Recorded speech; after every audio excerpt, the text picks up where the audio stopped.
You think that who you were defines who you are. That's the trap.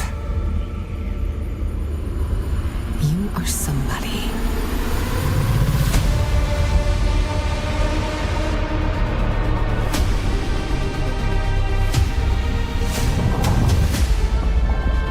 I've been watching you stumble through the blood and sand. You are the hidden hand. You hide in the future and the past. Arrakis is the key. You have one task. Find the Fremen. Feels like we always end up here. You bleeding to further our cause.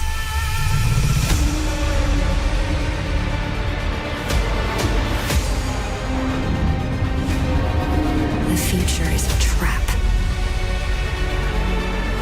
I want to be free to choose. Prepare yourself.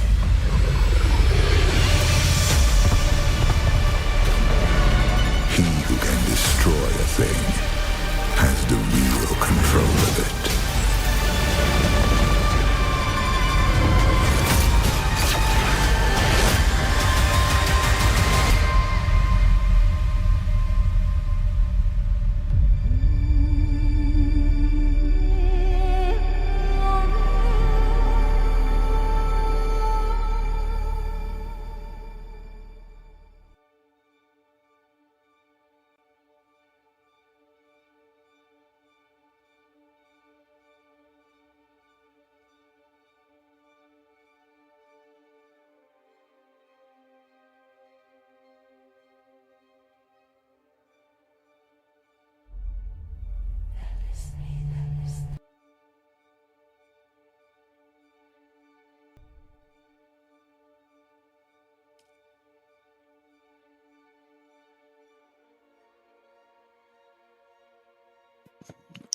Welcome, ladies and gentlemen, boys and girls, my beautiful friends, wherever you are. I hope you are having a great day or night or whichever time zone you are.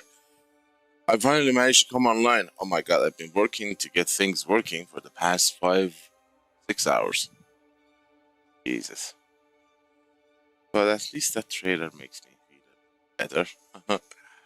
I've been trying to fix the chat overlay, which was refusing to connect. And that damn thing took me so long to work. Hopefully it is working now. I have like a million windows open, trying to find the fix. Alright. Well, I am emotionally and mentally drained after all the fix.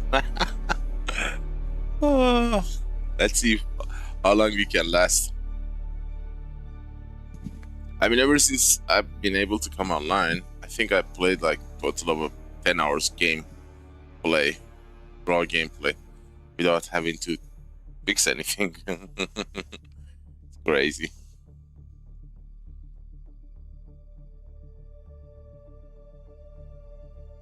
I mean,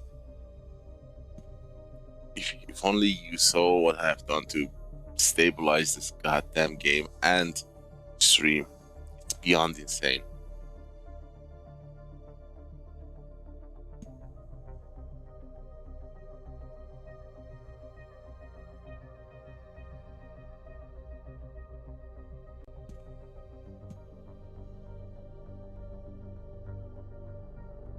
Let's see. We did manage to build the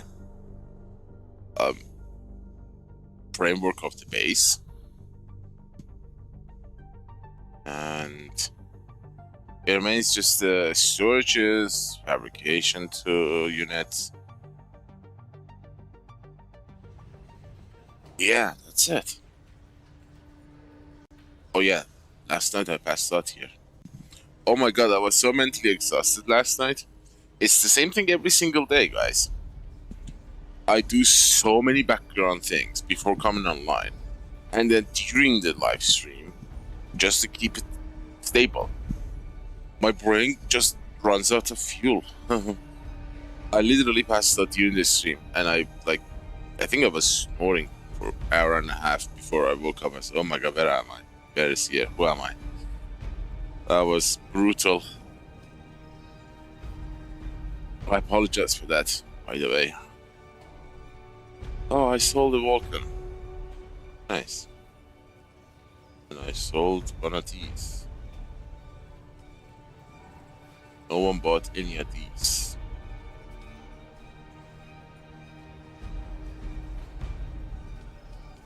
Okay, they expired. We can relist them. So this is a sell.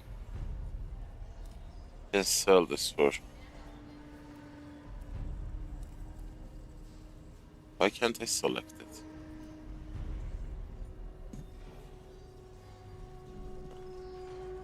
What? Sell. I want this to be 6.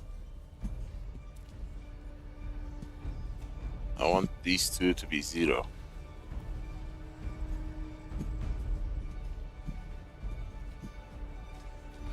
Damn you. This is a sell. 34. Why can't I add money?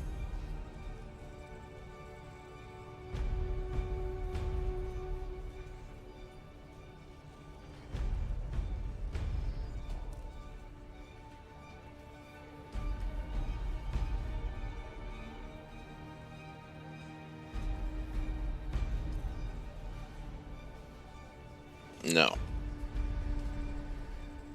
Sell. Oh, I already have one up.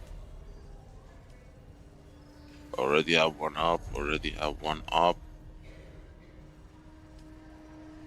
7. I don't have this. And we will turn these two to 0.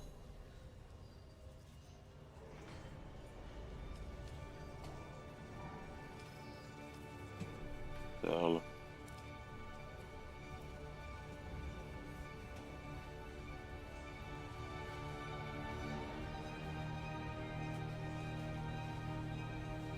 Why my input is not working?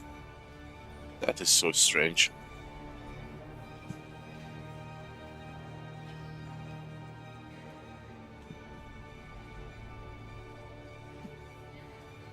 Zero.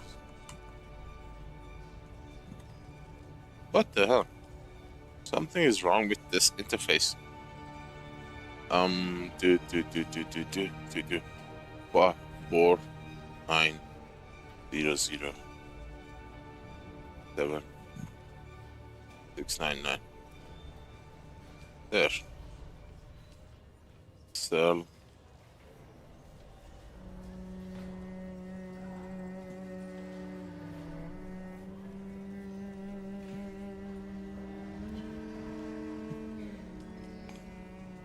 There. My orders. Why is it not working? Something is not right. Why is it not showing my list? Let me see.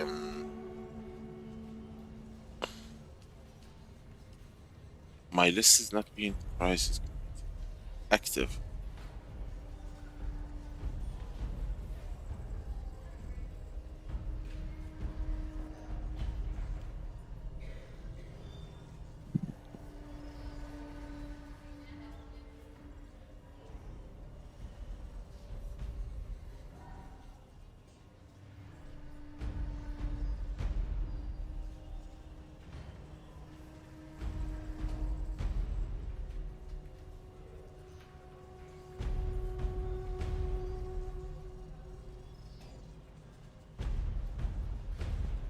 Okay.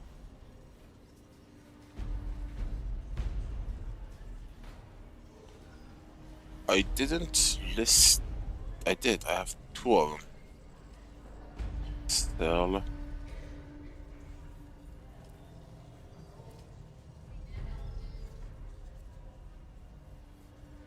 Seven.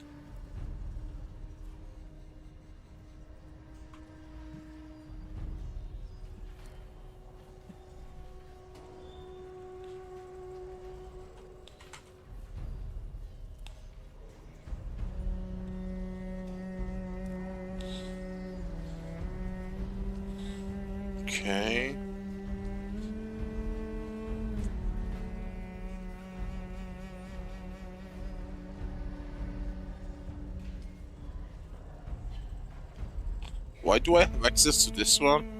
Why this is in my sell list? My orders. That's weird. Completed nothing. I thought I have to take them. What is this doing in my inventory?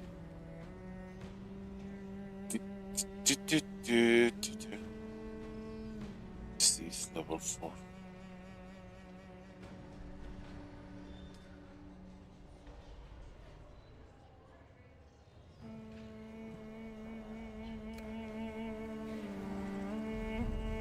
Okay, something is not right. Welcome. Would you like to deposit?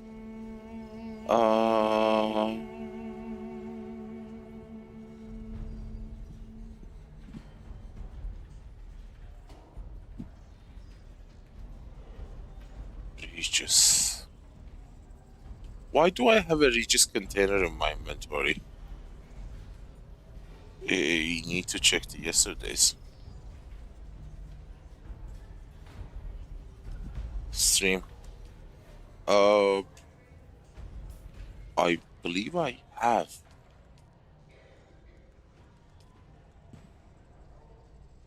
Regis container. We have 3, and I think we have 10 threads. Thread, yeah. So why that was in my inventory? Did I take it out of the bank? I got no idea. Inventory. And the funny thing is, I can't research these. Why not? Oh yeah, I forgot, my bad. I need to finish the quest for that first. So, Steve. They're selling this for 150. It's a very good weapon. Weird. Well, let's keep it here for now.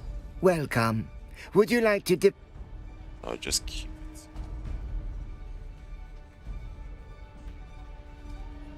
Keep it for now. Need to go back to the base.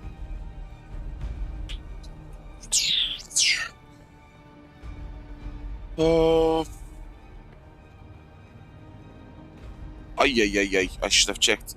I need the goddamn steady carrier engine or booster, sorry. You know, because that's the only schematic item that I do not have. Steady.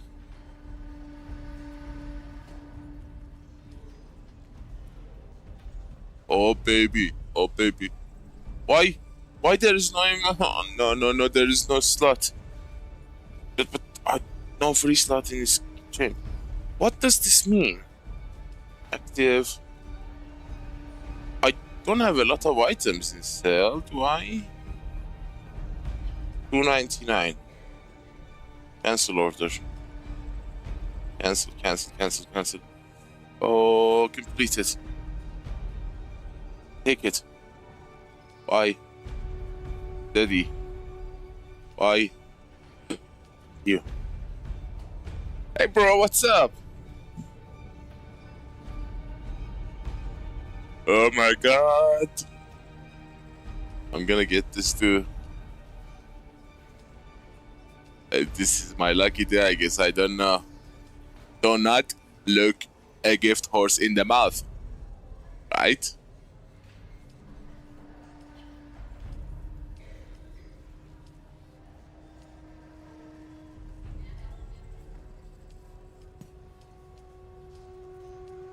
Let's see if we can find any other steals.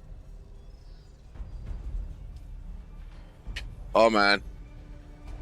I've been trying to go online for the past 5-6 hours. I've been trying to keep the stream stable and then get the stream chat working. To get the stream chat working, I spent 6 hours to route like 20 IPs through my VPN. And by the end, I was so drained of will, I didn't know what to do. But I said it's better to come online than not to. Executor, the cheapest price. People are selling some really good stuff for cheap here. I have no idea why.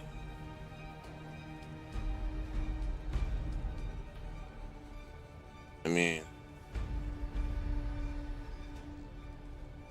why would you do that? Unless they are all farming metas, there is no other reason.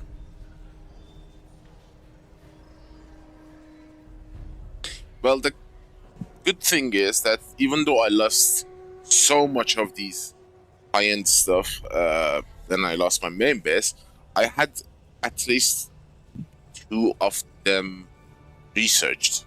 So, like, I have 10 of the threads, I have a lot of wings, I have 3 Regis container, I have like 4 or 5 assault steady, I have the Walker, 10 of Walker engine for the crawler. The only thing that I didn't have, which was very weird for me, because when I was playing back then, the steady carrier engine booster was everywhere. And ironically enough, I had 0 of them. I couldn't figure it out. So yeah, that was the only thing. Nothing special here. Unique. Look at that. They're selling this for... Seriously?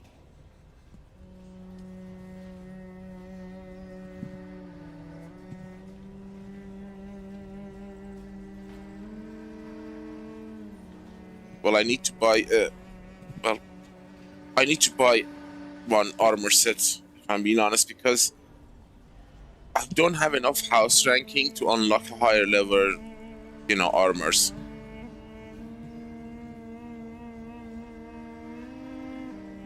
I'm telling you, there are some crazy high level stuff for idiotic prices. I'm telling you, I keep coming here to buy some things that, like 10,000.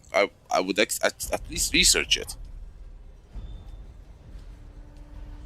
Even though I'm not gonna use it, I learned my lesson. Research. Always have a backup for your backup.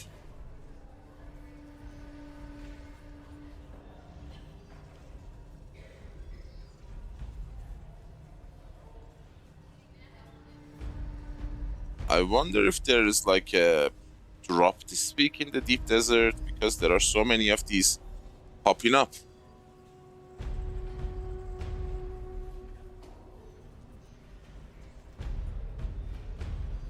Probably there are deep desert farms, you know, people are getting a ton of these from stations or something. Because if you see the Mark 6, they are all vehicle parts Mark 6. And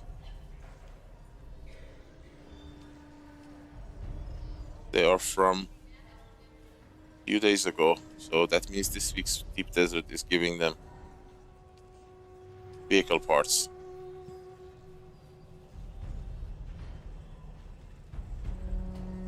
Albatross? You use Albatross? I do not use Albatross because that is for PvP, right? It's not good for normal flight, because the normal one is for speed. Albatross is like maneuverability, turning fast. I have a lot of them, but I don't use them because the normal ones have a faster speed. These have a faster turn speed, you know? Which makes me think that they are PvP oriented.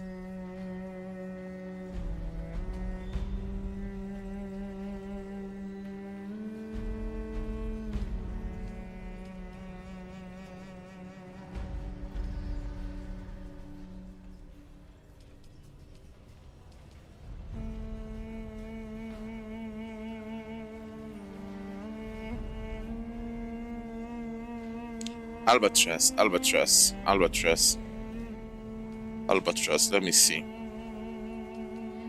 I might be mistaken. Albatross is for the medium ornithopter, right? Albatross.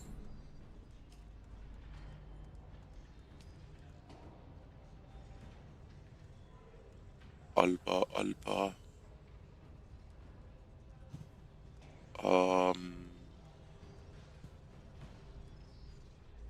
Oh yeah, I have 35 of them. I was mistaking them with Hummingbird. Yeah, Hummingbird is a strafe. And strafe is good for fast turns. Not for the, glide speed. And I think I have a lot of rock wings for the carrier. See if I can locate them. Rock, ROC. I do not see ROC. ROC. Am I blind? ROC. God damn it. 32. That's divide by 8. That's like 4 sets.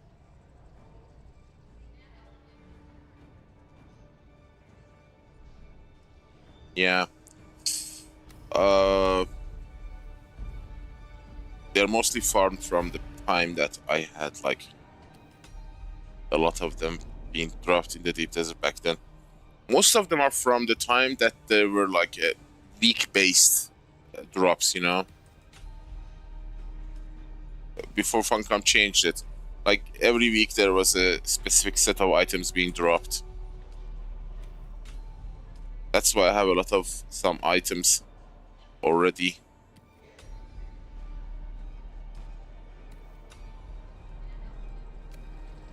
And then they changed and made it RNGs, so it became a little bit harder to get them.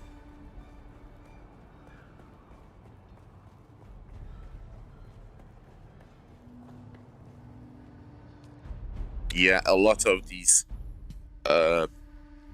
unique items like Compact Compactor Mark 6. There were like one station that was dropping Compact Compactor, one station was dropping like, I don't know, specific armors pieces.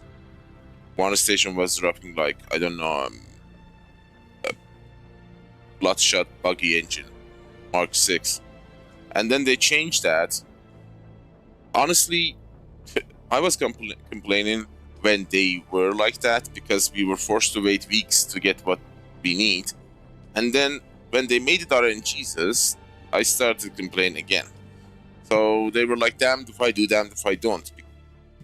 It was either wait like 10 weeks until whatever you're looking for to come into play, or pray to the gods of randomized generation to give you something.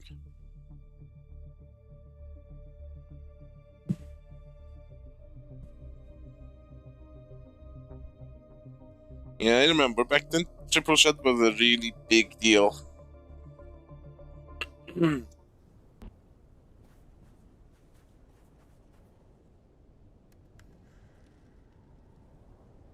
Why are they here?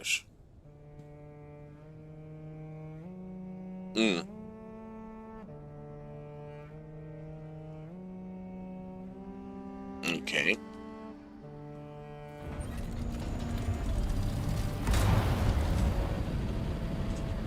I have not used that weapon yet. That's a new weapon, I think, right?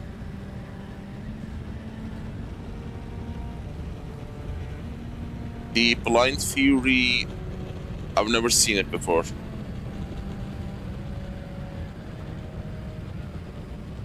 I'm thinking that was released when I was without internet.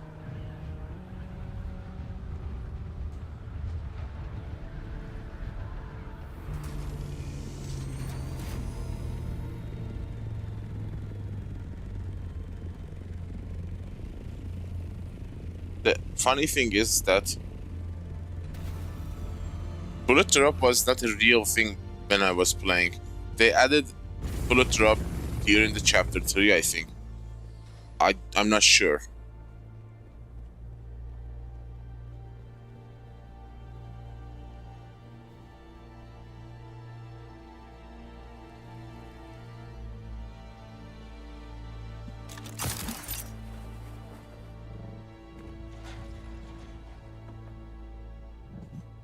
God, I love these new pieces. They are so cool.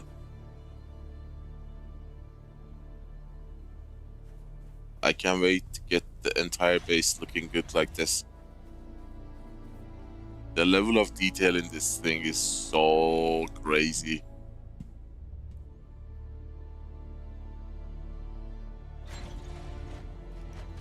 Yeah, thanks to Hagar, we have a lot of toys to play with. One thing, if I leave that sub-5 there, if I run out of fuel, that's gonna get destroyed instantly, I'm thinking. Which means the base is gonna decay faster. Do I have that right? I'm not sure if leaving it out there is a good idea. But since I'm doing renovation inside the base, I don't want it anywhere that can be destroyed accidentally. Yeah, especially the thing, what's it called?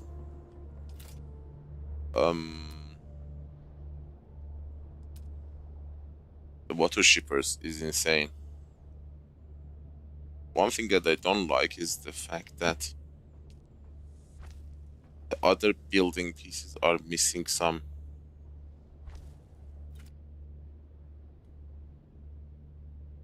pieces.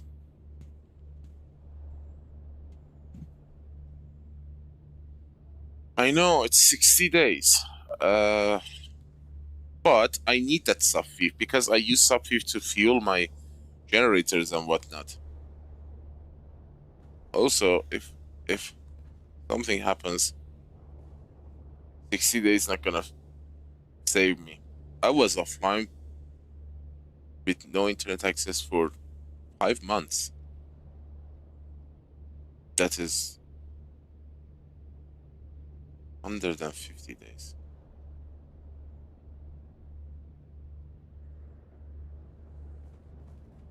But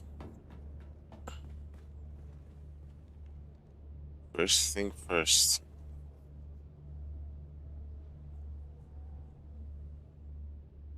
Why the game looks a little bit dark? This thing used to be this dark. The problem is I fixed the lighting system of the game with my custom reshades, and it was working perfectly. And suddenly, Battle Eye blocked reshade from running. I bypassed it once and then bypassed again. It got caught again, and then I left it like that. I don't know what's the problem with reshade.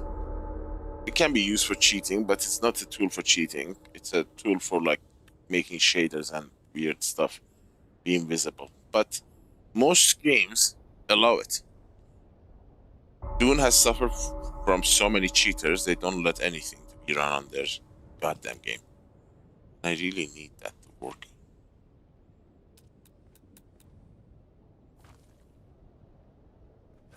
The game looks totally different with reshade.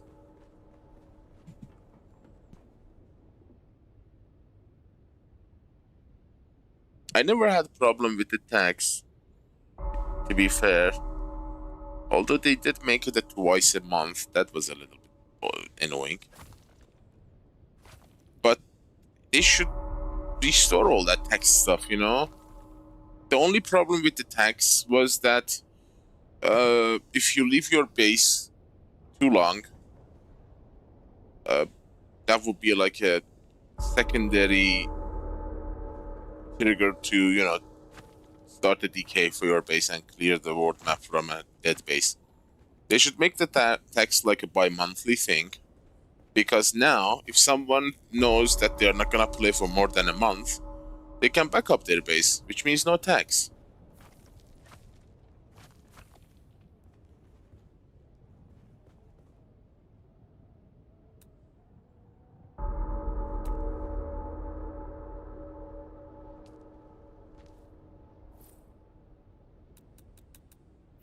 So that's not an issue anymore.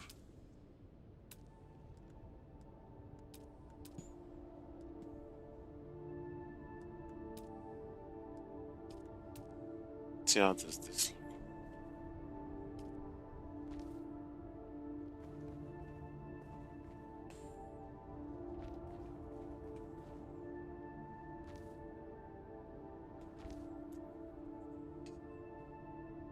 And the railing.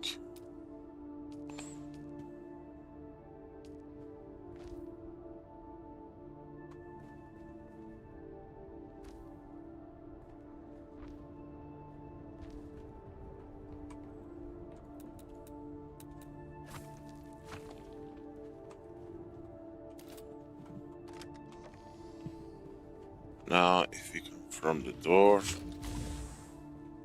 Yeah, it's not that bad. Okay. I see. It's not too awkward. But it's gonna give a little bit more breathing room for the second floor.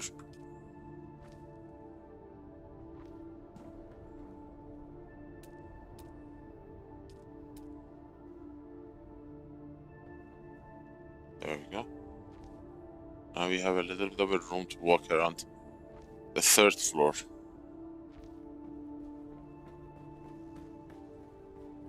It's not much, and I honestly am not happy about this little of a walkway, but for now it will do.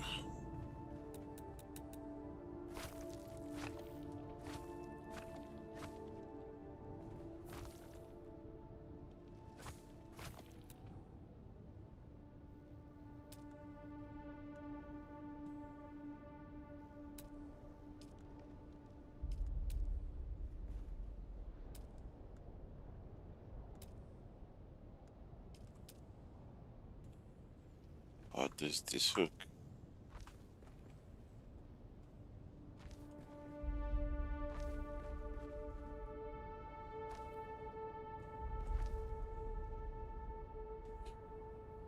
I haven't been to Deep Desert yet.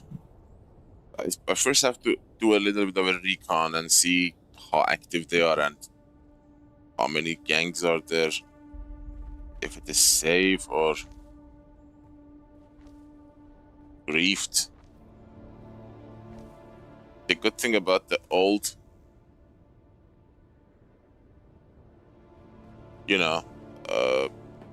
Deep Desert was that I had a full control over it. But now I don't know who's playing Deep Desert. And I can already see there are multiple Russians playing the game, which is not a good news. I am not gonna lie.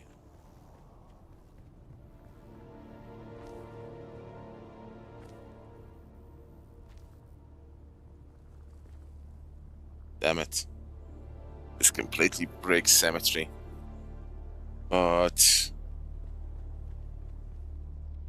can come one floor, I guess. One row to the. But I don't want to go parallel with this, so whatever, stay like that.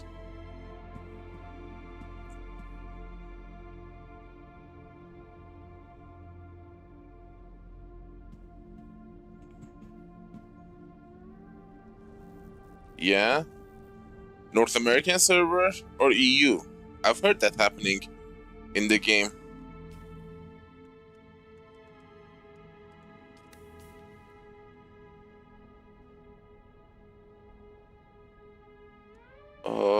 There are like 3 guilds in the Harkonnen side that are Russians, and I saw 2 in the Atreides side, so it might be a weird mix of good and bad Russian players. And I don't know how many French players are in the game. Those are the toxic players of the EU region. East side are dominated by the Russians, and the west side is dominated by French. Pure bastards, the both sides. Except the rare few good ones that you meet here and there. Like the dedicated players, the ones that are playing the game like me are hardcore. They are like grinding and all that. They're like really good guys. They really are. They help a lot. They do go above and beyond. But the normal ones that are coming from CSGO, they are the real bastards. I mean, they are so sadistic that not only they would kill you and they would destroy your stuff, they stand and completely destroy your vehicle part by part, every single one of them. You know? They're not satisfied with destroying and, you know, letting it to be eaten by the worm. They just bait their last gun every single bolt and nail on the vehicle before they get satisfied.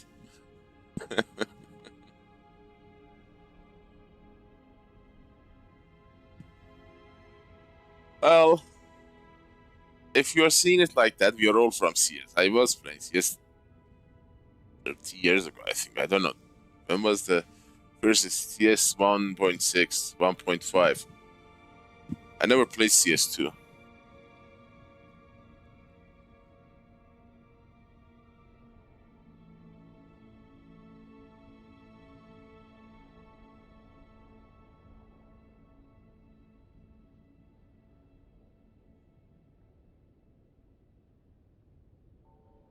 Well, I am in the same boat as you are, I guess. I was playing CSGO since there was CSGO to be played. I just don't remember the first version of the game. I remember the 1.4, 1.5, 1.6 because they were the famous ones. I don't actually remember why. Maybe they added Dust 2 when they released 1.6. I don't remember. It was such a long time ago. Jesus.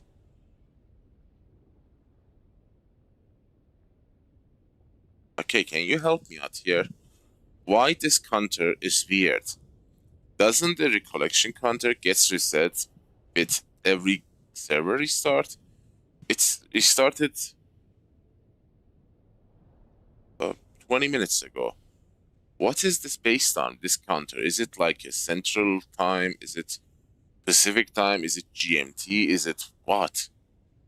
I'm so confused. I thought you get 5 every single server reset.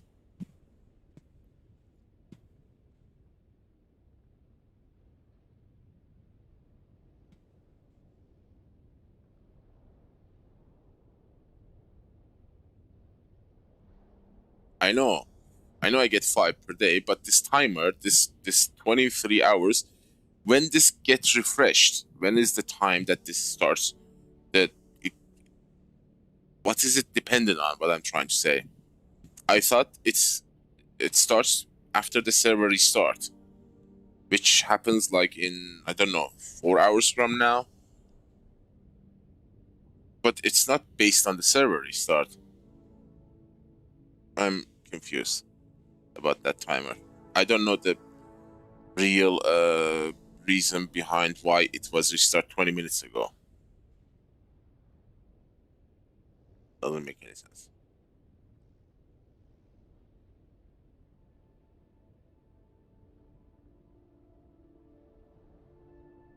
I know I'm talking about the counter. What the counter is based on. When does this 24 hours start?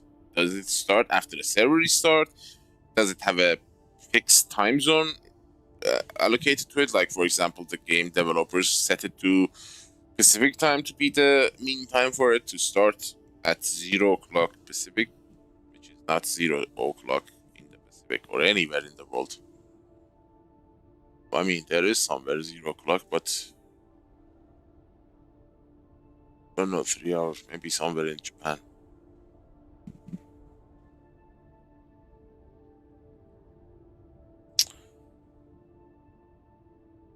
I need to start to do these before going overboard. But what should we do? Oh yeah, let's first fix these. I need to do something with the lightning. I need... My god damn it. I need that goddamn console. Is there any other way to check the maximum power and everything without touching this damn thing?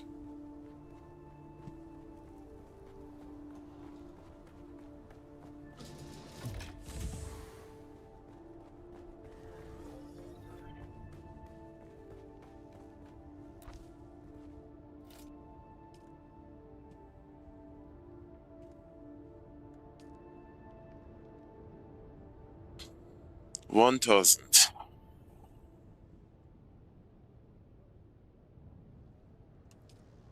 1,000 kilowatts.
They can act as a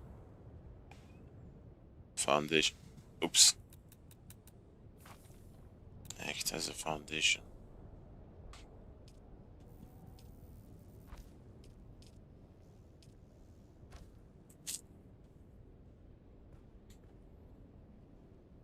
When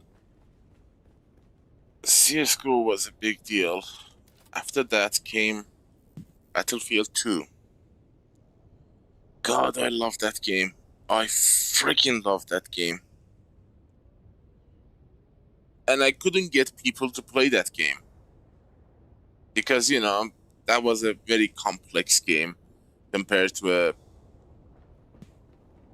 pretty simple CSGO. And people had a hard time understanding it. I loved it. I was forcing my way through the EU servers, which I couldn't get through, and as always, I ended up in US servers.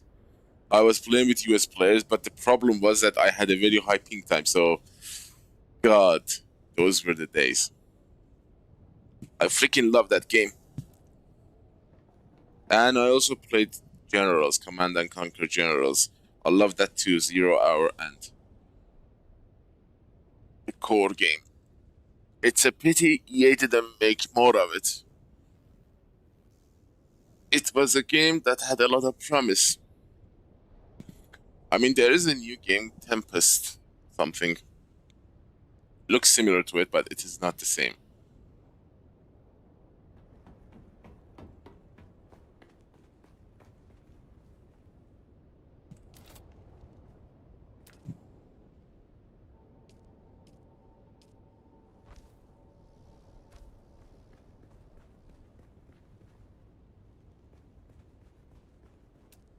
Okay. Application.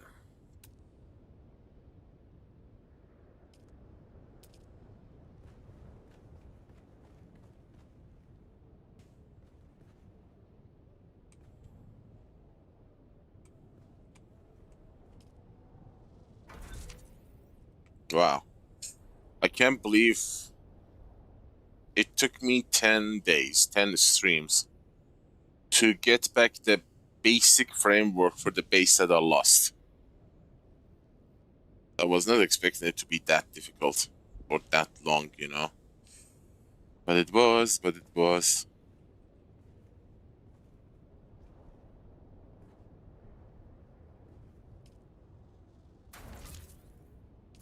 It's just a bare bone game.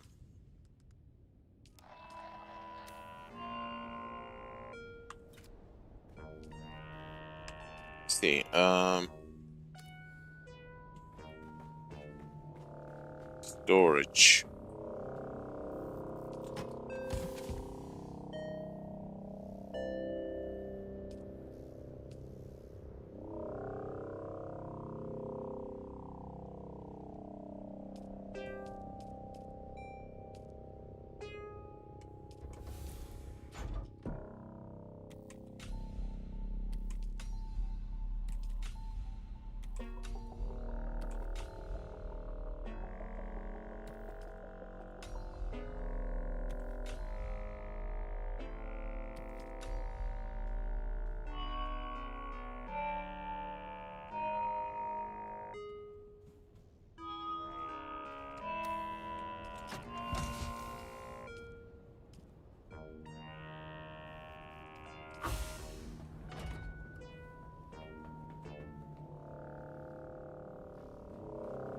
What the hell happened to this part?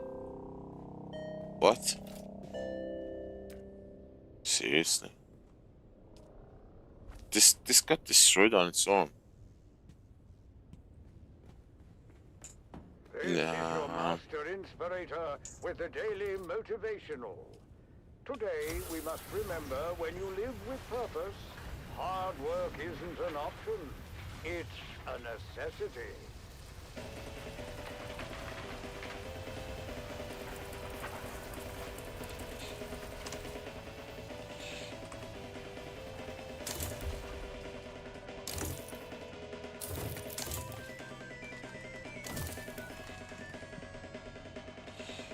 Palestinian.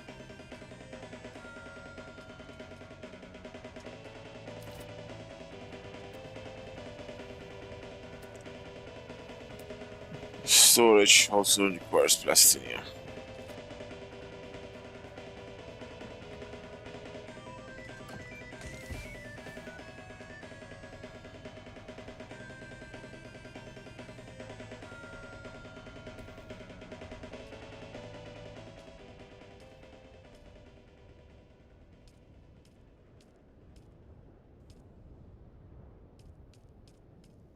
A seasoned crew chief goes missing from an iconic harvester, and nothing is as it seems. In this tale of intrigue, betrayal, and deadly ambition, the sands of Arrakis hide many secrets. Join us now as we begin to unravel the dark. I don't know how to lay out the storage system. Behind the disappearance of crew chief Jarek Thorne.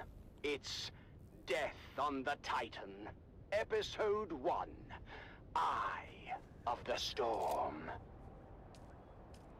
It was my first time on the Sand Titan, but I knew it well. Everyone did. It was the last of the old Venport Demeter 4 super harvesters. A 6-deck factory harvester with a rebuilt Dyrmidium centrifuge. A rust-hued colossus that had become more than its well-worn constituent parts. The Sand Titan had become a symbol. Let's make these its components. silhouette was a well-known and comforting sight upon the dunes. But I wasn't there for the tour. I'd followed a long and circuitous route from Transport Thopter to Transport Thopter as I worked my way into the deep desert where the Sand Titan roamed. As a senior ombudsman for the Spice Miners Guild, it was my job to solve problems and make sure that the spice kept flowing. The spice wasn't flowing, though. The Sand Titan had been pinned down between two storm fronts and had gone dark for almost a week. That in itself wasn't unusual. The deep desert was known to be a chaotic and violent wasteland with rapidly shifting weather patterns, amongst other palpable dangers. Damn, already The failed. unusual part was the content Ouch. of a secure transmission from the Titan's command deck. It turns out there'd been a suspicious death on the Great Harvester, and the crew was paralyzed with anger and fear. Unfortunately, anger and fear are bad for production. So I was ordered out of my comfortable existence in Arrakis to find the Sand Titan and make things right.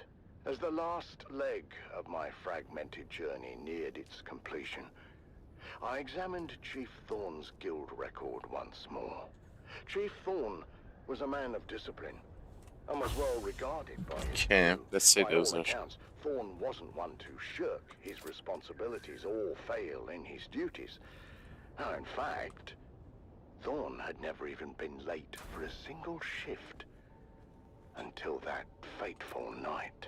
My first interviews were with the tool pushers assigned to Thorne's shift.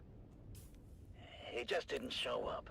I knew right away something was wrong, so I went down to check his cabin, but he wasn't there. We were between two Coriolis fronts at the time, so we were running dark. That means we were operating mechanical only. All electronic systems have to be shut down, you know, to protect against the heavy electromagnetic interference generated by the storms. Anyhow, like I said, we were running dark, which means all holograms were offline. We had no quick way of finding them. Yeah, the Titan's a massive beast. So, what did you do? We did it the slow way. Searched everywhere from the top down. That's the command deck, the mess, the crew deck, the crew lounges, the intake deck, the processing deck, the storage racks, shaft disposal. We even suited up and checked the flight deck. No easy feat on the edge of two hard-charging Coriolis fronts. And what did you find? Nothing. No one had seen Thorne anywhere. It was like he vanished in a thin air.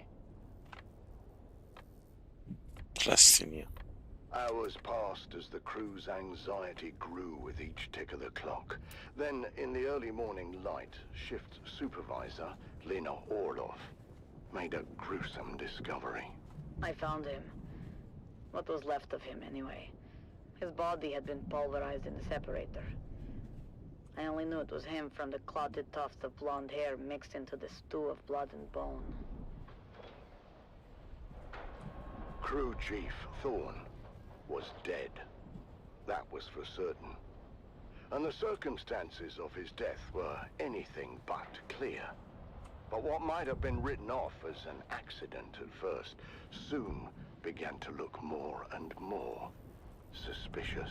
This radio story is an indication of Mechanical separator had a failed Spicing Guild a dead man switch to prevent this very thing. working with RJDs, collaborating, Someone conspiring. had to deliberately override that and multiple other safety features to cause this.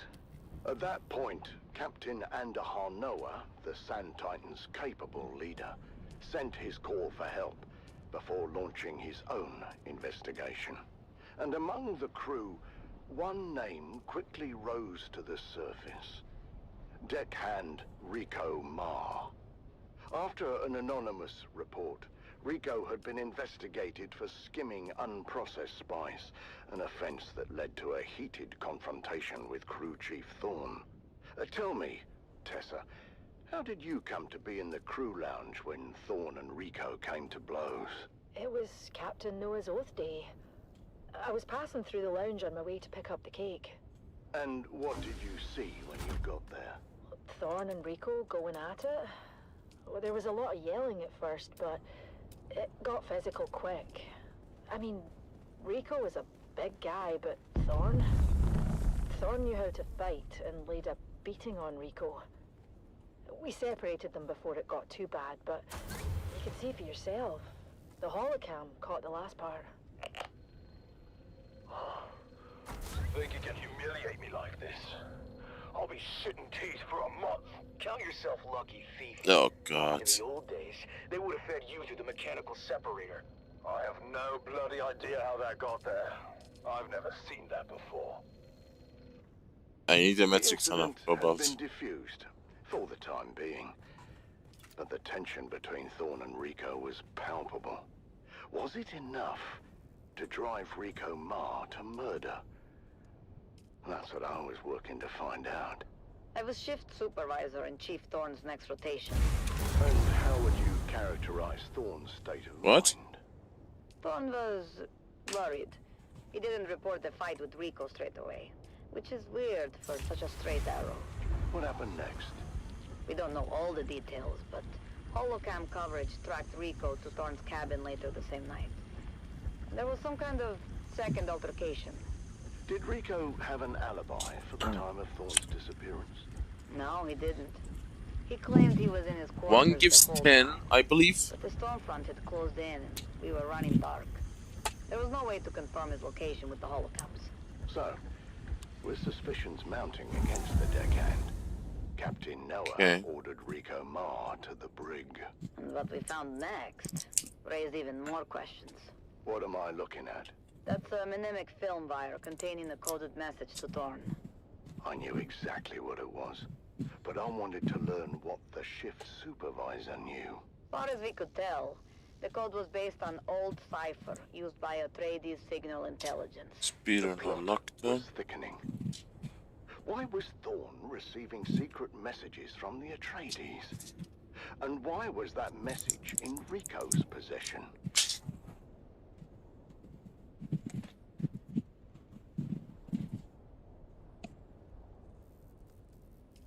I hadn't decided yet whether Rico was lying or not, but it seemed the crew had made up their minds.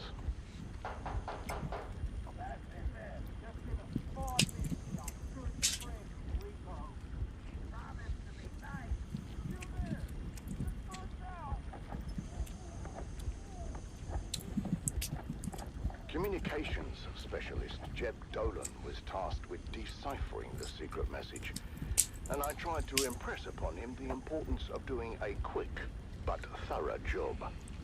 What started as a murder was rapidly becoming something else, and I had to get to the bottom of it quickly. The Spice Miners Guild had a mandate to remain neutral in the ongoing war of assassins, and had successfully done so. Thus far, or had we? Or had we? Join us again next time as new That's the secrets clue. are revealed and we dive deeper into the enigmatic death of Crew Chief Jarek Thorne. But until then, stay vigilant and watch the sands until death on the Titan returns.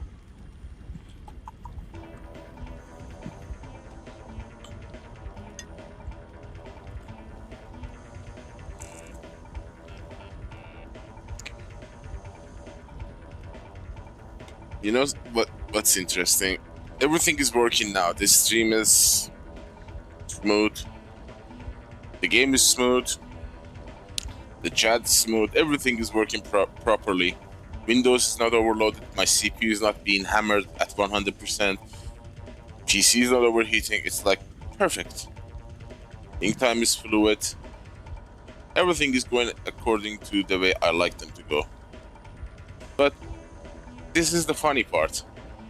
In the past 2 weeks since I've been doing streaming and I officially came online, no 2 days were alike. It's not like if I after I'm done, I go eat, sleep, all that, wake up, have a coffee, and then press play. Everything is gonna be there. That never happens. It has never happened 2 back-to-back days. But I'm hoping this might happen today after some really serious adjustments I made. Went hardcore on coding. I hope it stays. The National Firewall is constantly attacking anyone who's trying to peek their head. You're tuned to Harvester Radio, the Dune Man source for bulletins, weather, and all matters of import to the Spice Miners Guild. Next on Harvester Radio, it's Dune Sea Dispatches with Violetta May. Violetta May. She's new.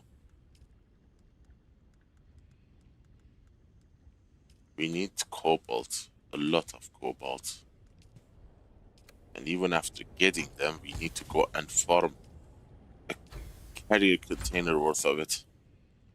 Or this is Violetta May with another episode of Dune Sea Dispatches, a program where we share a day in the life of a Dune man and shine a spotlight on an exemplary brother of the Spice Miners Guild.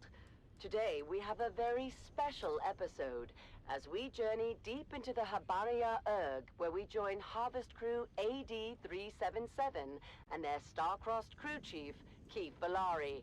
Now, our listeners may well know Chief Valari from his frequent safety interludes on this very station. This is Dune Man Keith Valari, reminding you to vary your route when returning with a full spice load. My crew found a shortcut we'd become comfortable relying on.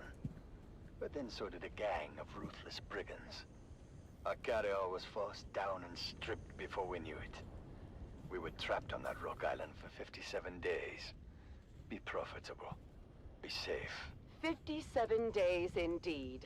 Many of you will recall the intense Hello there, search Kay. for crew chief Valari and his crew How are you? before they were declared lost in absentia. We know now, almost a year later, that they were in fact victims of the notorious Fremen outlaw Zantara, Good evening to the you too. self-styled lion of the desert. And when we caught up with crew chief Valari, the outlaw Fremen were still very much on mind. Do I still think about the man? Barely a moment goes by in the day when the face of that Fremen bastard is in it. Oh, Sleep is a you were. But then, I lost so much. Indeed, one must open one's eyes 434,000 to items, the attitude, Chief Valari. to be exact. If you would now, paint a picture for our listeners. Tell us of your fateful encounter with the outlaw Zantara the Lion. 1 million Solari is up to, I'm told. The Imperial bounty on his head. A tidy sum by any measure, and not coincidentally, the same reward. It was the most painful thing that happened to me. 1,000 hours of gameplay was just 2 million poof. no one will ever collect. You can mark my words on that, Violetta. Not ever. I'm quite sure our vaunted Sardaukar legions would energetically disagree. Don't matter. Not how tough or strong you are. Ever try catching smoke with your hands? One moment's all's well. You're catching a tailwind. You're making your way. And then you blink and they're just Fremen everywhere. You haven't seen them in action. We have. Then tell us, Chief. Our listeners are Oh, on yeah? pins and needles, anxiously Is it awaiting you your guys visit advertising Spice Council? Nice. Started like any other day. I was actually talking about that your advertisement is not in German. Now I see your nickname, I know it was in Dutch. Cool. Couldn't carry enough coolers. I'm in Barkan Fascinating. server. I had thought all the old pre-chome equipment would have long been phased out by the guild. It had, but with over a third of our fleet glassed when Carthage went atomic. How's the deep desert in the server? Is it aggressive? Is it peaceful? Zantara must have greatly reduced the Harvester fleet. They don't broadcast it, but there's a dire shortage of working crawlers right now. We're doing our best to keep the lads on the sand. The guilds have been forced to recommission some very old equipment. The spice must flow. But the thing of it is, the old Demeter 4s are massive. We're at least a third more than our regular rigs. Fascinating. Do guild planners factor that into their calculations when tasking crews and setting quotas? We have some Russian players in the server, so I don't know if they are friendly or not. I keep tabs on the Landstrat. I see we have both Atreides and Harkonnen with Russian So players. you found your spot, filled your containers with spice, and then... This is where it gets sticky. It's easier to judge us after the fact for not varying our route as the safety spot says. But the fact is, As we explained to the Guild Ombudsman, there was only one place wide enough for us to hold the old crawler through that section of mountains. And Zantara was waiting. Aye. Well, the problem is you cannot always have them under control. They are really persistent. But they didn't come from the sky. I honestly would think As I said, that only way to the reason pass that through 50% mountain of the sector players is of that the game gap in went away rock. was because of Russian And that's players. where they hit us. Perched up on the canyon They griefed walls them to like death. great brown spiders. Can't imagine how long they've been waiting there. Boarded us as we sailed by. Easy as stepping onto a passing boat. Brazen. A daring piece of work, if you ask me. I could admire the brass of it if it wasn't happening to us. But we met him head on, for all the chance we stood. That is really good to know. See, the dervish is both I was actually together in going to man come a and hatred for recon all the deep outsiders. deserts, both PvP and PvE, and see Didn't stand a how's chance. the state of things, Get off the alarm. and get a, you know, lay of the land. On the control deck. But then it was too late. But first I There were wanted to only get 13 my of us base left, from a crew under of control 120. before, you know, A committing. tragic loss of equipment and personnel. Good to know that we have a And dropped us from a scoop hatch. Dropped, you say? good On deep high? desert. Not too high. And a mostly soft landing. Well, that's something. Unfortunately, the closest hard ground was more than a kilometer away. Oh dear. The first worm must have been there already. Wasn't even a big one, but it took 3 of us straight away. The beast barely had time to dive before we I will join you guys then after I'm done. then 4 I have more everything trails in the working sand around. coming right for us. The harvesters, the crawler, the carriers. Could do. Run. Fast as we could, for the hard ground is more of the Titanic bastards join the hunts. By the time we made the Rock Island, we counted at least 22 trails in our wake. That's actually what we did before, but you know, we made the deep desert so peaceful that everybody was building the PvP zone, farming, and In a manner of speaking. nobody was fighting with each other. But we were nowhere near safe. We had no supplies, no comms, and limited flora to gather dew from. We know now that you were on the island. How many are you? 7 days before your From the way you talk, and it seems frankly that you are shocking like a return. How in the large Emperor's group. name did you survive? We're Dune men, Violetta. The desert is our home as much as any other, including the Fremen. Outworlders and city folk may think Arrakis is a lifeless tundra, but they couldn't have it more wrong. There is an abundance of life-supporting flora and fauna if you know what to look for. Beetles, locusts, and the like. Desert sage coming up from the rocks. Its seeds are especially invigorating. Fascinating. Of course, water was in short supply, but we were disciplined with the little we gathered each morning from the dew. No, the real danger lay in the weekly Coriolis storms we faced. And then, what they Nice. That's a big group. I must ask you to pause there, Chief Valari, for station identification and the daily motivational with our dear master. Well, I don't think you can find anyone more hardcore than I do. We'll be right back Well, with if more they are playing from the day one, dispatches they after actually are ahead of me by 5 months, 6 months. I have it 1,000. Let me see. I was 1,300. This is Harvester Radio. 337. Yep, I am officially at 1,511 hours. Your local communinet dial. Yeah. Now, the Daily Motivational with Master Inspirator Jovian Huss. This is your Master Inspirator with the Daily Motivational. Today we From all the remember times that I we must played, suffer the the pains of only discipline, people I had problems with were the Russian people. Other than them, everybody was nice in the game. Everybody. I mean, some people say there are French that are awful, just like Russians, but I've never ran into them. We discuss matters of great importance to our guild body. And then it's the Highliner Report, where we examine current events from across the Imperium. But now, back to Same old Dune story. Sea Dispatches with Violetta May. Good God. This is We used to Violetta chase May, them all over and we the are place. back in the Habania Erd with Keith Valari, famed rig boss of crew AD-377, a crew known guild-wide for enduring a truly miserable cascade of misfortune, A series of events that What is their number? Are they organized or sporadic groups here and there? They only become problem when they are in a group, But somehow the like telling wolves. makes it seem even worse. At first, there was the brutal ambush and assault at the hands of the Fremen outlaws Zantara. That reduced a crew of 127 down to 13. 13 who were then dropped and unceremoniously abandoned in the deep desert. Left to die in an arid stretch of waste trafficked heavily by the oldest and most voracious of Arrakis' fearsome sandworm population. From there, only Well, that's the 7 of reason those why they are 13 not, managed you know, the being marathon sprint to their high usual ground toxic self. on a rock island They just over a become kilometer away. brave when they are in a large group. Otherwise, solo or duo, they are pretty skittish. Terrible weather events that occur with They ferocious downgrade from intensity wolves in to the jackals. desert. Chief Valari. Hey, the storms.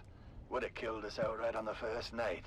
I would feel bad about talking like this, talking this way about Russian gamers, but I don't, because it's something they're actually proud of. You know, they don't mind. But no matter how we organized it, a crevasse in the They rock's like gonna being open griefers. A cold calculation if there ever was. We drew twigs to see who would take their chances with the storm. Big Jarabai Mixon drew short. Best separator tech I ever rode with. Jarabai lost a twin brother at Carthage and was never the same. In hindsight, I suppose I accepted his fate with a degree of resignation. I suspect there isn't a You remind me of the early days of the game.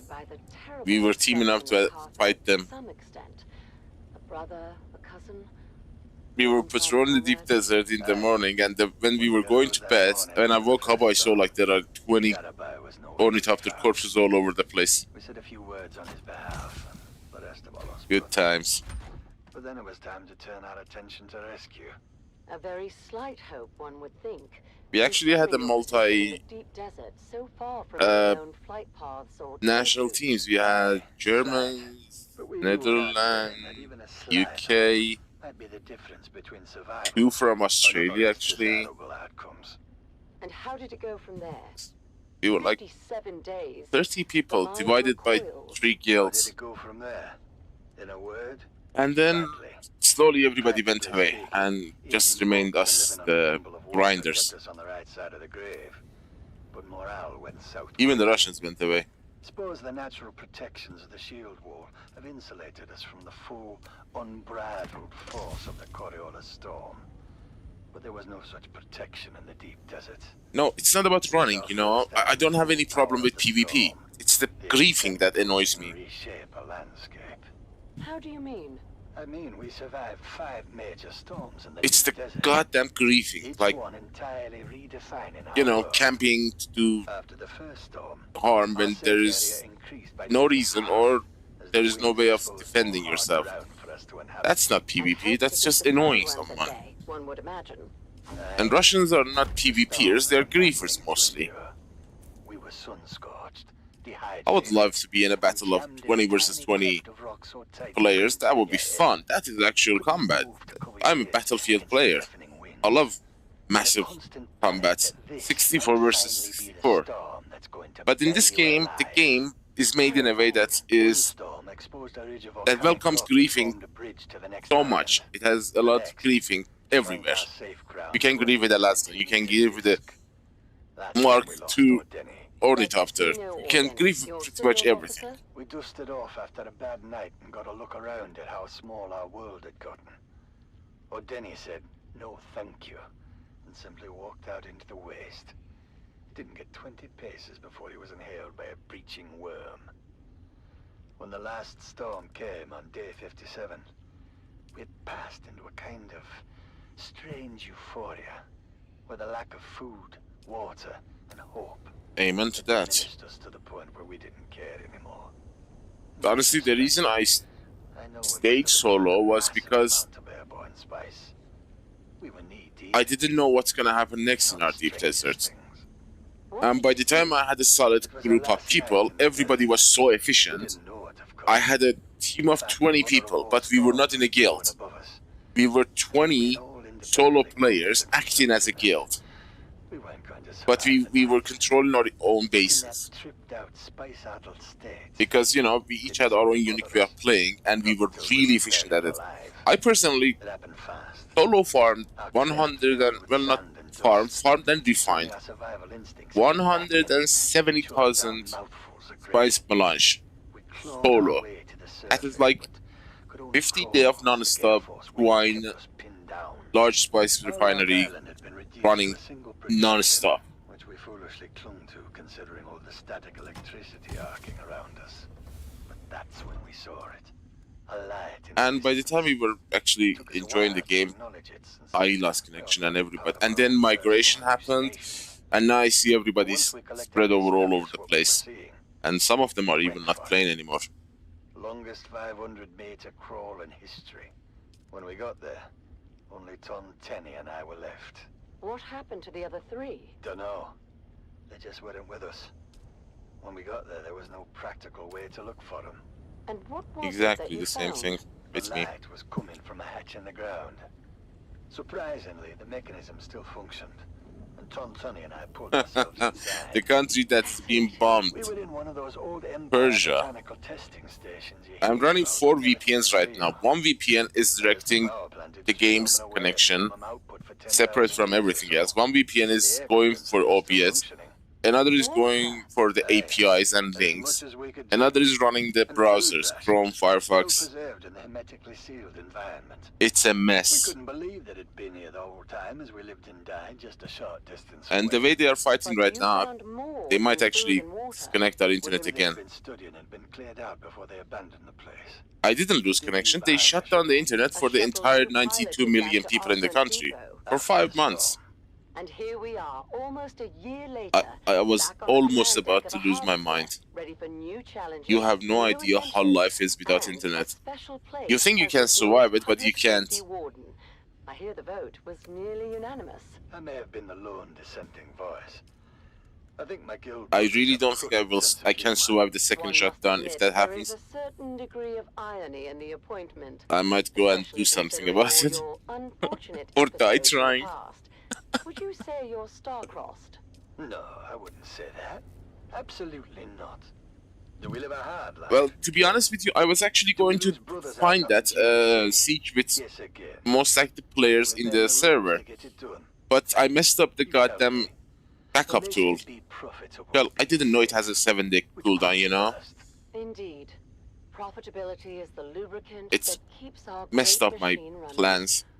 I want to thank my guests. The plan was to build a base, relocate the base, and then finish the base, and then decorate or build the storages, fabricators, refine all that stuff, and then figure out which siege has the highest number of players that are playing there. Enter that siege and make contact. And then I made the goddamn mistake of using this thing.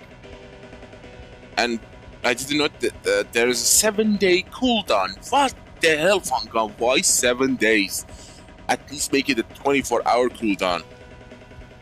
It really pissed me off.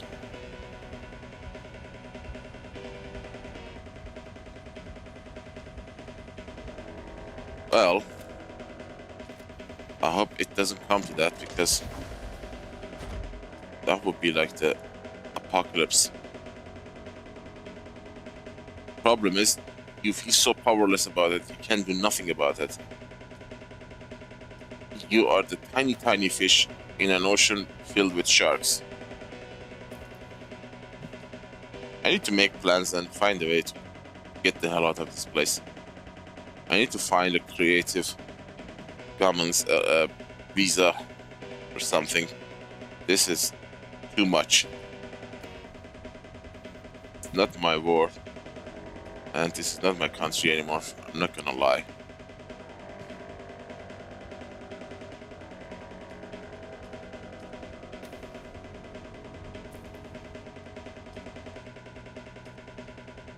But the interesting part is, despite it all, I have managed to surface and stay online. I hold it as an achievement. This is your master inspirator with the daily motivational. Today, we must remember, we don't work for recognition. I was forced to map out the entire EU IPs for Dune. And the interesting part is that Funcom is using more than 1,000 IP for EU region. It's a crazy amount of IPs. I mapped out like 60% of them. White system using a custom VPN. And then I found a different way to redirect it, and I didn't need to manually add like 300 IPs.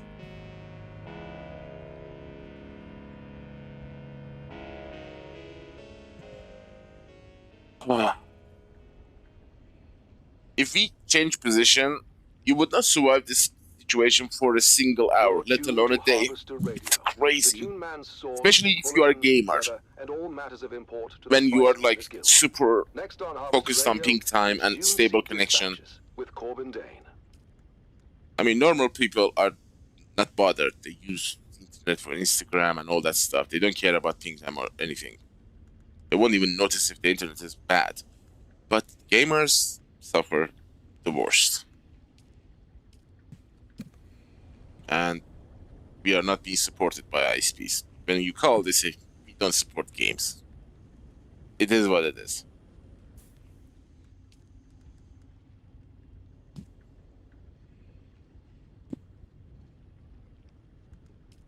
But in Netherlands, I guess you can get a 1 GB per second internet speed for €20 a month, I believe. That's pretty damn cheap. Today, we're taking you aboard the last operational mega harvester, the Sand Titan, to explore the unique culture and traditions that make this community on the sand. That's a good price. And it's not about the price. The connection is high quality and extremely stable with a 20-30 millisecond ping time. Superstitions and camaraderie that binds the crew together. To give us a closer look, we're joined by Darius Morgan. Here, I am paying for the subscription, and I'm paying for the bandwidth, the data usage allowance, every 30 days, every 1 terabyte. Every month is 1 terabyte. More than that, you have to pay full price. And on top of that, I am paying for 4 premium VPNs.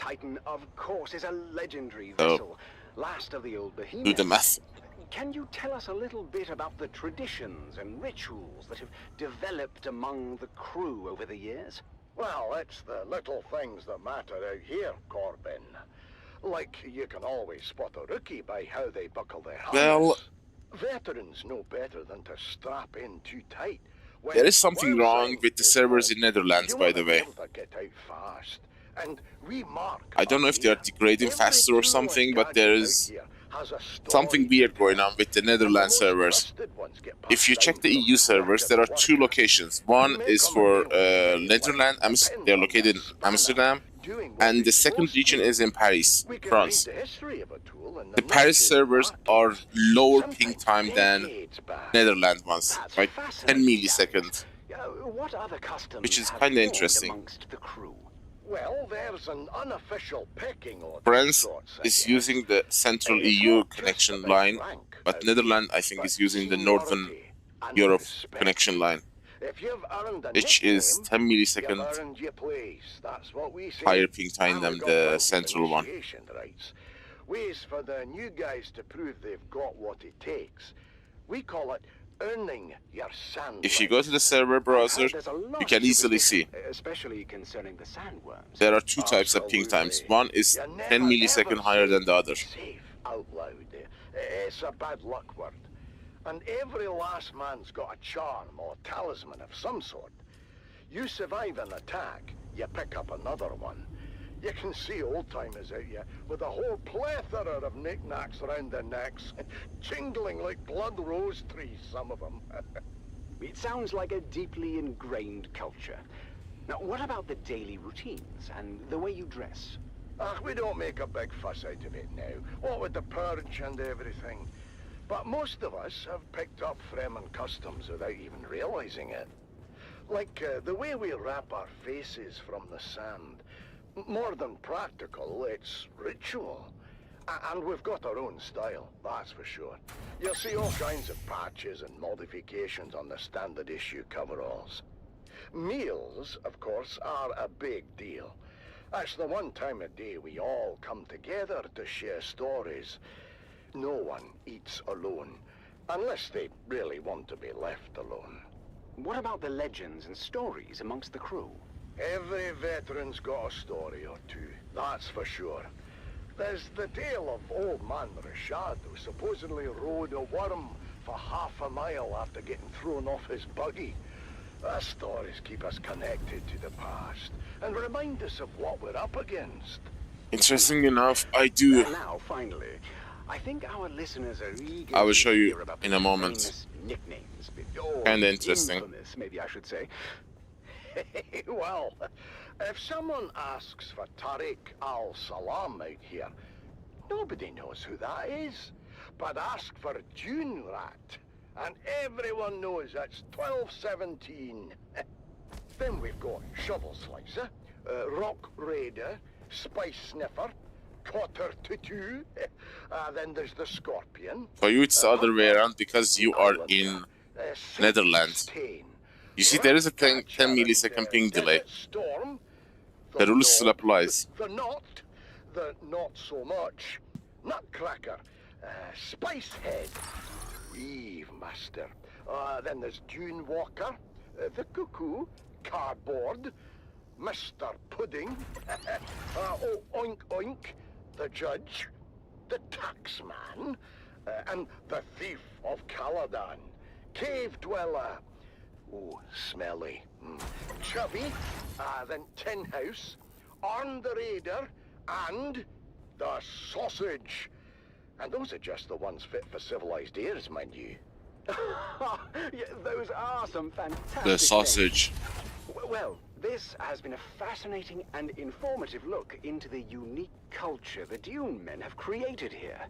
Thank you, Darius. But since I am like the outside viewer, for me, Amsterdam has a 10 millisecond higher ping time, which is weird. For me, always, Netherlands had the best quality of the connection. Paris has the worst. We'll be back next week to share a day in the life of another exemplary brother of the Spice Miners Guild. For now, this is Corbin Dane for Dune Sea Dispatches, signing off.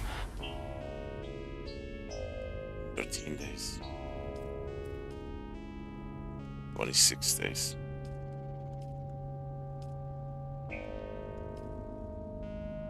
30 days.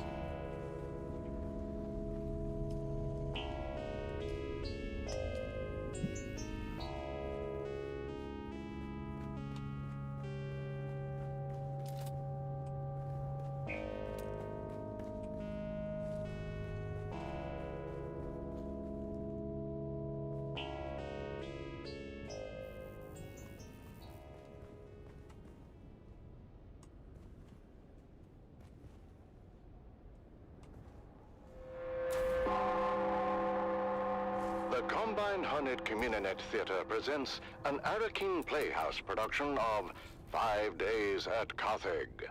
Brought to you by the generous patronage of the Padishah Emperor and the tireless support of the Spice Miners Fellowship and Leisure Committee.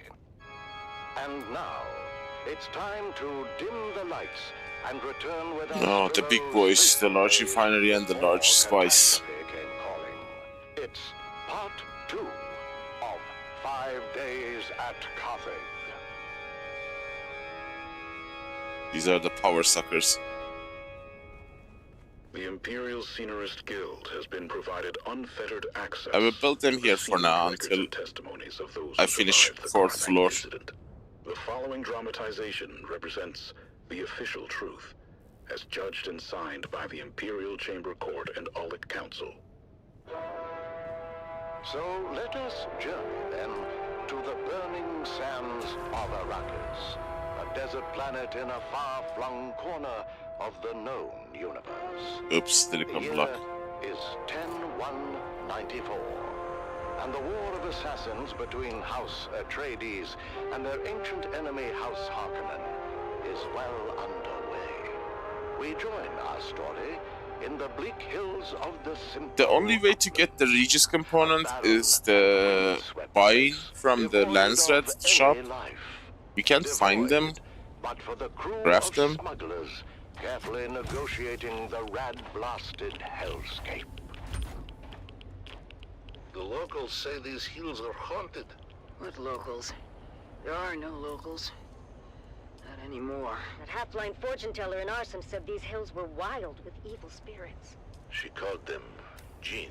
The bigger question is, how the hell a half-blind fortune I teller would Arsum like me even some talk Regis. about these hills at all? Did we not agree to keep quiet about coming here?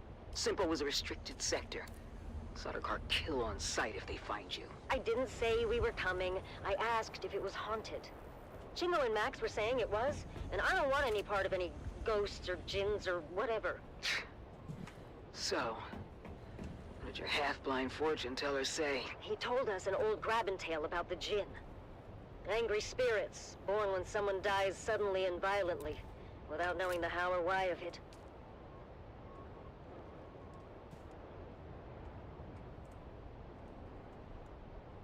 Sorry, Stisk. Val said you had people in Simpo. Contact. Get ready. 4.7. On my mark. Go!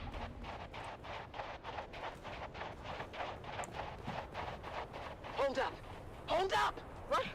What is it? I didn't know what it was, but I got some on my boots. I got it in my mouth. Looks like it could have been a kit fox. Here's a bit of tail. Boss, if anyone else is in this sector, that was very loud. What are we doing here anyway? I'm told this is a restricted sector. The Sardaukar kill on sight. This one's got a sense of humor. Let's kill her. Ha! You can try. Time to move. We're here for an old family heirloom. No, I really need the Necklace I 4th left floor. in care of my sister. Didn't mark you as the sentimental type. Sentimental got nothing to do with it. What's mine is mine. As long as my toad of a mother didn't find it and trade it for a pinch of spice. What makes you think it isn't a hardened pile of scrap? It would be with the so rest of the good place? if they add some liquid transfer containers. You know, just like the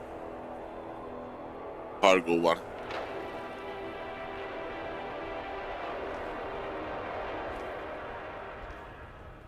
Let's make this temporary Regular old sand. until we finish the Heated 4th to floor. 5,500 degrees. Who did this? Surprised you don't know. Your honorable Duke was in the thick of it. It was before she arrived on Arrakis, and not a story either side wishes to tell. What story, Val? Simpo was a Harkonnen village, even after Shaddam took Arrakis from us. He means the village elders were bought and paid for.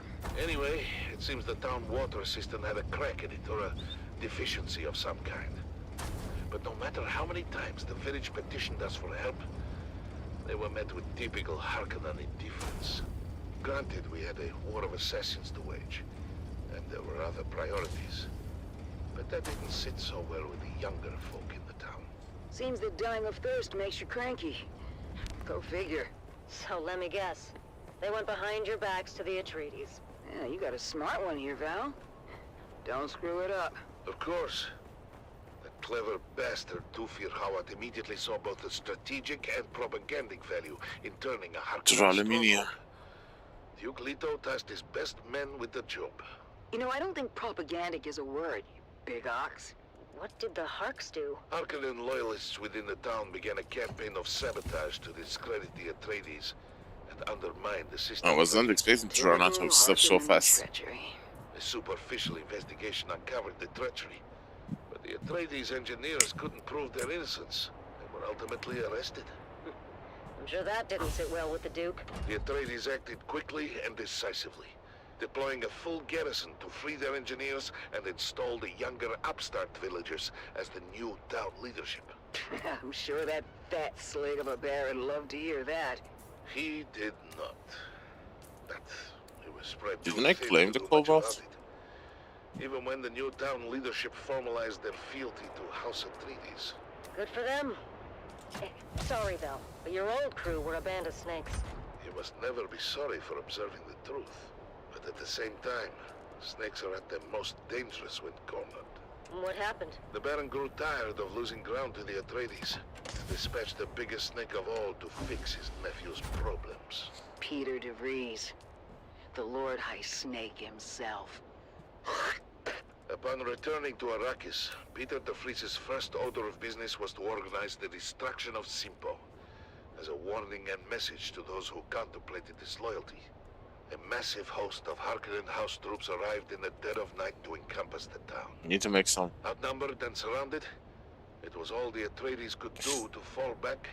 Which is The Harkonnen went on to execute all 27 around of the young 1 villagers a.m. who there. collaborated with the Atreides. You sleep My too sister early. Sigrid among them. Back in the old server, you used to stay up all night. I hold it against every other living and breathing Harkonnen and anyone who serves them. That still doesn't explain the melted sand. When the sun rose the next morning, the Atreides emerged from their bunker to find the Harkonnens. I will get back to you on that. Just relief was send me something that so I have, you know, a way of contacting you in the game. Stockpile of ancient siege I artillery don't know how that works. I've forgotten. The Atreides force and most of the town were incinerated in their beds, just in time for a massive Coriolis storm to come along and blow away anything left behind. Sorry to interrupt your Greek tragedy, but I think we're being followed. We are. For the last 2 clicks or so. Keep When I'm going, online, you almost can send there. me a message. Almost where? The So I can get in rubble pile touch. That used to be my home. This way. I'm waiting for my reconstruction tool cooldown to be over so I can, you know, relocate.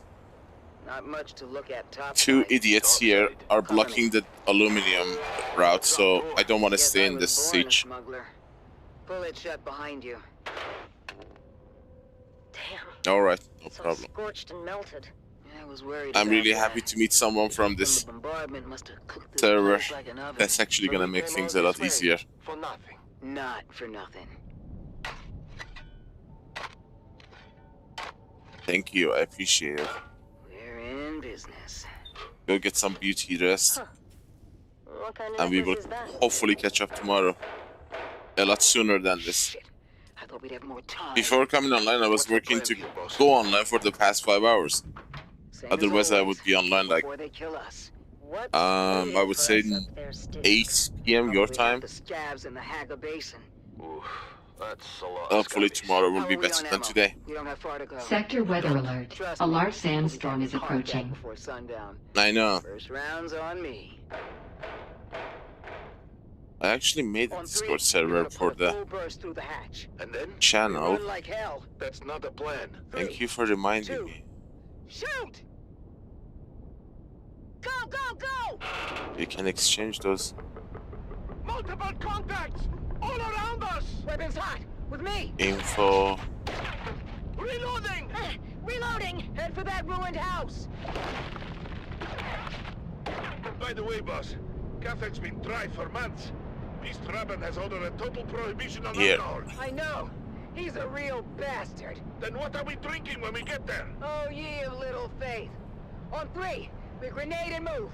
3, 2, grenades out! Yeah!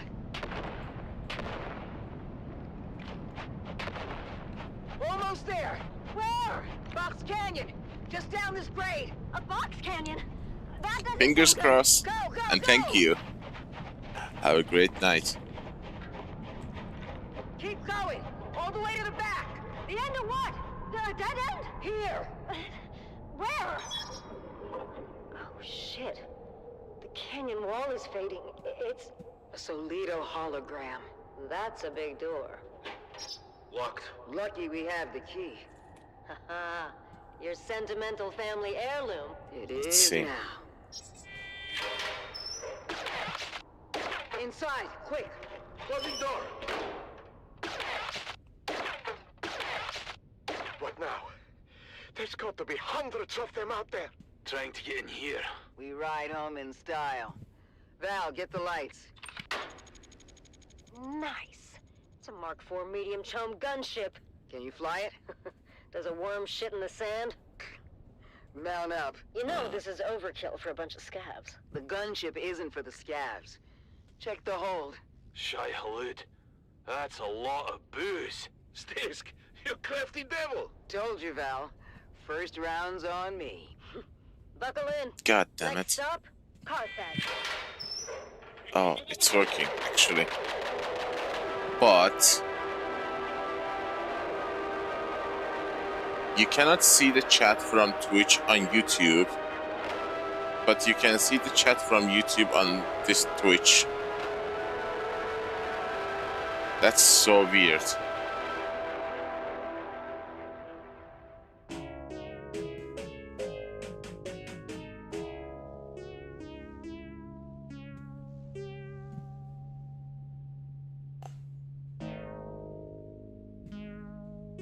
I should have checked it earlier. If you're watching from YouTube and think, what am I talking to? It's the Twitch chat. I didn't know they are not letting the Twitch chat to be shown on YouTube. And from what I'm reading, apparently YouTube recently updated their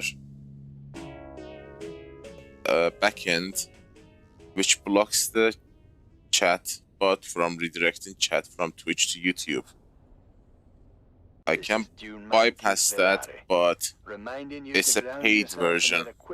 Sandstorm is reported.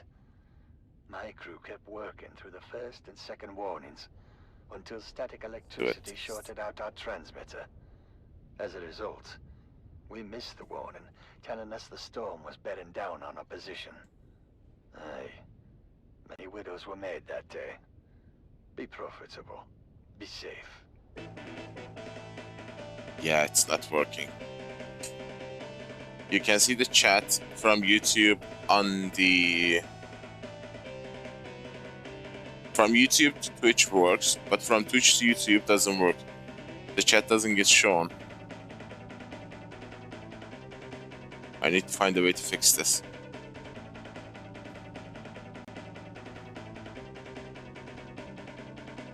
There is an open source free software that bypasses this. It's the YouTube blocking the APIs from Twitch. The Restream program website that I'm using to multi-stream has that option, but they are forcing you to use the paid version to have that enabled. Which is odd. Maybe there is a way to enable this. I need to contact the Restream support. I don't think they would block people from doing that, even on the free version. I was on a paid version, but it ran out. Honestly, I lost like 6 months of it because of no internet thingy. I was also streaming to Kick at the same time with YouTube and Twitch.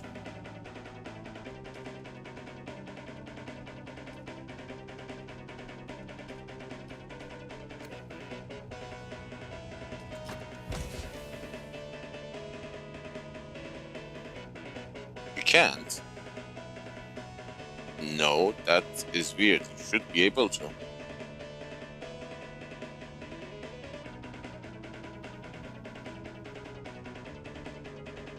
Is there an error? Doesn't exist. I've never heard that before. When you hit the subscribe button, what happens?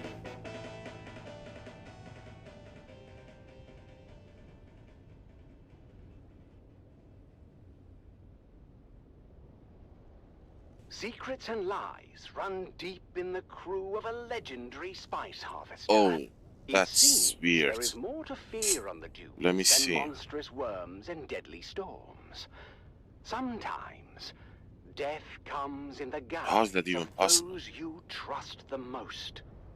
Join us on our continued search for the truth behind the disappearance of Chief Do you see Jarek Thorne. the subscribe from the main page here? On the Titan, Episode 2, Web of Fear.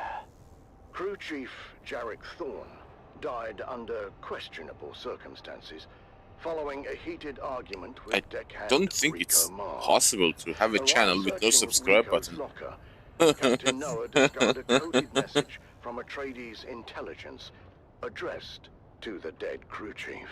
I started the day by reviewing the recording of Captain Noah's initial interrogation of Rico Marr. Rico.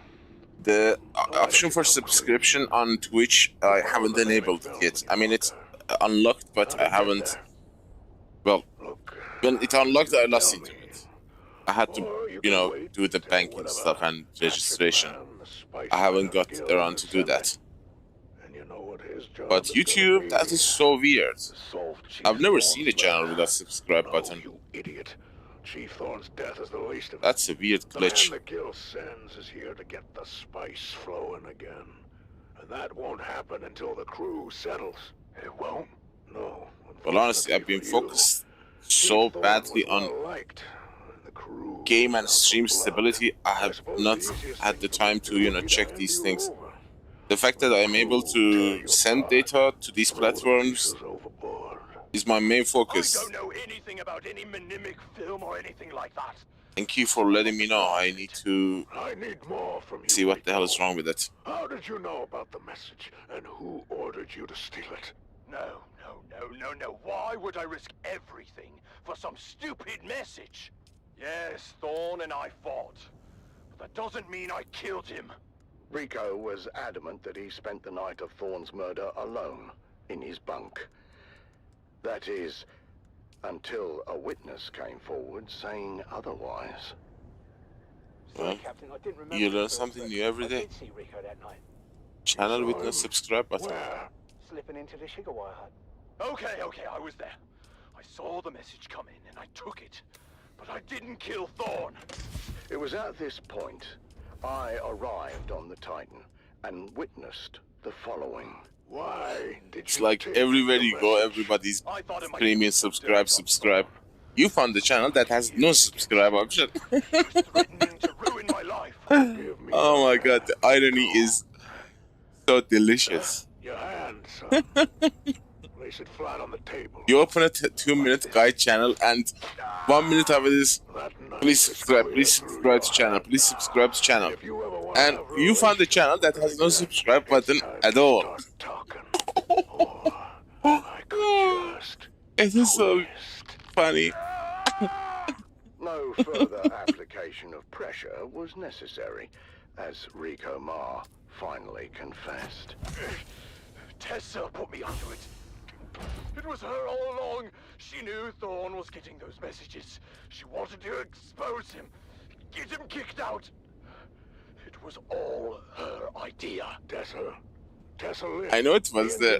There are subscribers in the channels, otherwise it would not be possible. But it's funny that we have a glitch like that right now. Conflict? You could say there was conflict between Thorne and Tessa. We couldn't decide if they hated each other or had some secret, twisted thing going on when no one was looking. Guess hate won out in the end. What was the source of conflict between Thorne and Tessa? Everything. From resource allocation to safety protocols. She was never happy with a single decision he made. What about the encrypted messages? Thorne received a few of them over the past months. I never decoded them. Thorne handled that himself. One by one, the pieces began to fall into place. Engineer Tessa Lim had a combative relationship with her crew chief and wanted him out of the way.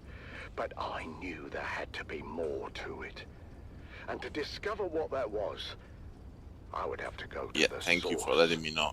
Thank you for cooperating, Tessa. Have a great night. Do I have? None. Tell me about Thorne. Thorne was a special kind of incompetent. The dangerous kind. In spite of what you think, it wasn't personal. His bad decisions put our lives at risk. He was well regarded by the crew. Big whoop. So he was popular. Doesn't mean he was good at his job. How does Rico fit into it? I never told Rico to steal anything. 3 I knew 6, Thorne 8. was receiving those messages on the down low. And when Rico came back with his face busted in, maybe I put the idea in his head. 9, 10, 11. Yeah, but if anyone needs to be investigated here, it's Lena Orlov. Her and Thorne had something going on. Interesting. I've heard from others that you and Thorne had something going on. Don't make me throw up. Jarek Thorne makes the Harkonnen look attractive by comparison. That is Tell me about Orlov. almost 4,000 Start kilowatts. Rico sleeps in a bunk. Thorne has a cabin with a door. So? So, unless Orlov can see through wood, how could she know that Rico was in Thorne's quarters that night? She must have been there, right? Inside Thorne's cabin. How else could she have such intimate knowledge of his thoughts and plans? The accusations were flying fast and loose, and tensions were running high. As I wrapped up the interview with Tessa, she dropped another bombshell. And if Rico was supposed to be in the Shigawire shack alone that night, where was Jeb, our trusted operator?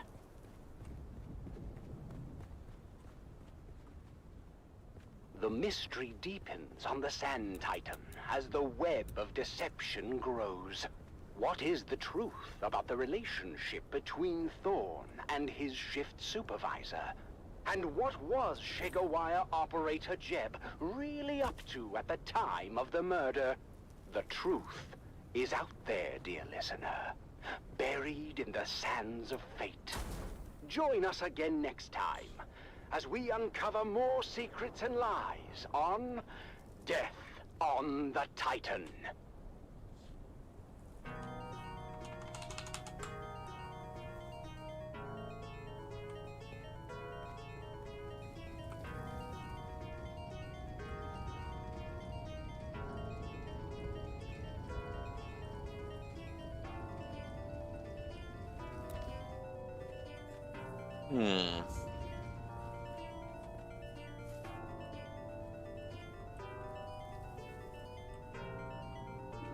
I need more wind traps.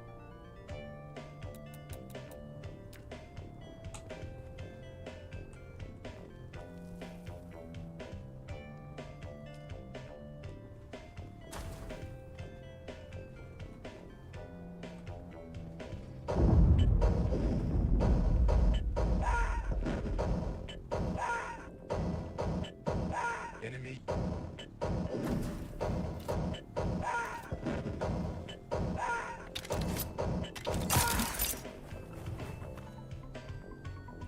Yes, sir. Acknowledge. Wind trap. Particulate filter. Moving out. Particulate filter.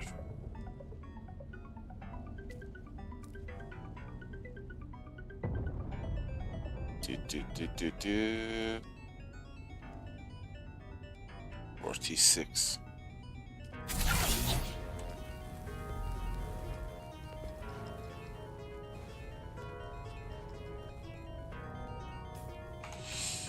Where is my cutter ray? Cutter ray.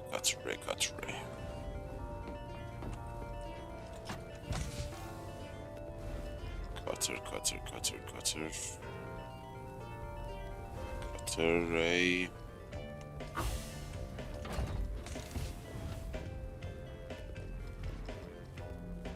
Huh. What? I'm gonna ask Funcom to give me my story items back. They should add that ability to reclaim them somehow, in case we lose them, you know. Enemy.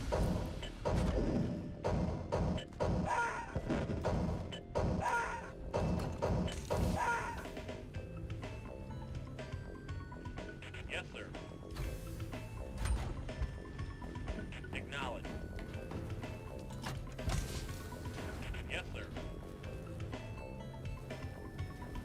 Moving out.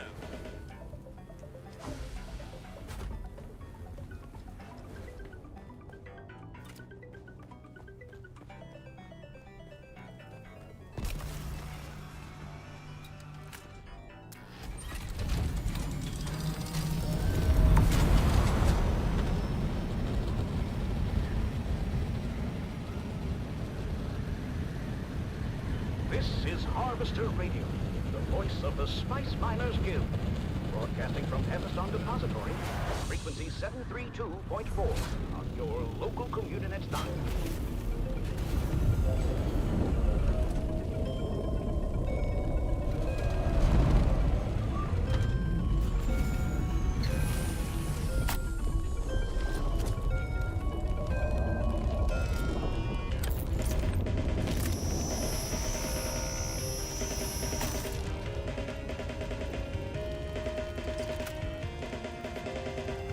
Dune, the battle for Arrakis.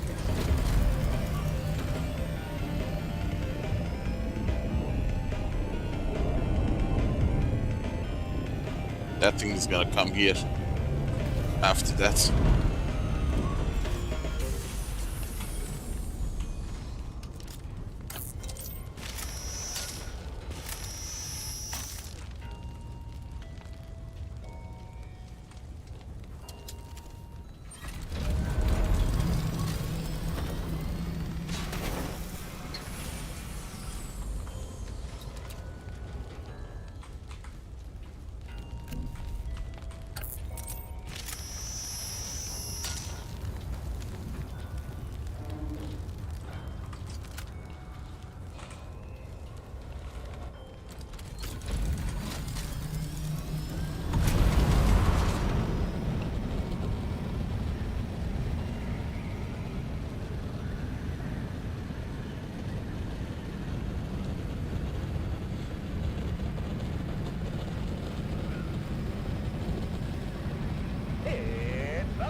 Presented by the Imperial Scenerist Guild and Linder and Gold Coffee. Wake up with Linder and Gold. We put the spice in it for you.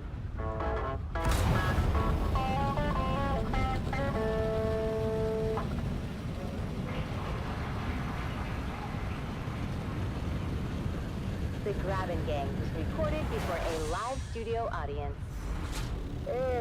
Another day.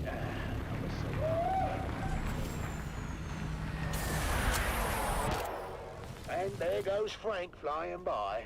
Hello. Hey there, neighbor! How do you like my new softer? Yeah, built it myself! Oi, you okay, Frank? Just a flesh wound. Yeah, not to worry, love. He missed our property entirely.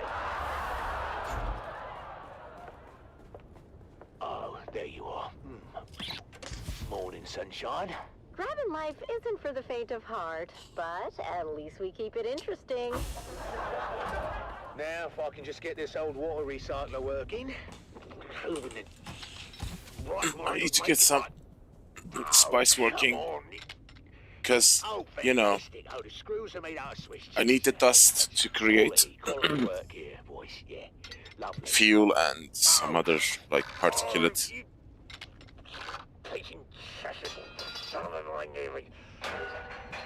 That thing's older than your jokes.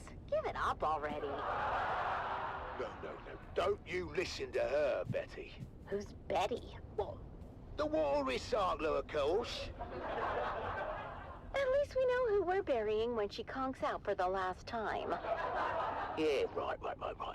Yeah, almost got it.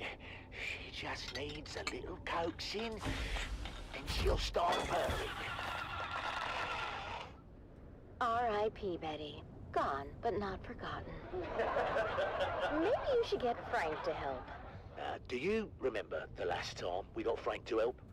You were visiting your sister in Arrakis, and Depot 12 got popped with that surprise inspection, yeah? Well, you don't remember? The main said my hair was 3 centimeters of a guild regs. Oh, now I remember. You were kinda shaggy, Dove. I had no choice. I needed it cut. And I need to unlock the... I got home. I don't know why you would ever go to Frank. I look like a bloody Cycling perk. What was that sound? Mom, Dad, can you guys keep it down? I'm trying to hear my community. Did you hear that? What the hell was that sound? Hey, Junie, hun. Maybe you can do that outside and keep an ear open for worm sign. You know, sandworm activity's up 9,000% since that bastard Zantara took out the shield wall. How did Zentara take out the shield wall in 1 day, and it took you 6 months to build a shed? Don't you compare me to that outlaw. Well, we are winning. Trust me, I've seen his holo. You don't compare at all. Oi, now, that's seditious talk, that is. He's an enemy of the Imperium. Oh, that sounds like a good game. There's a for 25% discount going on the crafting. of the Imperium. So I really need to utilize this, maximize it. Let's see. Can we build the refinery for spice? What? Have you seen her bedroom? Or, and I dare you, have you smelled it? Speaking of which, where's your mother?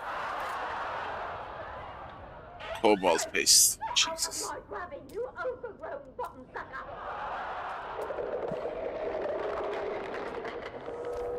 Mum, what are you doing? I'm teaching this thing some manners. It's a sandworm, not a stray bat. Oh, well, that one had spunk. I like it. Why do we have to live with the worms? I can take anything, Arrakis, but enough with the worms already. Look, you heard what the science man said about our grabbing, yeah? To the worms, we're like a highway through the rock. But he also said they come through so fast, they don't even notice us. We should charge them a toll. 5 Solari per trip. Then we could finally get a new ground car. Hey? And I wouldn't have to run so fast between rock islands. Speaking of which, it's off to the trade post.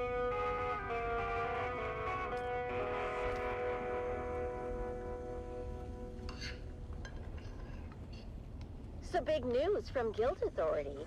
They're sending a new security inspector to check on Depot 12. Oh, another one? Well, didn't we have a security inspection last month?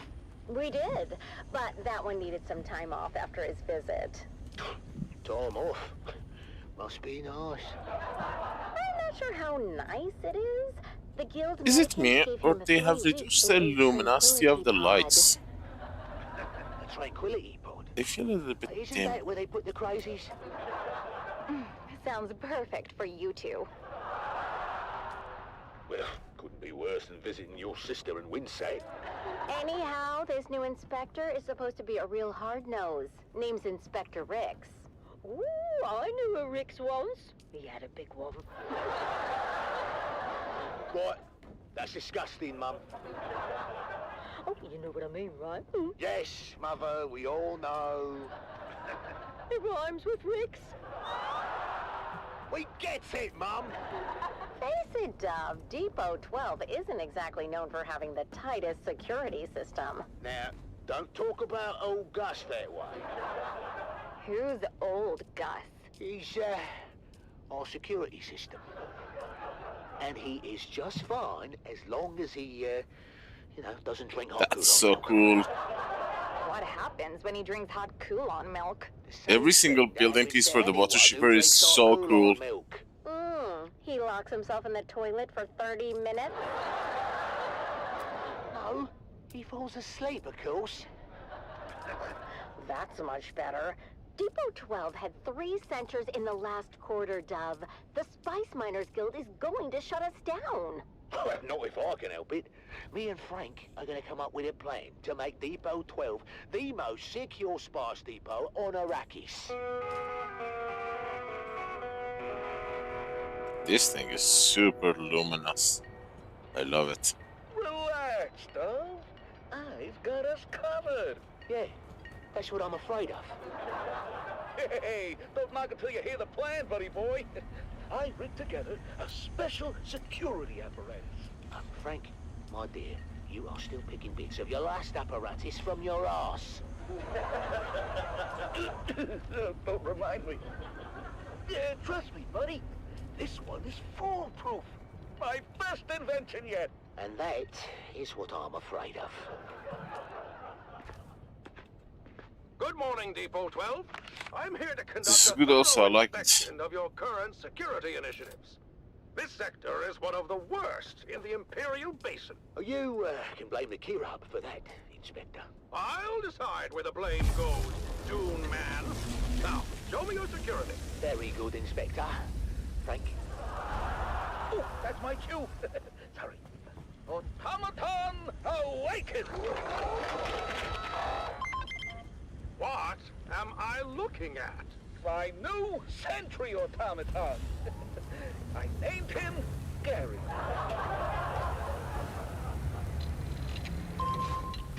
He's scanning for intruders now. Is he? Don't worry. It's all clockwork. No Valerian proscriptions broken here.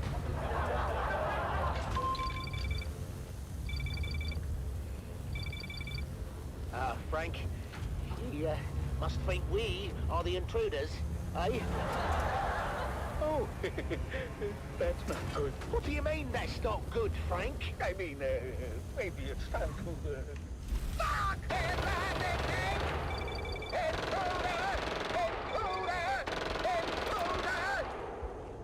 Uh-oh. Looks like we're gonna need another inspector. I got this one in my hair. Oh, another day, another Solari.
This is Dune Man Keith Villari.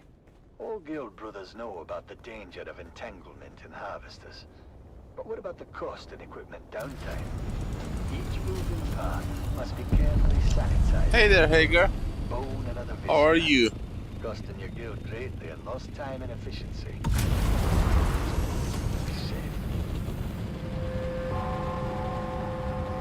The Combined Hunted Communinet Theater presents an Arrakis that's the edition. 5 Days at Carthage.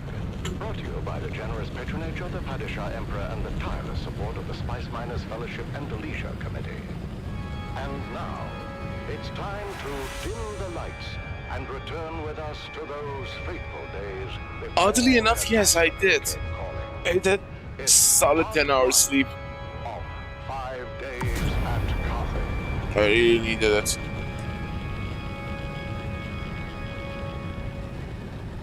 The Imperial Scenarist Guild has been provided unfettered access to the sealed records and testimonies of those who survived the Carthage incident.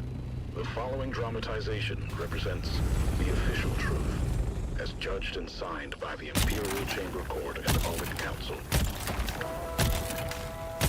So let us journey then to the burning sands of Arrakis, a desert planet in a far-flung corner of the known universe. The year is 10-1-94, and the war of assassins between House Atreides and their ancient enemy House Harkonnen is well underway.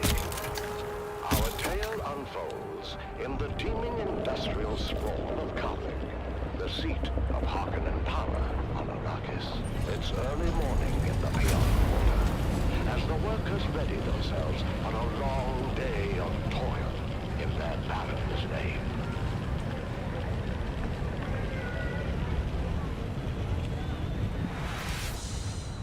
Come to tea, Devon. You'll be late again. It is nice. Is there no more bread? What bread remains I'm keeping for dinner? You've had your fill. I told you before. I usually hit somewhere between 6 and 8. But the past 7 months, I have barely slept more than 5. I have no say in the matter. And they are cracking down on Sleep has become a rare commodity for me. Ofim's cousin disappeared.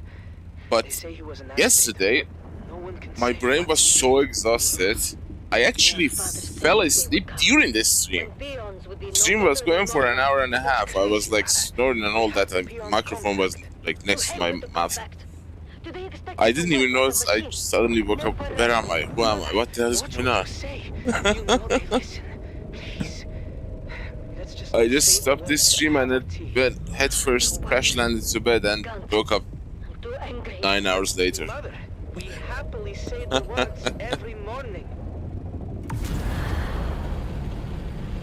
That was crazy. We live by our baron's leave. Like my brain took over and said, no more. No, no, no, no. You're done. To dwell in his domain, and in return, we pledge our eternal loyalty, obedience, and maximal effort, with an eye towards efficiency. Long live the Baron. I'm sorry, Mother, but if you must blame someone, blame Zantara. His most recent attack destroyed our last phased ion refinery in the northern precinct. Fremen bastard. Hey! Your father had Fremen blood on his mother's side. It's a blessing he didn't live to see what happened to them. I say good riddance. It's setting practice cannibalism. Don't be a fool, Devon. Those are all Imperial lies.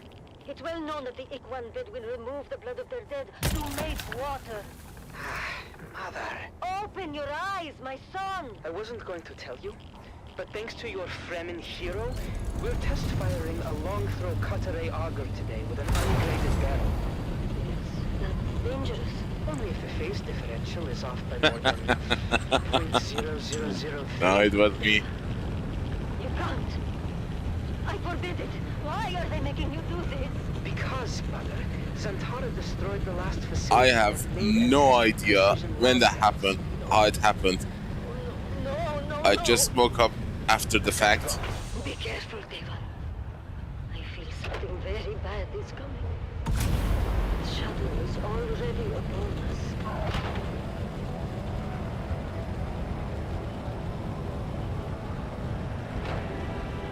I'm telling you, our brain is a completely separate being from our consciousness. When it takes over, you're literally powerless against it. And still, my reservations remain. Be sure to let the Baron know next time we have dinner. For now, let's get on with our job. You had dinner with the Baron? No, Arek. He was being sarcastic. And I will say it again. The long-throw cutaway auger is a precision tool and requires equal precision in its maintenance. Never in my 97 years as a peon have I test-fired an ungraded barrel. It is different. We have no idea how it's going to react. It is insanity, Devon. No one here disagrees with you, Ufi. We have written orders from the House Munitions Master, co-signed by Peter de Vries. They need this laser auger online yesterday. Because there is no risk. That is simmering. That is simmering. There's too many eyes on us to mess this up. All we can do is trust in our pre-fire checklist. And how long do you think it's gonna be before? Let's go again. Spooling up Mason Kaboom. condensers. Mason condensers at full potential. Are we clear to start the firing cycle? Eisenberg control is in the green. All meters, 100% alignment. Single wave guide. Worm is going to impregnate it. How's the mesh? Phased ion is in the mesh. No, thank you. Okay then. Let's take it They have slow. actually added the Engaging throttle. Community update that do not be around the spice blowout. Shut it down! Alec! Venting pig tanks! Submerging coils in 3, 2, coil submerge! What have we done? Alec! Actually, that's the worst way. Because you literally die to its poop. You know?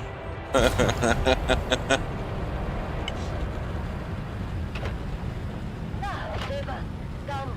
Have some food. Do you hear me? Devan. Devan? What is it? Arrakis dead. Well, what do you think we are doing here? We are sifting through worm poop. Saw him die.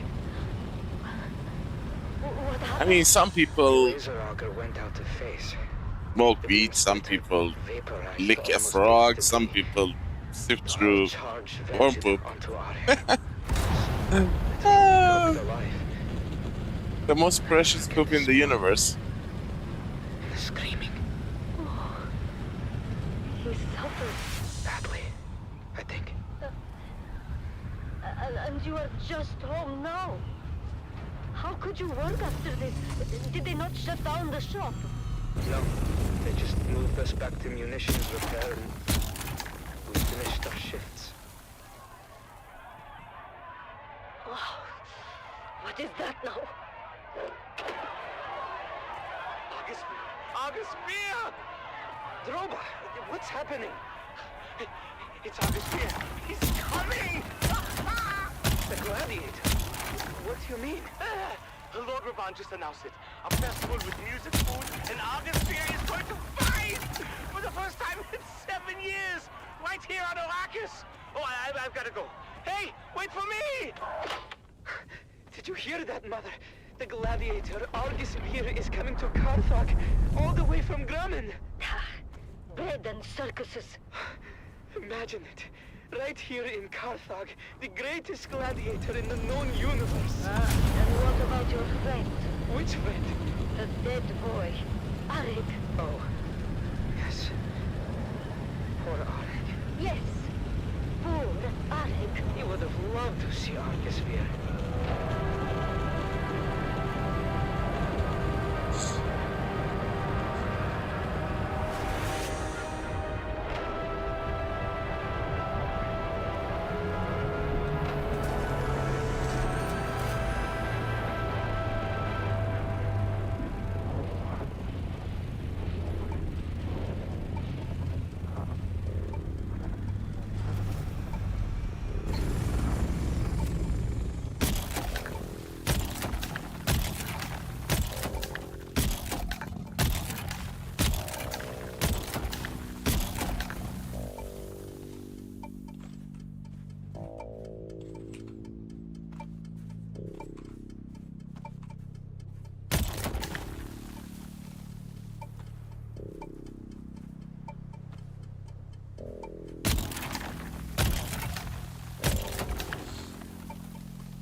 You're listening to Harvester Radio, home of the Daily Motivational, with Master Inspirator Jovian Huss.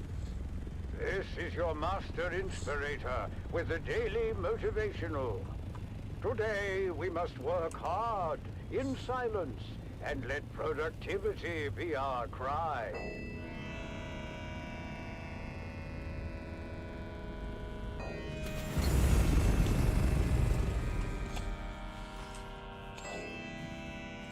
I need residue to create fuel.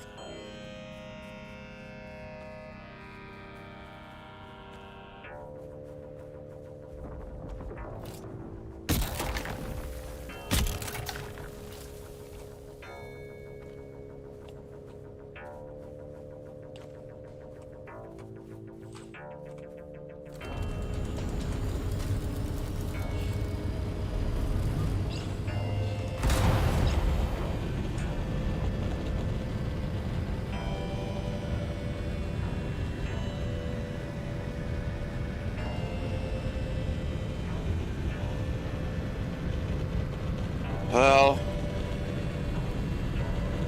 I need to transfer one of my characters to a US server to see what's the ping time.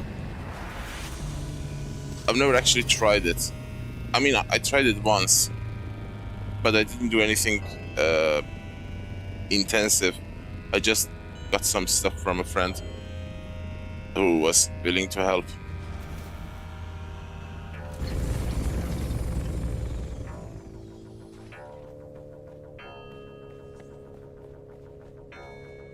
I think I had like 200,000 residue before it went to hell. Oh. It's not gonna pull from the vehicle, right?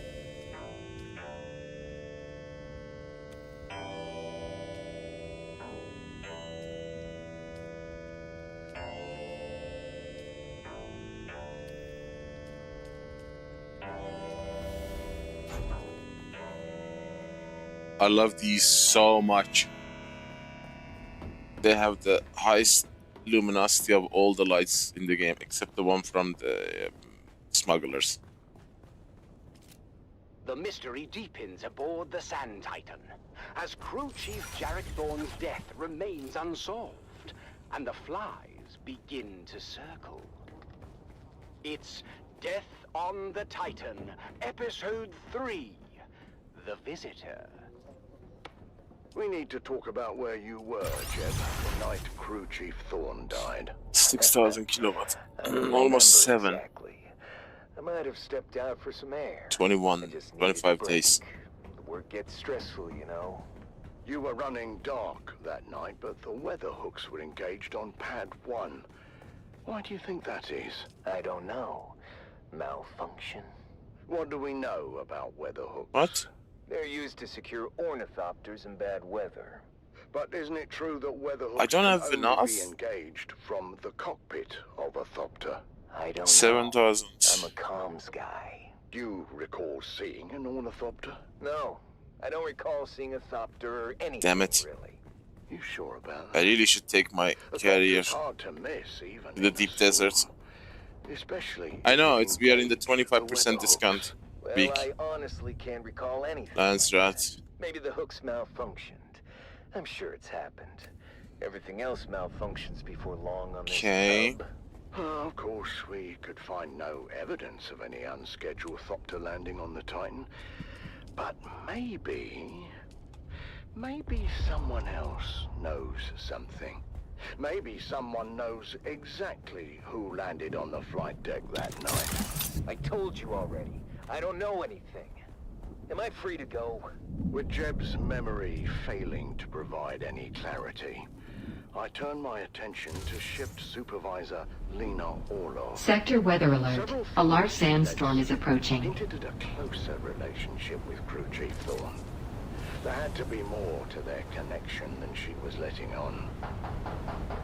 There was nothing going on between us. We were just colleagues. Tessa mentioned that you and Thorne had a close relationship. I really wish we had a Wrong. There was nothing romantic between us. container that would allow us to carry water with a carrier, you know? She's trying to deflect suspicion from herself. You know what? That's exactly what I thought too. I might actually build another base next to this one as a storage base. I'm glad we had these moments together, Lena. Yeah, it could be because it's a water-based chapter. Another day in this That would solve a lot of issues. But a bitch. Who goes around recording the conversations of their crewmates? She was keeping tabs on Thorne, documenting his lack of leadership skills. Oh, she wouldn't shut up about that. I should have just transferred her to another rotation.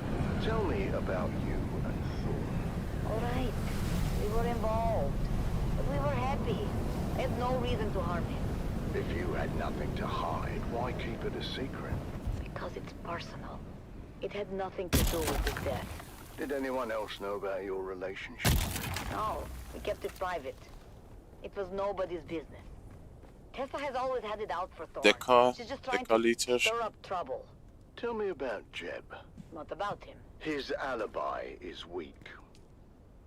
as is his assertion that he received Thorne's secret messages, but had no interest or capacity to decode them. He had the capacity, if he wanted to. We both had the same signals training. Does that mean you could decode the message too? Yes, I could.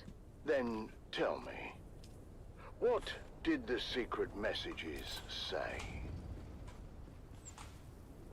Stay tuned for our next exciting episode, where secrets unravel and the truth comes to light on... I really should get rid of these. Titan.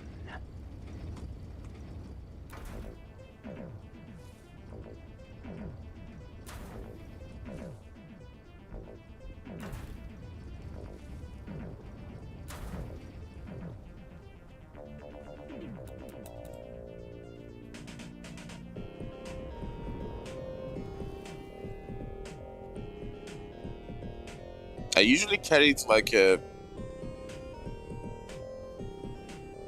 12 to 14 corpses with me. I had like 10 death stills working there and like 15 wind traps. Don't you remember? Good times.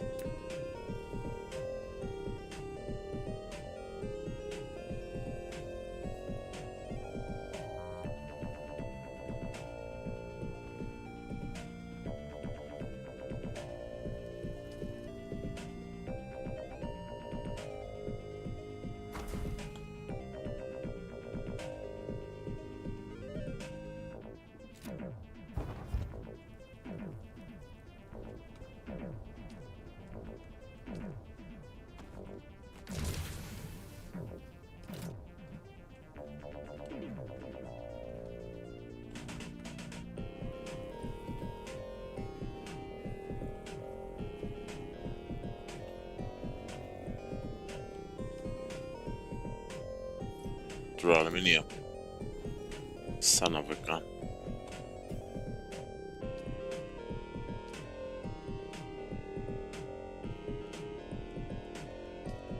I need to get some aluminum.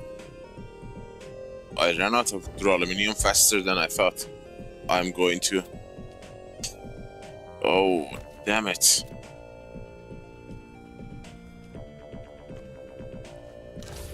There's a water system. Fully functional. Power system fully functional. Fabrication is fully functional. This is your master inspirator with the No, not yet. So many things I need to do, but we must remember I spend so much of my time getting everything working, and then so much to do during the game and stream. If I can keep this going like for a few days and feel that everything is stable, I will have a little bit of a breather room to do other stuff.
But I wonder if it's gonna be, you know, my PC's gonna be able to handle it. I am literally at the exact edge of my CPU limit.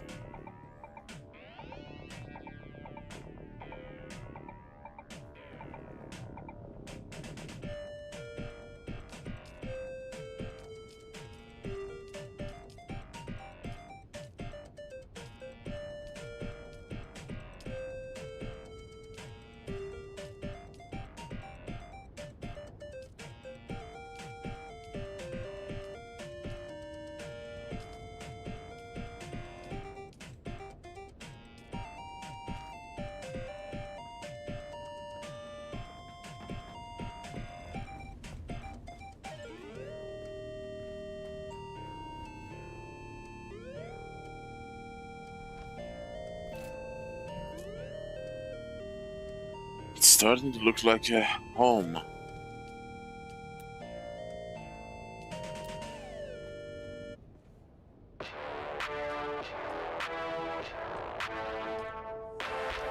You're tuned to Harvester Radio, the voice of the Spice Miners Guild, broadcasting to you live from our studio home at Hephaestus Depository.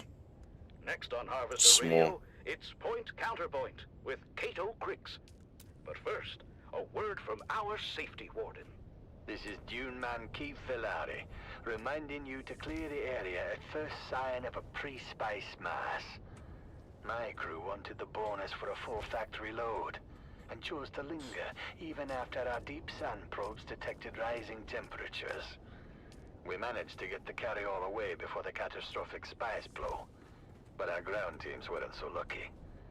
Now our big bonus will be divided amongst their widows. Be profitable. Be safe. And now it's time for Point Counterpoint with your host, Cato Crix.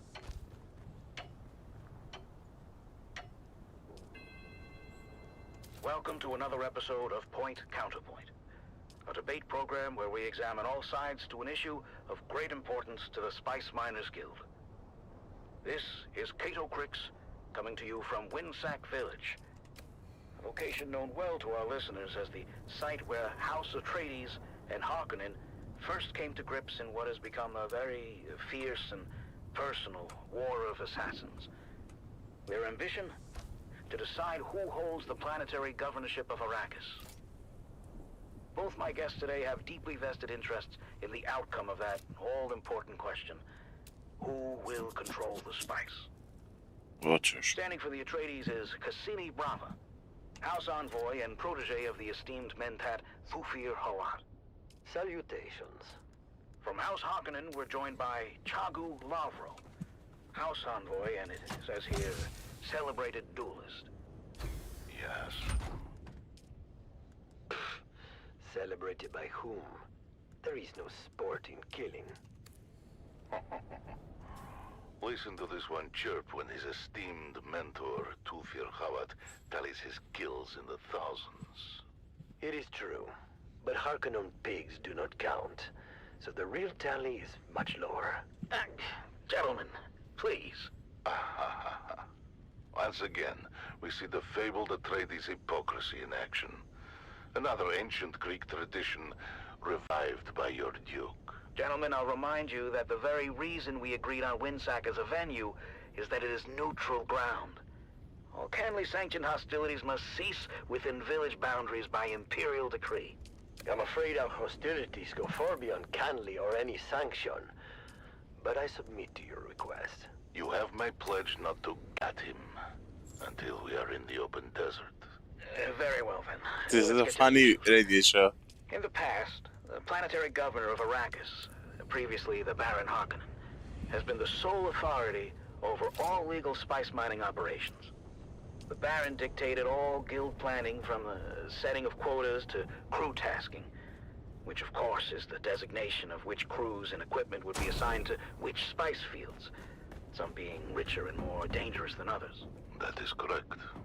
But now the governorship is contested, and while your obligation to fulfill the Emperor's spice requirements must still be met, your two houses find yourselves in competition for your share of the Miners Guild workforce.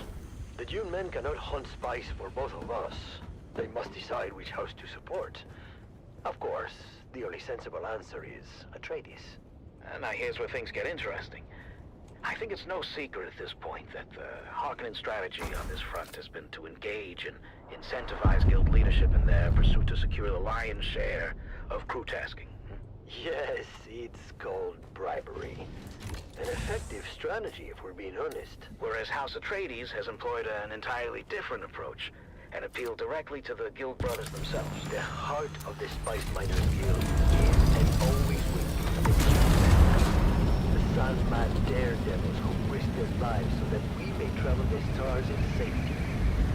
Isn't it about time someone in power cared about theirs? Well, in fact, Toledo has put forward plans for increased safety standards, shorter rotations, and improved danger pay. Plans that have been met with overwhelming favor from the guild body, I may add. And overwhelming irritation from guild leadership. house is greatly divided over the men. So my first question is to you, Chadolaf. How does your house justify its approach? It's the way of things, kid. We are all subject to a hierarchy that shapes our lives. But the Emperor declares that there will be a war for Arrakis sphere. Do we agree? Fact. Arrakis was ours. We made every quota, fulfilled every obligation in good faith. Good faith. Two words never before said in relation to a heart. As I was saying, kiddo, we are all subject to a hierarchy that shapes our lives. And at the top of our hierarchy is the Golden Lion throne. So, if it is the will of the Emperor that there shall be war for Arrakis, there is going to be... Bastard wanted to come from the ground. To challenge that authority is to challenge the very structure that holds civilization. Are you coming to a point anytime soon? That was close. Or must we settle for the one on top of your head? Oh. You cannot bait me, little swordsman. Your time will come. Our point is that we believe every organization from the Imperium itself to the Spice Miners Guild is structured in hierarchy. And we believe that the authority to decide workforce tasking should rest with the duly appointed administrators at the top of that hierarchy. And how have you engaged with duly appointed administrators? Well, we have established a large bonus pool that they are free to expend however they wish. Unlike the Atreides, we would not be so presumptive as to tell them how to manage their own guild. What he's saying, for those without the ability to speak bullshit, is that the Harkons and the creator of Solari on the guild management surely receive the lion's share of crew tasking. Who is speaking bullshit? We create a bonus pool for anyone deserving in the guild. We do not stimulate where it goes. Because you know where it goes. To the pockets of your duly appointed administrators. Fool. It's called investing in leadership. Counterpoint to House Atreides. Why should the Dune men want to work for you? Because we understand the strength of the guild rests in the backs of the spice miners they respect. And while the flow of spice must not be impeded, its pursuit should not come at the expense of those risking their lives to harvest it. But how can we satisfy the ever-increasing quotas with shorter crew rotations and increased emphasis on safety? The only reason these outrageous quotas exist is because the Harkonnen sabotaged the Windsuck refinery and crippled the planetary spice output for a full quarter. Lies. You know very well who destroyed the refinery. I believe the finding of your duly appointed judge of the change is that House Harkonnen was entirely responsible. In fact, I believe your Baron was charged with making up the spice shortfall. Bullshit. Fenring has an axe to grind with House Harkonnen. Who doesn't? But we can't go around challenging the hierarchy, can we? The very structure that holds our civilization together. I've had enough of your barking Atreides dog. Should we see if you can bite? Anytime, anywhere. Neutral ground, gentlemen. Neutral ground. Let's take this outside, shall we? This has been another episode of Point Counterpoint. I want to thank my guests, Cassini Brava of House Atreides and Chagu Lavro of House Harkonnen. I suppose we should be thankful we made it this far. For now, this is Cato Crix, signing off until next time. Would someone call the fucking Sarukar already?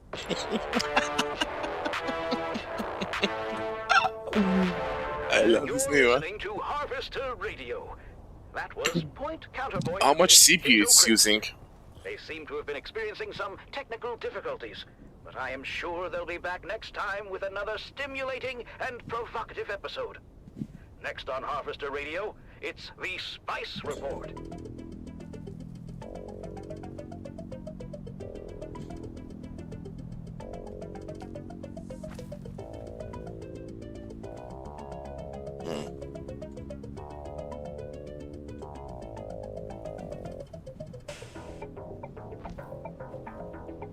Even the lights blend into the structure.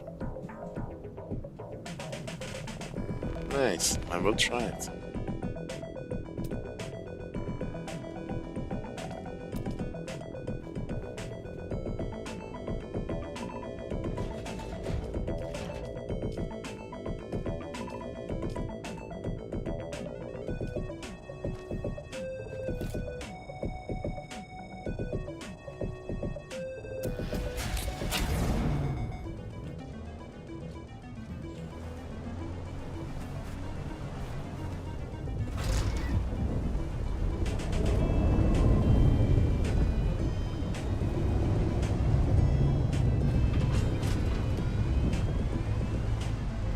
Yeah, your PC is modern. Mine is 10 years old. Some of these new stuff suck the resources. Right now my CPU is at 99%. Let me check. Exactly 99%. It fluctuates between 97 and 100. This is the bare minimum threshold. Just run the game, OBS, the VPNs, the web browser and all that. That's it.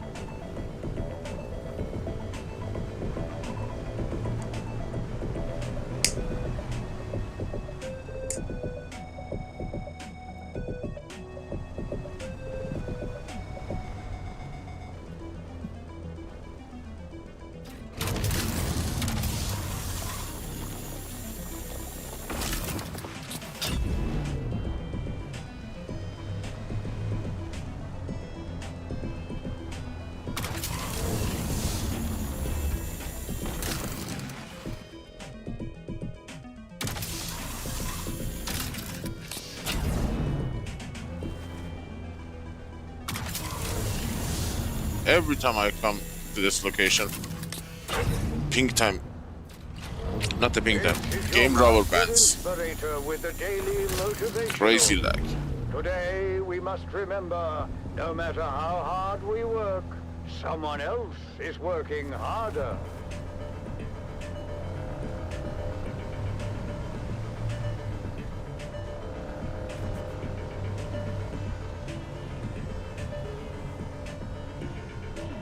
See that frame drop? Jesus.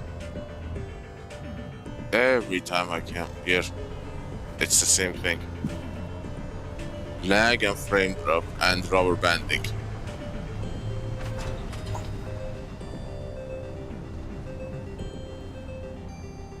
I thought it's because of the bases, but there aren't nearly as many bases as there was before. Maybe it's being shaded, I don't know. But the rubber banding is insane.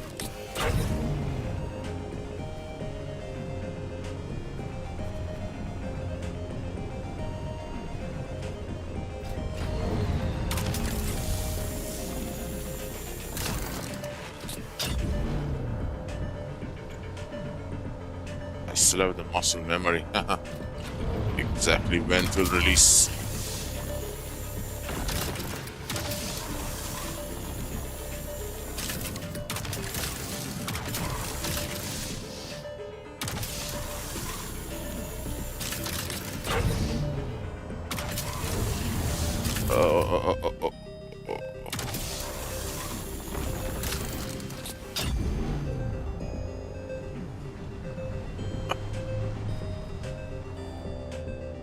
I take my statement back.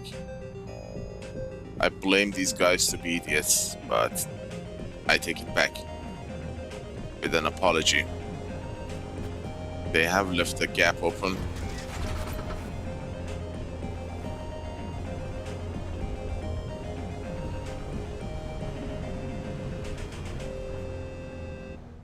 It is very unexpected to see people are this considerate. The Communinet Theatre presents an Arrakis Playhouse production of 5 Days at Carthage.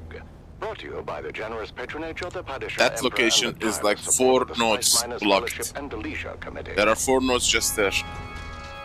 And now, It's time to dim the lights and return with us to those fateful days before catastrophe came calling. It's part 3 of 5 Days at Carthage.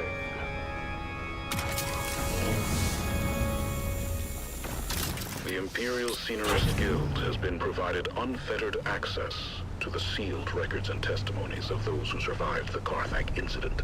The following dramatization represents the official truth, as judged and signed by the Imperial Chamber Court and Audit Council. So let us journey then to the burning sands of Arrakis, a desert planet in a far-flung corner of the known universe. The year is 10-1-94, and the war of assassins between Is this a mix of smuggler and enemy House Harkonnen is well underway. No, it's we join our story alongside a capacity mechanic, crowd at the great Lost Service gun.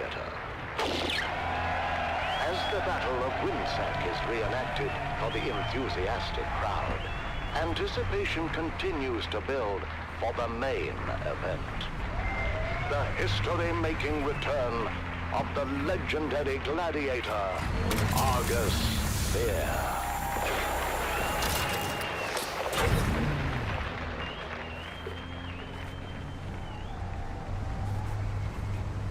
Do you hear them, Argus? All of that for you. Oh, do not overfill my ears with honey, old dog. I hear the crowd well enough. I also hear the sound and fury of Laskan fire. The Battle of Windsack, I believe. You know how the Harkonnen love their reenactments. Never heard of any bloody Windsack. A local engagement of some import. The exact details elude me. Ah, come on. It didn't end well for the Harkonnens. Why celebrate it then? I'm told there is some disagreement on the specifics of how the battle concluded, and who, in fact, was responsible for the rather costly destruction of a Spice Guild facility situated there. The Harkonnens, no doubt. I believe the Baron would claim otherwise. He would, wouldn't he? Where is my damn spice? The skin on my legs feel as if it's both swelling and tightening at the same time. The pressure's building. Oh, where's my damn spice? That Harkonnen bootlick should be here by now. There he is. Control yourself, Argus. And do keep in mind we are here at their sufferance. Now, enough of your prattling page. You're beginning to sound like my sixth wife. Damn her eyes. Oh, hello. You're not Vestari? No, Vestari had to attend a pressing matter. I am here in his stead. What could be more pressing than my bloody spikes? My legs feel as if they're about to burst and shower the room with gore. I have your spice. As requested, a 7% solution of melange, elaka oil, and Karana brandy. Did you mix it yourself? Who the devil cares? Give it here! No.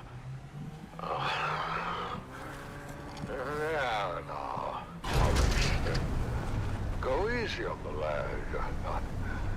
I'm in no rush to be anywhere, and I wish to enjoy a nice day in the country. He'll sleep for a while now. The battle is still hours away. I know it looks bad. We're mostly retired these days, but when the Baron calls, Argus can never refuse. I'm afraid his vanity wouldn't allow it. I grew up listening to Argus Fear on the Communinet. My father said he was the greatest gladiator in the known universe. Unfortunately, maintaining a reputation as the greatest gladiator in the known universe comes at heavy cost. By now, Argus has had every major organ slashed, crushed, or punctured. Every bone broken multiple times.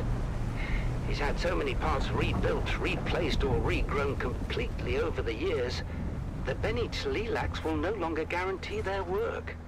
They say he shouldn't even be alive. I had no idea. No one does. As I said before, his vanity would never allow it. Still, the chronic pain he endures on a daily basis would drive most men to self-annihilation. But Argus Veer will never willingly die.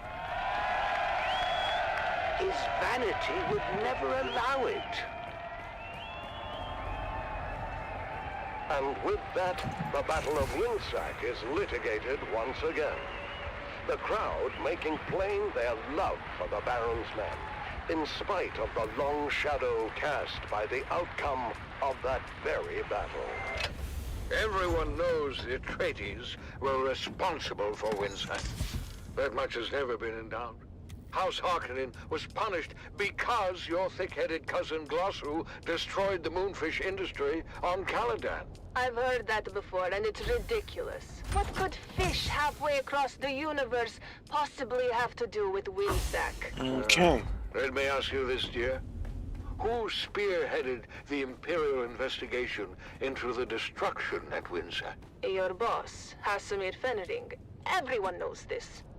Oh, I wonder if that's the same Hasamir Fenring that was 5 heavily hours. invested in the moonfish industry. I hear that Fenring lost over a third of his fortune when the industry collapsed.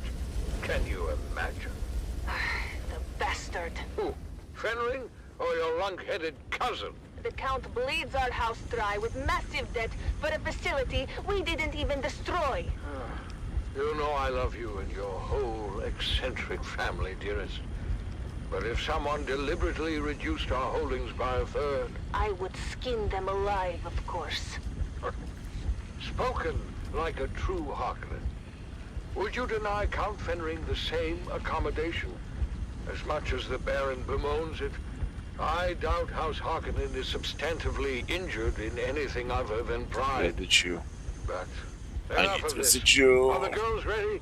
The streets are filled with revelers, and I'm not going to be late again. It erodes my authority. No, it would be and I resent it. interesting if we take the crawler to the deep desert. How dare you address your mother To that be way, there. as if you were speaking to common Mala. Try again. Yes, Mother? Ah, you all look so lovely. It's a shame Feyd-Rautha won't be there to see you. What? What do you mean he won't be there? I heard over the steward comms. It seems Feyd and some of the cousins were readying to attend the arena when a contest of boasting broke out. Of course, it wasn't long before an impromptu hunting party formed, and the group found themselves on a highliner bound for Rosek. Rosek? I'm not going. Me neither. You're dressed, you're going. Consider it your sole familial obligation. I had those dresses brought in from Chusik at great expense. You will be seen in them. Not by Feyd-Rautha. And he's the only one we care about. Feyd is the premier get as far as eligible bachelors are concerned, darling. Who puts that nonsense in their heads, hmm? It's true. Ever since the Atreides girl humiliated him at Arsent, Feyd has been actively receiving suitors. Whores, you mean? Oh, you're fooling yourselves, girls. All of you. You haven't the slightest chance with Feyd-Rautha. No. His mate will be selected for political advantage above all, and we offer none. Father! I know you think me cruel, but it's the truth. Ah, saved by a knock at the door. Grim tidings, High Prefect. Girls, out. You stay, darling. Davros, report. We're getting calls from all wards, sir. Somehow, a sizable supply of alcohol has made it through the security zone and is being distributed throughout the city. Throughout the city? Drunken debauchery reported in all wards, sir. We're shutting down pores as fast as we can, but we can't keep up. I told them this would happen. You can't drive the workers harder and harder and take away their outlets at the same time. The pressure can only build so much before it explodes. So what do we do, sir? What do? we do nothing. Perhaps the alcohol is a gift. Perhaps the crowds will have a riotous good time and wear themselves out before we see any proper unrest. What is your read on the crowd's temper, Davros? Happy, sir. Excited for the most part. Excited for Argus Veer, that is. If there's one clever move Lord Raban has made in recent memory, darling, it's delivering the Great Gladiator. I thought the old hedgehog was retired. He is, but Glossu had nothing to do with it. Argus Veer is here at the Baron's request. Well, it doesn't matter who brought him. What matters is that he's here. I shudder to think about how the crowd might respond were they denied their spectacle. Well, we'll all be denied, sir, if we don't get going. Your ground car awaits. Vastari! What happened to Valentin? Oh? I know I'm late with your spice, but it's been insane up top. The crowd's worked up as I have never seen. Oh my. Argus. Yeah, well, better wake him already. He's up next. I think that might be a problem. I can get a bucket of water or something. لسان آلگاهی. We're going to need more than a bucket of water, I'm afraid. Argus Veer is dead.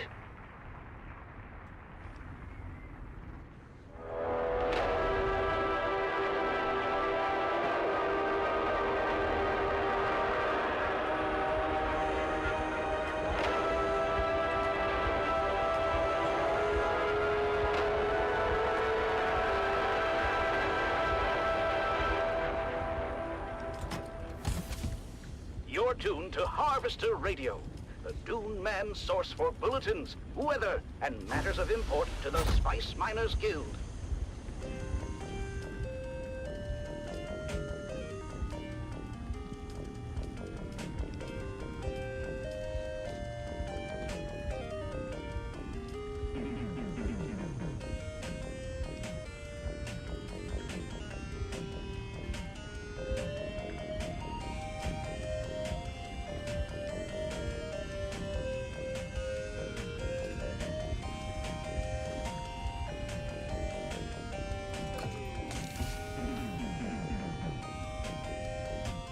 Where's the engine block?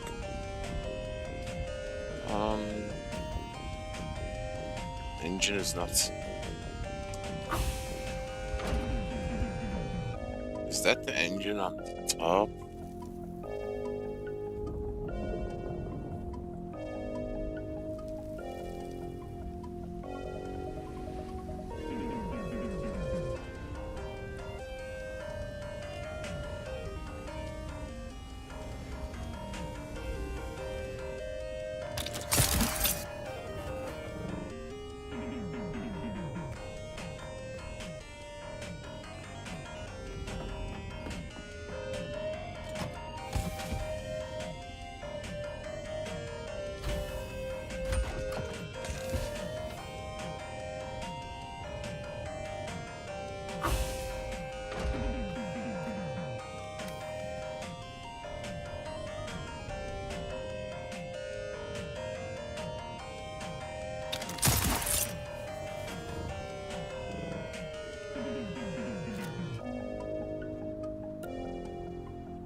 It's the Grabbin' Gang, presented by the Imperial Scenarist Guild and Linder and Gold Coffee. Wake up with Linder and Gold. We put the spice in it for you.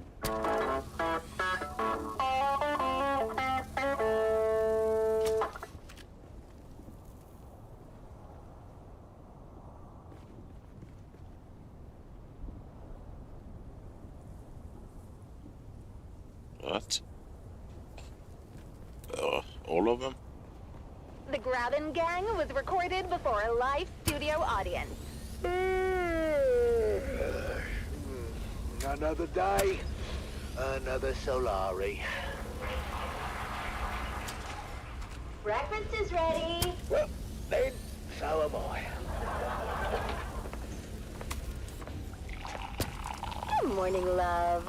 It's a great morning, sunshine, especially since we're starting the day with Lindarin Gold coffee. You know, they put the spice in it for us.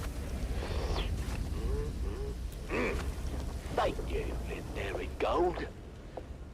Morning, Mom and Dad. Canute asked me to go to the festival with him. Wait, which one is Canute? The one who dresses like a Kirab? No, that's Faisal. Canute is the one with the, you know... You know, the father is of the Siege persuasion. Oh, the Fremen half-breed. Dad, stop being horrible. They're called Town Fremen, and they separated from their Siege brethren generations ago. Oh, that's great. And now you're going to the festival together. Enchanted. I'm forcing Canute to go and have a good time. Forcing him? Why? He's been mopey ever since the Fremen disappeared. I want to lift his spirits. Oh, that's so sweet, honey. Well, you better get used to the idea. I don't think the Fremen are ever coming This back. is gonna be tricky. The Emperor made sure of that. Ugh, I've got to go. Bye, Mom. Bye, Nana. What am I, Chop Slick? What about you, Dove? What about me? Don't be coy. I know you're mad for the festival, especially the spice cake competition. Oh, this is my year, Marika. The golden hat will be mine. Ooh, working on a secret recipe? See, that would be incorrect, my dear, because I am not working on a secret recipe. Really tricky. I am working on the secret recipe. Oh, come on, Dove. You say that every year, and every year Old Man Rashad's spice cake takes the hat. Well, not this year, lovely. I've got a super secret ingredient that's gonna blow the judge's mind. Is it more spice? Because if it isn't more spice, you're wasting your damn time. Shut up, Mum! What's your secret ingredient, Dove? Oh, you know, just a little something I picked up from Frank. Oh yeah, Because I have increased inventory. 3,000. This actually might work. Frank, are we talking about the Frank that built a fart filter into his still suit? Look, don't be insensitive. He has gastrointestinal issues, and it's not a joking matter. Oh, then you must be talking about the Frank that invented the thumper with a musical accompaniment. Well, I'll have you know that was genius and worked as intended. I mean, unless you stayed around listening too long. Oh, I'm sorry, Dove. I don't think Old Man Rashad has too much to worry about. Maybe you're right. Maybe I should give the flavor enhancer a pass. I told you, dummy! More spice every time! Stay out of this, Mum! Come on!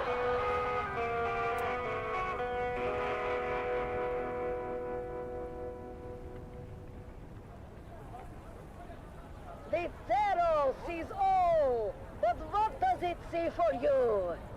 Have your fortune told and learn what fate has in store. Only 25 Solaris. Did the judge come around yet, Dove? Not yet. Where's Junie? Looks like they're in line for the fortune teller. Oh, no! That's Old Man Rashad's booth. Look at that line. He must be giving out free samples again. Well, that's not fair. Oh, want me to go over there as a spy and size up the competition? You just want to try his cake, don't you? Is that so wrong? What about me? Oh, I'll get you a piece too. Well, that is not what I meant. I know, but I will get you a piece. Yeah, all right, fine. Hey there, neighbor. Frank, I didn't think you'd show. I mean, well, you know, because I wouldn't use your invention. Come on, Dove. Have you ever known old Frankie boy to be a quitter? No, but I'm still hopeful, you know. Come on, buddy. Have you scoped out the competition? No, but my whole family deserted me for old man Rashad's sample line, so I can take that to bed with me. Oh, I've been through his line twice. That cake is better than ever. Oh, thanks for the morale boost, mate. Yeah. I'm not too dry, not too moist, just right, is it? So, what do you say we make this a little more interesting?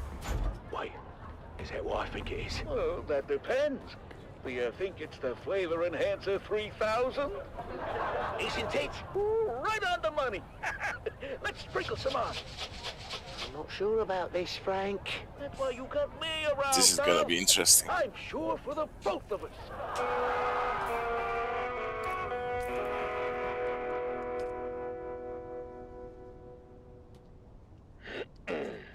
So sorry, honey. For what? I haven't lost yet. It's so cute that you think that. Ladies and gentlemen, it's time to announce the Golden Hat winner for this year's Spice Cake competition. And the winner is Dove Denick of Depot 12. Did he just say Dove Denick of Depot 12? He said Dove Denick of Depot 12. We did it! We actually bloody did it! Dad, you won! Congratulations, Dove. We're just as shocked as you are. Come around, all. There's enough for everyone to have a taste. The line starts behind my wife right there. And here's some for you, and you, Governor, and a big piece for you, because I like the look of your face. One for you, little boy, and your mum. Tell me, Dove, can we know your secret? I don't think it's an overstatement to say your cake achieves new dimensions in flavor. Did you put anything special in the mix this year? Well, it's a lot. You're just Sector weather alert.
F1, F4, F8. God, this deeps. 6. Deep desert is nasty. No information, Dove. I'm afraid we cannot award you the Golden Hat.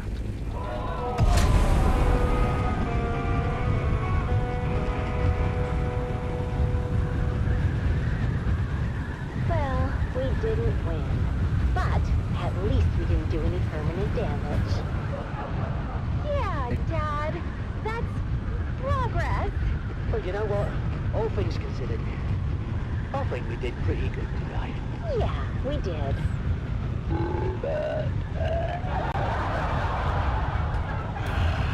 Another day, another Solari.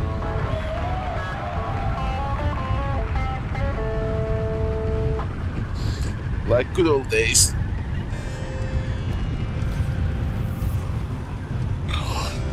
Risky old days.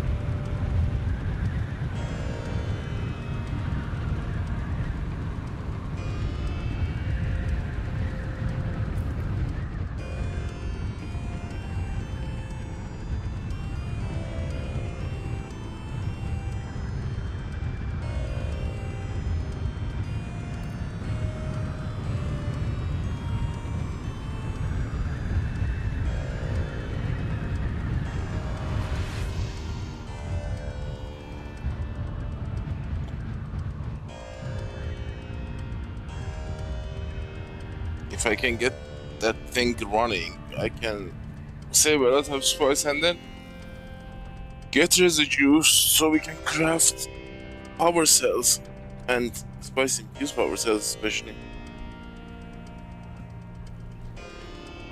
Please be the one that is closest.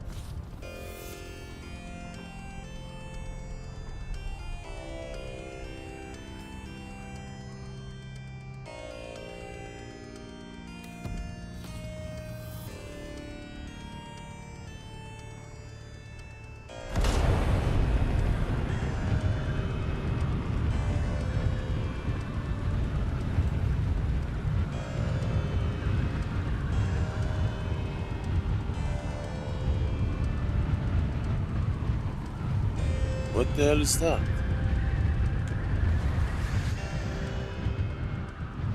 No time for that. Stick to the plan. This is Dune man Keith Villari, reminding you to secure all fueled equipment at first worm site. My crew waited too long and lost both crawler and carry-on for the Leviathan. We thought we'd landed the big bonus, but now it will take generations for our children and grandchildren to work off our debt to the guild. Big profits. Be safe.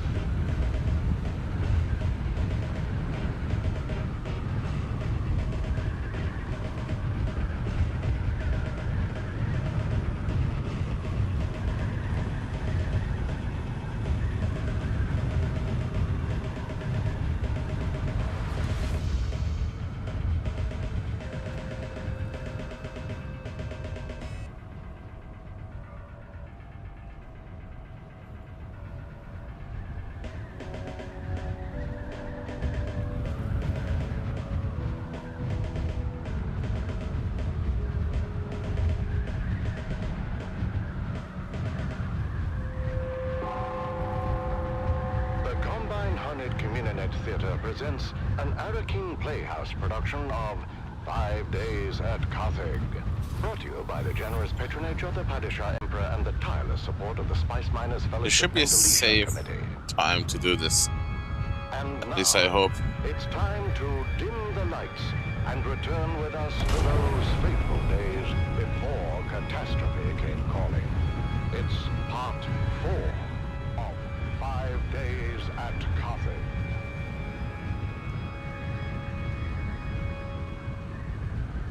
The Imperial Scenerist Guild has been provided unfettered access to the sealed records and testimonies of those who survived the Carthage incident.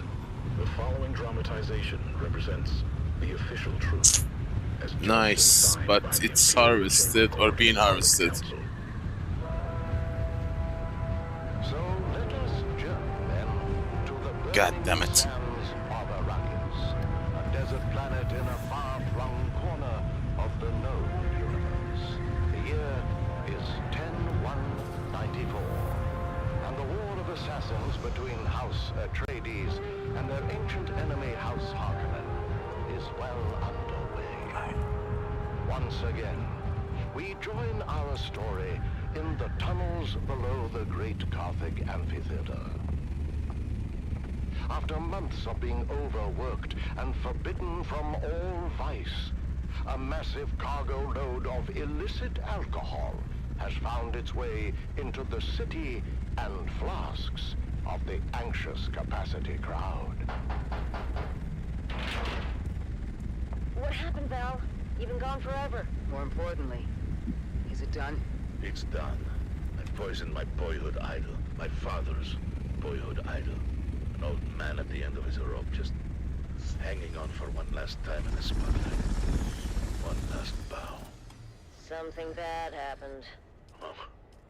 My path back here took me through the main concourse, where I came face to face with a 20-meter hologram of you, Stisk. Then you, Zoe, Jingo, Max, and finally me. No way. How can they be looking for us, Stisk? Not just the Harkonnens, the Imperials as well. There's an alert on both communionets. Don't worry about it. I've got it covered. Bullshit, you've got it covered. They know we're here. It's a miracle none of them followed me back. I said don't worry about it. In about 10 minutes, we're all gonna walk out of here together right through the main concourse. You're your own surprise, sis. Our faces are probably spinning on every corner in the city by now. There's security everywhere. In 10 minutes, the authorities are gonna be too busy to even care about us. What are you talking about? Too busy with what? Too busy with the poor people of Carthag. So tired, so overworked, and forbidden from even a drop of the good stuff to ease their troubled minds. I wonder if it's the same with the worm behavior. Drop a cargo load of paint stripper into the pent-up town. They overindulge. But can you blame them? All that angst has to erupt somewhere. But what do you think's gonna happen when they learn their beloved hero is dead? There's no way they could know. It just happened, and it takes a while for word to get out. Not if someone's already putting that word out. We told everyone, boss. People were pissed. And you'd be surprised how fast word spread. They really love this Arrakis Fear guy. Who is he? I already told you. He's the greatest bloody gladiator in the last Did it 300 disappear? years. I don't watch blood sports. I'm more of a Geops guy. I predict a full-blown riot. 10 minutes tops. That's how we're gonna walk out of here. Crowds all liquored up and pissed off. When they hear Argus Veer is dead, there's gonna be blood in the streets. It'll be impossible to track in the chaos. Oh, not just the crowd is liquored up. How about the whole damn city? But how do they know it's us, Stisk? The vault we hit with the containers of booze? I reported it all destroyed, but the rest of Simpo. But it wasn't destroyed. You lied to your own people. Then we stole from them. What the hell, Stisk? I miss you, Spicefield. Our cover was blown the minute we hit Carthag airspace. Impossible. I should not be too hasty. Have standard issue I don't know how the worm behaves. I mean, I know I'm not used to it. The Harks or the Imperials. It was blown by our own side. Of course they would recognize their own transponder mask. What did you do to us, Stisk? We can never go home now. Sorry, Val. If there was any other way... Any other way to do what? Betray and steal from our own? She doesn't care about the smugglers, Val. This is all about the Harkonnens. That's right. The Baron and all his spawn can go to hell and take their city with them.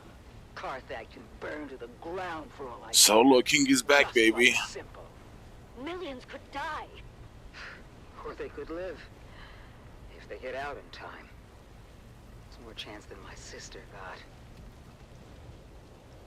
What the blazes is the hold of Davros? This ground car hasn't moved in 10 minutes. It's the crowd, sir. As you correctly surmised, they seem particularly agitated. Blast it, man. I told you to take the back way and damn the main thoroughfares. This is the back way, sir. I'm getting reports from all precincts. The people are well lubricated and taking to the streets. Father? What, Ludmilla? Can't you bloody well see I'm working? Oh, relax, dearest. The poor girl only said she has to... Damn it. I told you all to go before we left. Davros, what do you suggest? I have a cup, sir? I'm asking about the mob, Davros. The angry, inebriated mob encircling us at this very moment. Wait a second, sir. There's a bulletin being flashed on all Communinet frequencies. Put it through. This is Germ Communinet 1 with an emergency bulletin. At 21 local time, Carthag officials announced the death of Where are they going? gladiator Argus. Ah, it's PvP, so they based like in the widespread unrest Stravidium and all that.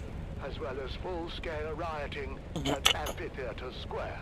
Prefecture authorities have ordered the streets cleared effective immediately, as a curfew is now in effect. Let's go live now to... I am surrounded by fools, darling. I'm not the drunken, slack-jawed apes cavorting just beyond. No, the fools I lament are the dead-eyed imposters within my own organization.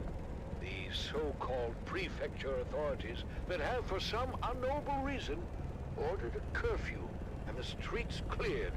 2 orders that I, as the High Prefect of Carthag, with the most complete knowledge of our forces' capabilities, would submit we have no bloody hope in hell of enforcing. 2 orders that will, in the end, only serve to incite the drunken mob more, if not compel them to violence. Sergeant, the girls are afraid. Listen, girls, this is a Series 7 armored ground car. The same vehicle used in the Emperor's own livery. The Series 7 is renowned throughout the Imperium for its immense. Amphitheater security has been overwhelmed, sir. The surrounding precincts are pulling back as well. Word is, this is escalating into a full-scale revolt.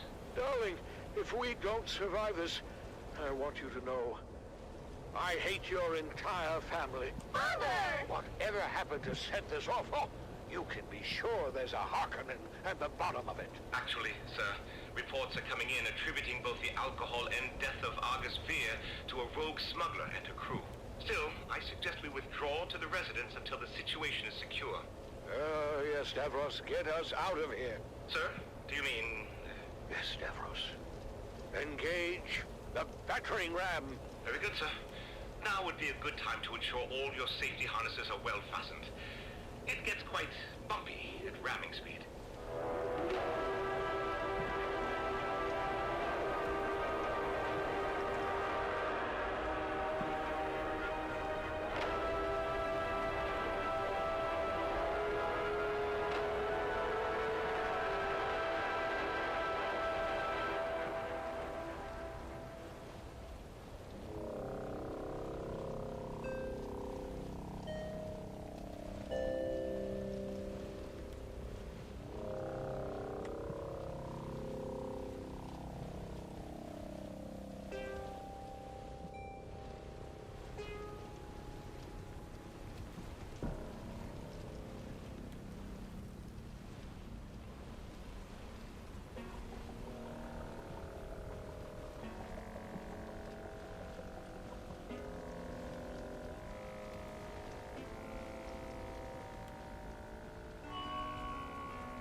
What freedoms are you willing to give up to the smiling elitist who promises comfort while plotting to keep you in your little hive cell for eternity? Follow these questions to their ultimate conclusion, dear listener, and you may just find your truth.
Hey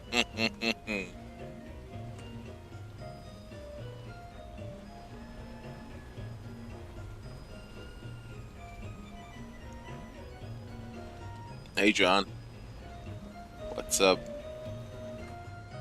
I need spices as you for fuel.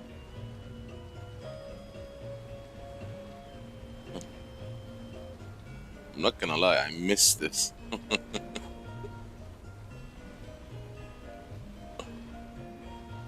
I like to think I am single-handedly responsible for the conversion of half this solo spicer in this game.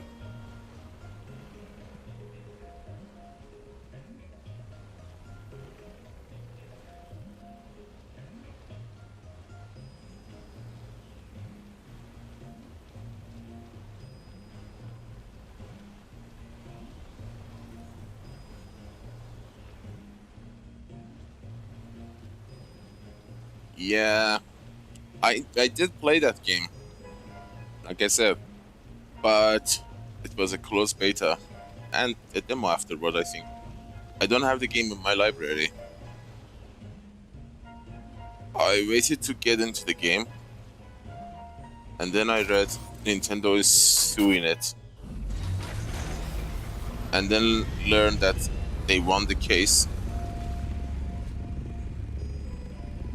I would like to see that there must be a ton of updates and changes to the game. God, I missed that game.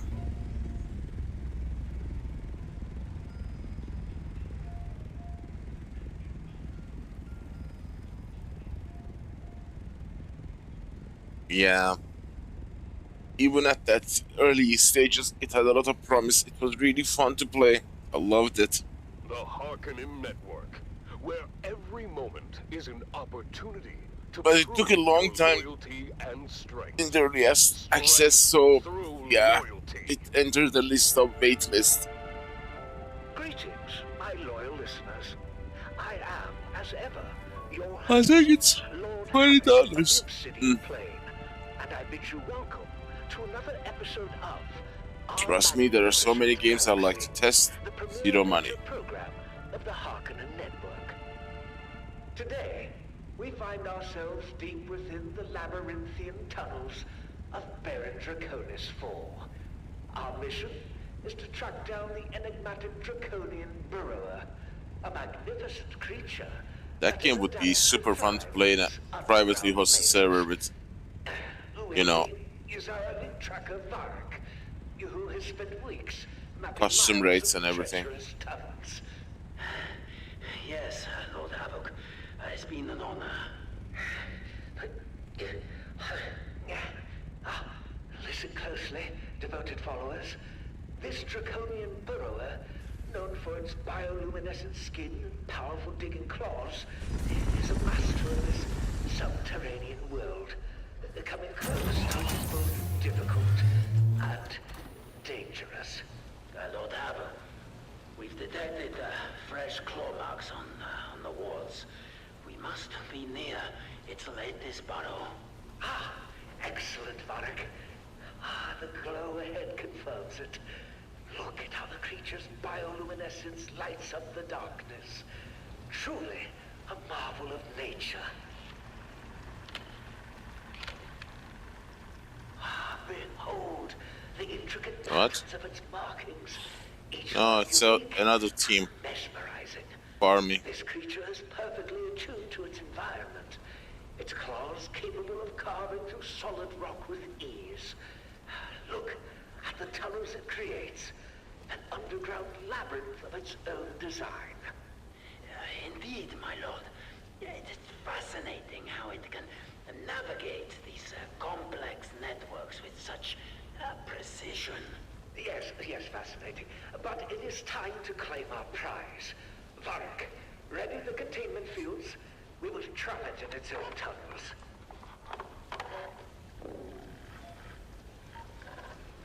This device will emit a sonic pulse, disorienting the burrower and driving it into our containment field. Once there, it will be unable to escape. Sonic pulse is ready, my lord. Activating now.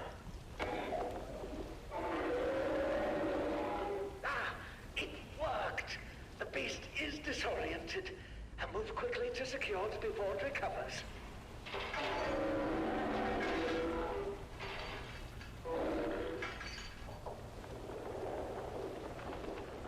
Lord Havoc, the creature is fighting back. The tunnels are destabilizing. Hold it steady. We must not let it escape. The tunnels are collapsing. We have to get out of here. No, we must capture it at any cost.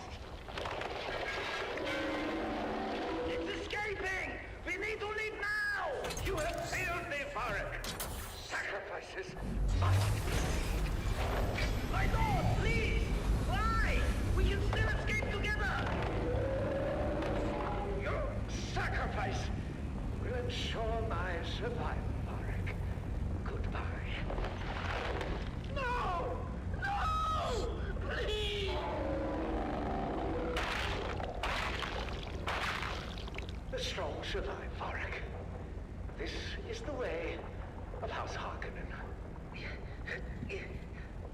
There it comes.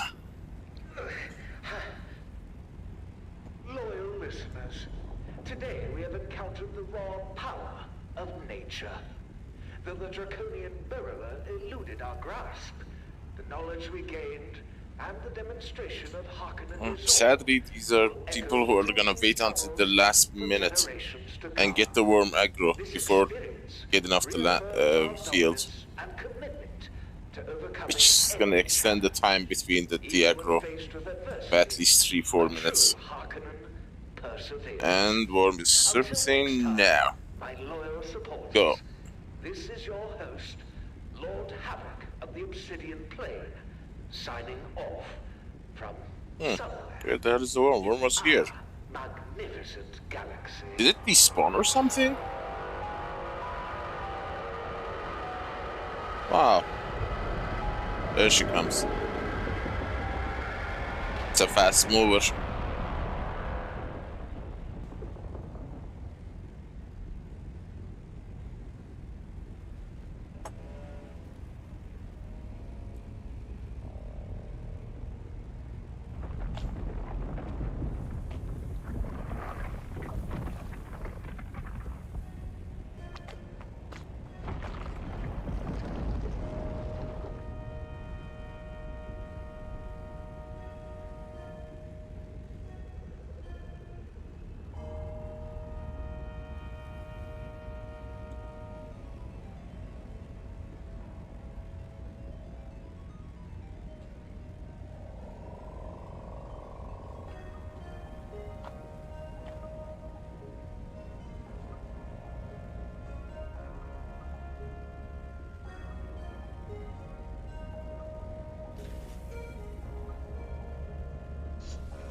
Mm-hmm.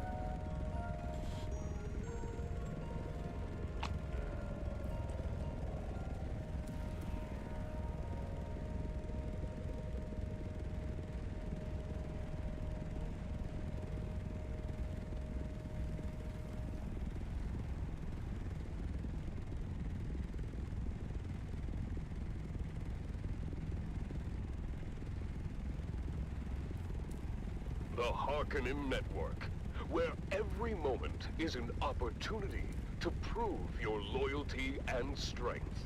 Strength through loyalty.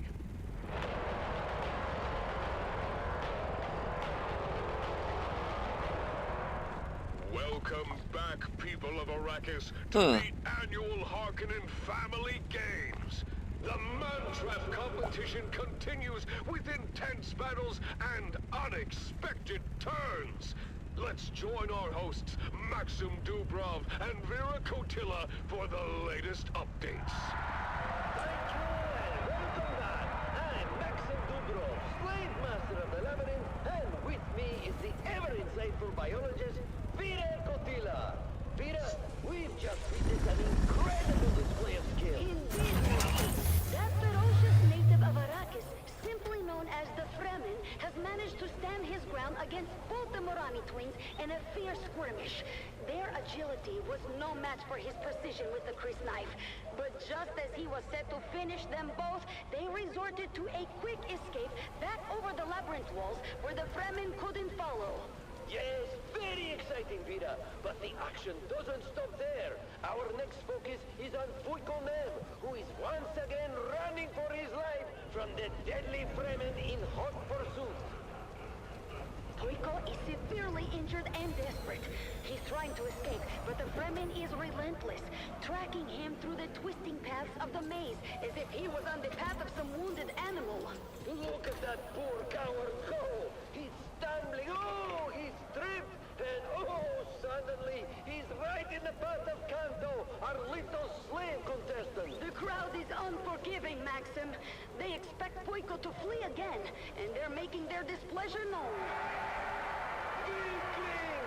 Funcom's reputation is in tatters. But wait! He seems to have a plan. Kanto and Funcom are circling each other warily. Funcom, despite being more experienced and physically stronger, is severely wounded and, of course, known for his spinelessness. Kanto, on the other hand, seems conscious but determined. You can see the fear in Funcom's eyes. He's calculating, looking for a way out. But Kanto is not giving him any easy options. It's a tense standoff. Funcom should have the upper hand, but his injuries and his cowardice are holding him back. The crowd is growing restless. Come on, Funcom! Fight or flee! Make a decision! Oh, it looks like Kanto is making the first move. He's charging at Funcom. There it is! But Funcom is reaching for something on the wall. Could it be? He's activated a hidden mechanism, opening a wall and closing another. And wow, what an unexpected turn! Now Kanto is trapped in one of the labyrinth's deadliest rooms. That's the chamber of the venomous rock lizards. These creatures from the barren planet Ishkal in the Sigma Draconis system are notorious for their deadly venom and aggressive nature. This chamber is a recurring feature in the labyrinth and a favorite among the audience for the spectacle it creates. As you know, many parts of the labyrinth change from year to year, but the rock lizards remain a constant threat. The Ishkali rock lizards are highly territorial and will attack anything that enters their domain. Their venom can paralyze a full-grown man in seconds, and they are known to swarm their prey, ripping them apart with their small but powerful jaws. Oh, poor Kanto doesn't stand a chance in there. Oh, Vida, if you only knew. The rock lizards are moving in on Kanto. They're known for their brutal efficiency. This will be over quickly. Watch closely, Vida. You are about to witness something extraordinary. What's happening? The lizards, they're not attacking him. There! The lizards! They're responding to his commands. They absolutely are. Can you figure out why, Vida? don't see. Unless... I've heard of certain indigenous peoples of Ishgal who can communicate with these deadly creatures, but I never thought I'd see it with my own eyes. Tell me the truth, Maxim. Is that poor slave indeed a native of that barren planet? Oh, he absolutely is, Vida. How's that for a surprise? Well, yes. This, of course, changes everything. Indeed it does. Kanto's secret is out, and it's going to make the rest of this competition very interesting. The little slave who was underestimated by everyone now has the upper hand. The tables have turned, and this competition just became a whole lot more unpredictable. Stay tuned to this frequency for more updates and thrilling commentary from the heart of Gedi Prime. The man trap continues, and the excitement is far from over.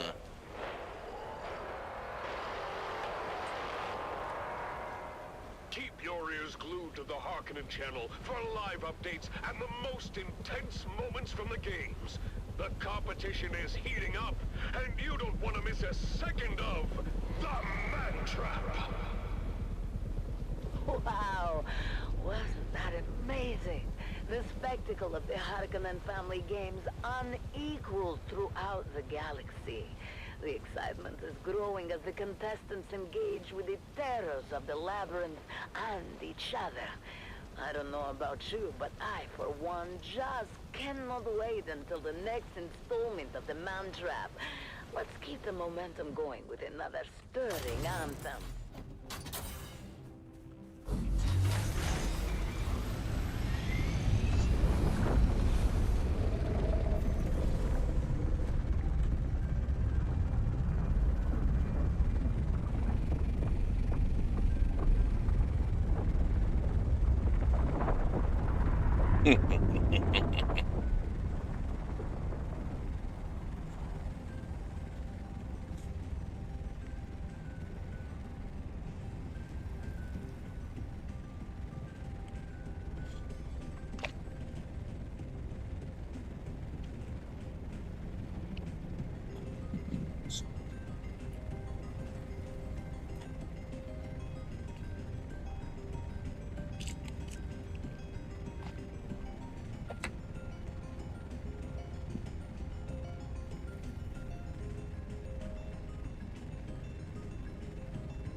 John, you said you are running the Palworld in your own hosted server, right?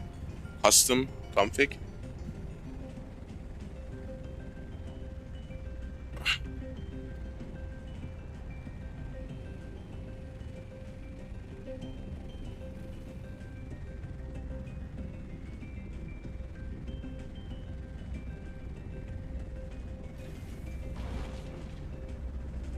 Good.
Come on, baby.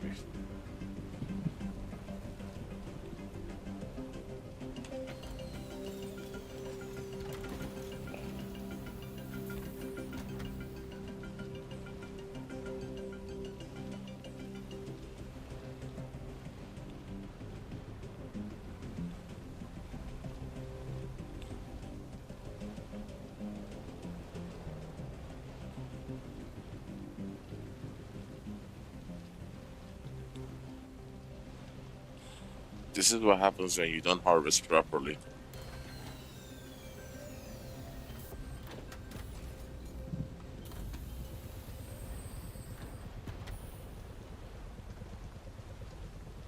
You are listening to frequency 152.6, the voice of House Harkonnen.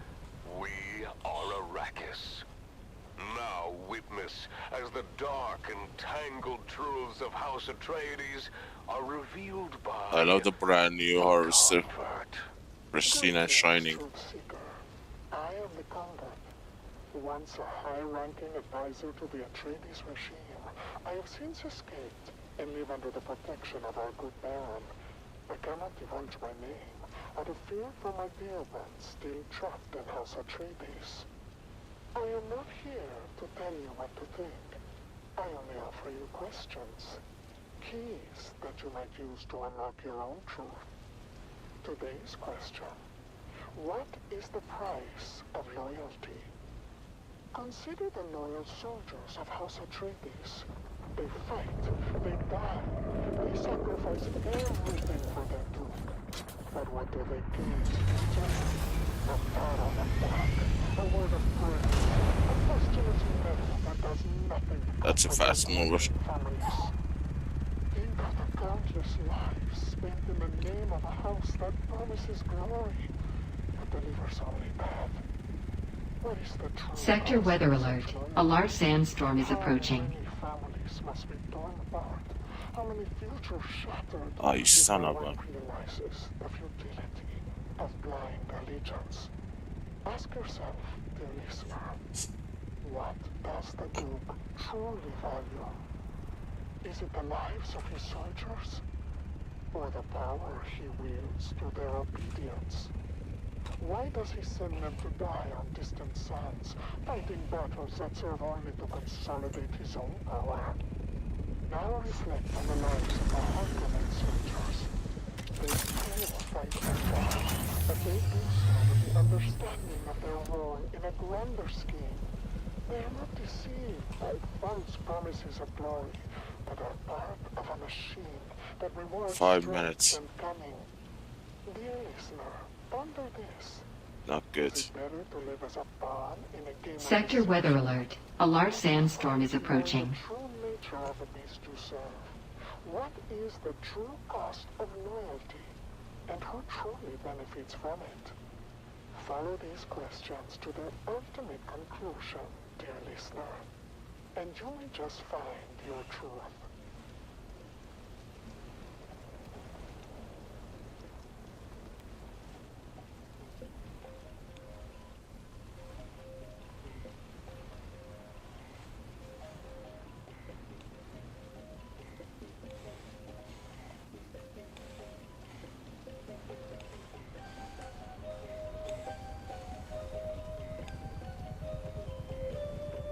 Come on.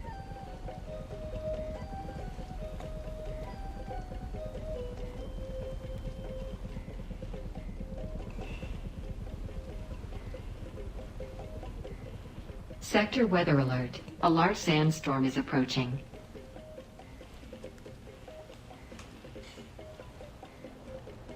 Three minutes.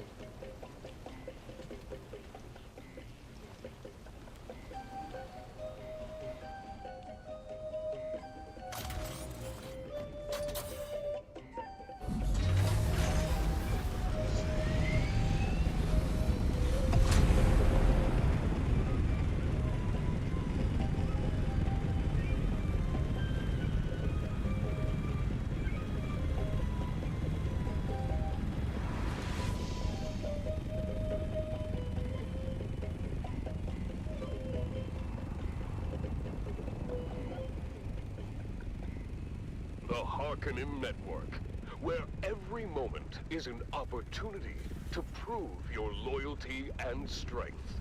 Strength through loyalty. Let me go.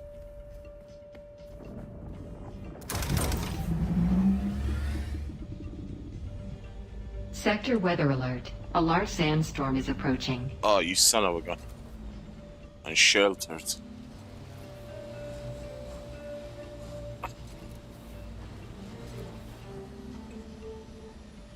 I'm screwed.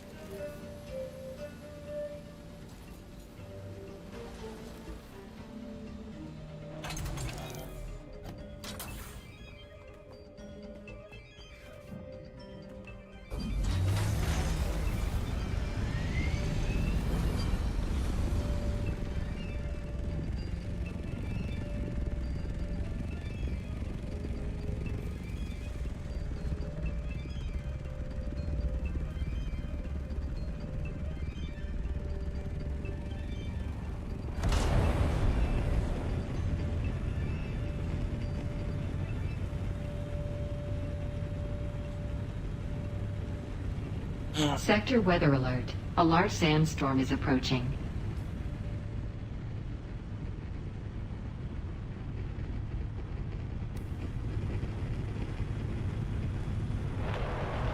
I don't think I can escape it. Welcome back, people of Arrakis, to the Harkonnen Family Games. The Man-Trap competition continues with fierce battles and unexpected twists. Let's start with a quick recap of our fallen contestants and those still in the game. Come on, come on. Slave master of the labyrinth, and with me is the ever-insightful biologist, Vera Cotilla. Vera, let's go over who we've lost and who remains. Certainly, Maxim. So far, we have lost Hollow Tom, Amado Del Sin, and most recently, Kalen Sheep. The remaining contestants are the Fremen, Puiko Nam, the slave called Kanto, who just surprised everyone by taking control of the rock lizard. Storm feels a little bit bigger than before. Look at the distance it's covering. That's right, Vera. The Grey Lady remains a mystery. She is the only contestant who hasn't been in a direct confrontation yet. Do you think her supposed witchcraft is helping her avoid danger? It's possible, Maxim. Her ability to navigate the labyrinth without engaging in combat is certainly impressive. The Fremen, meanwhile, has just scared away the twins Morani, but now faces a new challenge. Yes, to proceed, the Fremen must cross the bottomless chasm where Kalen Sheep previously fell. This is no easy task, even for a skilled warrior like him. Puiko Nam has managed to buy himself some time by altering the walls of the labyrinth, keeping himself temporarily out of danger. But his cowardice is becoming ever more apparent. And then there's Kanto, moving through the labyrinth with his pack of rock lizards. He's truly a force to be reckoned with. Indeed, Maxim. But now, something unexpected is happening. Look, up from the chasm, someone is climbing. Yeah, it feels larger than before. Unbelievable! It's Kalen Sheep! She must have survived the fall and fought her way back up! What incredible determination! She's badly injured, but she's not giving up. She's coming up behind the Fremen, who's balancing on those narrow pillars to cross the chasm. She's attacking him! But look at the Fremen's reflexes! He ducks, spins, and... He's done it! The Fremen has reacted with almost supernatural speed, turning and impaling Sheep with his crysknife. This time, she's truly dead. An impressive display from the Fremen. Sheep is out of the game for good now. But look, Maxim, a new passage is opening unexpectedly. And who's this? Puiko Nam is coming face to face with the Grey Lady. What a turn of events! Puiko, already wounded and desperate, now stands against the inscrutable Grey Lady. How will this confrontation end? We'll have to wait until the next episode to find out. Stay tuned, people of Arrakis, for more thrilling updates and commentary from the heart of Gadi Prime.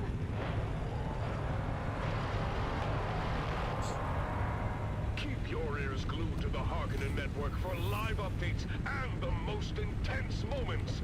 The competition is heating up, and you won't want to miss what happens next in The Man-Trap. Do you need labor that never tires? Do you wish to possess the strongest and most obedient slaves in your social circle? Look no further than the Halil Trading Company, where every Maula is picked fresh from the wild and domesticated to perform even the most demanding and demeaning task.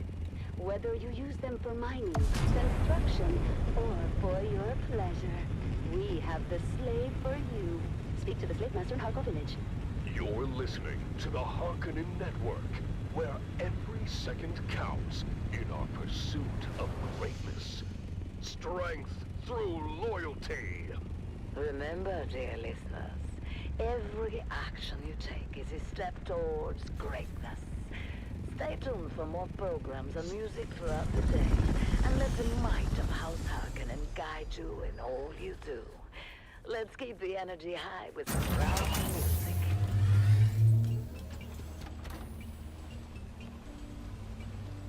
How much more? Almost there.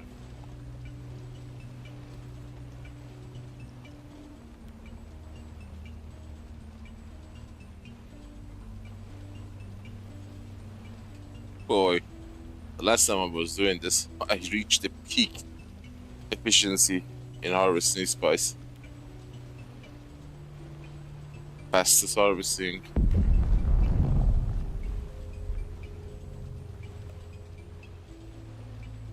Record ever. Where was that explosion?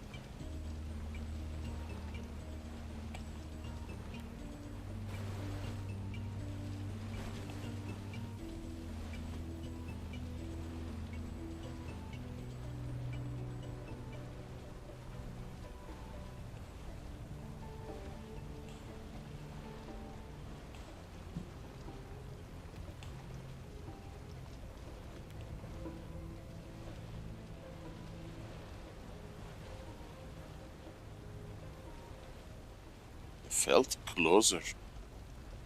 That's not the one. You are listening to frequency 152.6, the voice of House Harkonnen. We are Arrakis. Now witness as the dark don't slide. truths of House Atreides are revealed by the Convert. Greetings, Truth Seeker. I am the Convert. Once a high-ranking advisor to the Atreides regime, I have since escaped, and now live under the protection of our good Baron. Recently, events have taken a dire turn, and I fear for my dear ones still trapped in House Atreides. As always, I am not here to tell you what to think. I offer only questions. Jesus, scared the truth. Today's question. What becomes of those who defy House Atreides? Recently, dear listener, the Atreides have discovered my true identity. They have seized my dear ones, who right now behind me. languish in the depths of Arakin's dungeons. I fear for their lives under the yoke of this noble house. What do you think happens to the prisoners of House Atreides? Are they treated with the dignity and respect that the Duke so proudly proclaims?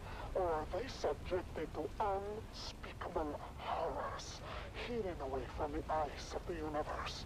Consider the public face of House Atreides. A facade Yeah, I of heard. honor and righteousness. But what lies beneath that facade? Do you trust that their prisons are places of fairness and justice? I have heard whispers of torture, of deprivation, of souls walking in a dark, oppressive sense, where suffering is the only constant. Is this the true face of the Duke's justice? Reflect on this. What does such cruelty say about the moral high ground the Atreides claim? How does a leader justify the torment of innocence to maintain power? As you ponder these questions, think of my dear ones facing the bleakest of fates. Does the Duke's righteousness extend to mercy?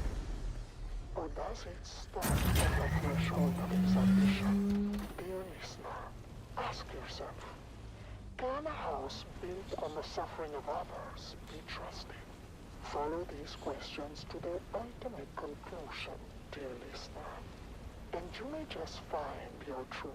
You're listening to the Harkonnen Network, where every second counts in our pursuit of greatness. Strength through loyalty. Remember, dear listeners, every action you take is a step towards greatness. Stay tuned for more programs and music throughout the day, and let the might of House Harkonnen guide you in all you do.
Welcome back, people of Arrakis, to the Harkonnen Family Games! The Man-Trap competition continues with fierce battles and unexpected twists. Let's join our hosts, Maxim Dubrov and Vera Kotilla, for the latest updates. Thank you and welcome back. I'm Maxim Dubrov, slave master of the labyrinth, and with me is the ever-insightful biologist, Vera Kotilla. Vera, we're about to witness a confrontation between Funcom and the Grey Lady. Indeed, Maxim. Fuiko is attacking directly. No hesitation this time. Typical Fuiko. He only dares to fight because she's a woman. He's a coward through and through. Yes, and injured as he is, one wonders how he expects to win. But look at him. He's fighting with surprising skill despite his wounds. He's desperate. That's all this is. Desperation. He knows he has no other choice. The Grey Lady is proving to be a formidable opponent. Her strength and speed are incredible, far beyond what one would expect from her age and appearance. Her veil has been torn off! Oh, look at those old scars! Her face is quite disfigured. Yes, but they seem familiar to me. Have I seen that type of scarring before? Where? I don't recognize her. She looked hideous. Anyway, back to the fight. Funcom seems to have the upper hand, but don't worry, he'll turn tail any moment now. I'm not sure, Maxim. He's fighting fiercely, and despite everything, he seems to be holding his ground. Just when you think he might actually do something right. But wait! What's that sound? The rock lizards! They're flooding into the room, and there's Kanto right behind them. Look at them attack! Fuiko is putting First successful harvest. Ah, he's so good. I still got it, guys. I have still got it. Damn right I do. Oh, the rock lizards are relentless. Kanto's control over them is absolute. He's calling them back now, and there's hardly anything left of Fuiko. Just bones and scraps of flesh. What a fitting end for that coward. He deserves every bit of it. Now we're down to 5 contestants. I wish there was a second boost in the specialization. 15% is the only one, I think, right?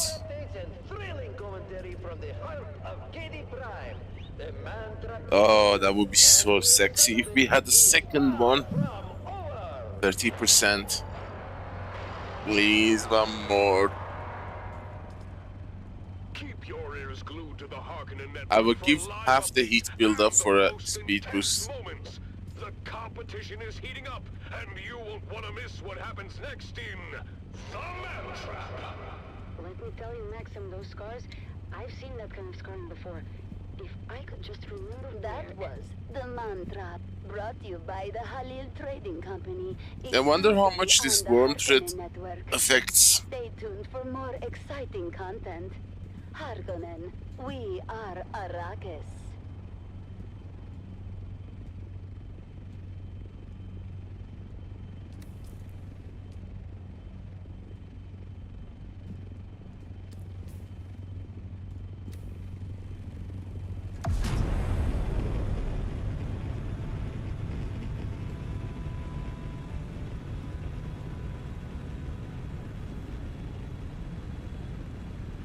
Now I'm really angry that I missed the 3 week of back-to-back double XP. I really am missing it. It's sore spot now.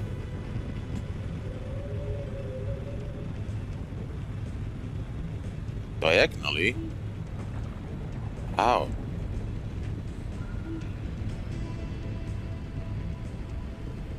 Like turning that way and then pressing forward or like this? Actually, I'm gaining speed, 197.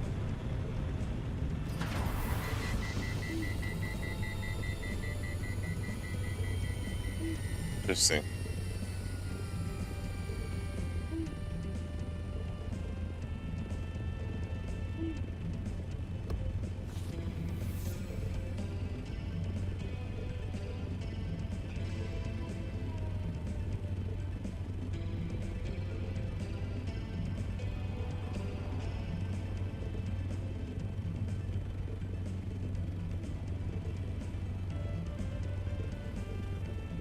If I did this in the deep desert or PvP region, I would have finished in 10 minutes or something, because 2 straight line, back and forth, and it's full. Because it's like 2.5, let's say 5 times. It's like doing 5 lines.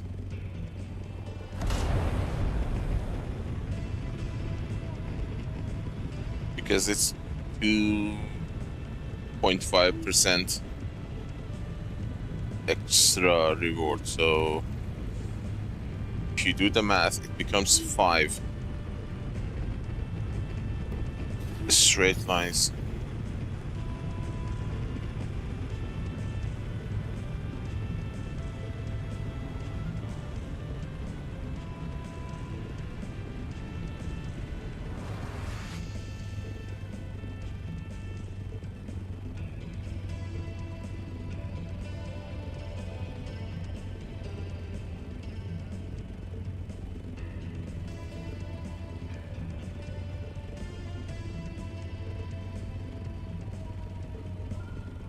I did get a speed boost while I was boosting, but the normal way, I don't know exactly how diagonal movement works.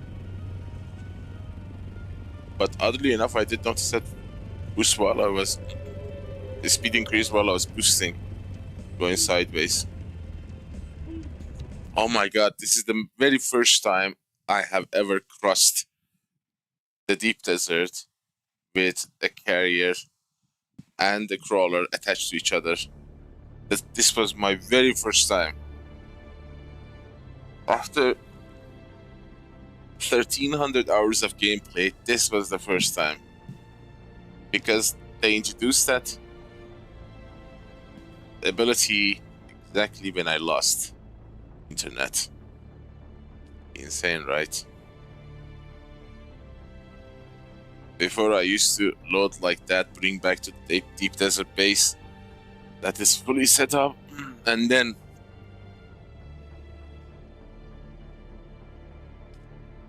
refine it there, move it out. I have a feeling that if I do this with a container for the carrier, 2 loaded one would be enough for me to go in and then at the end pack up and come back.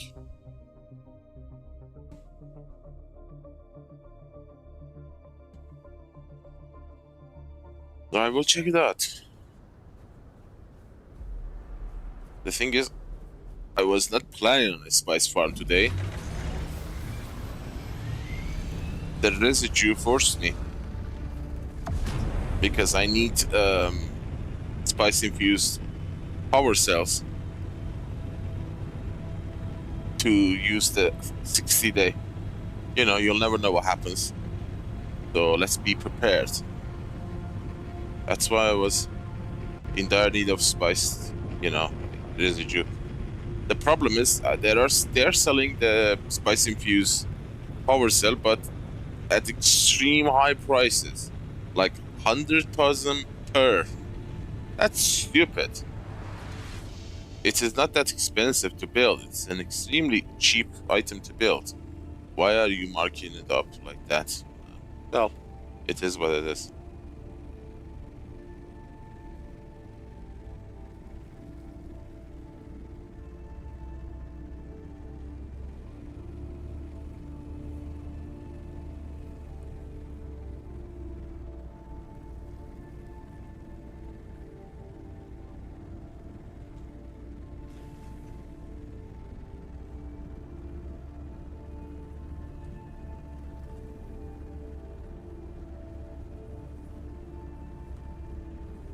First successful solo run in the deep desert.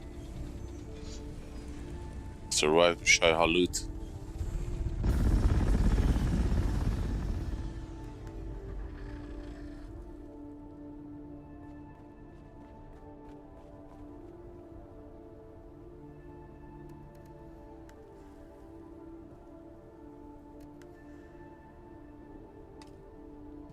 The variant here is really awful.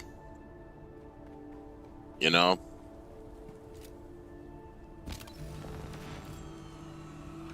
The durability goes down faster than I remember it.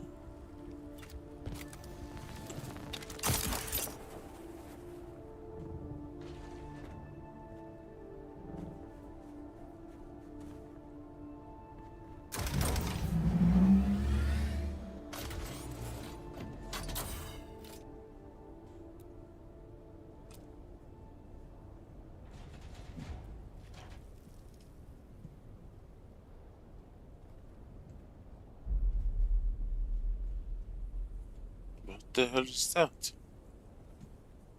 What? Oh.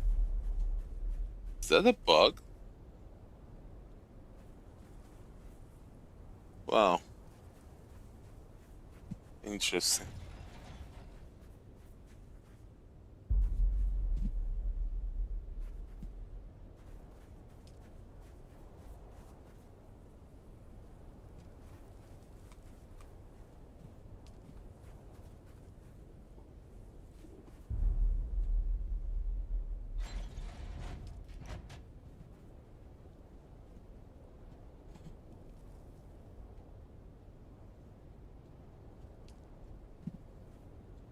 Nope.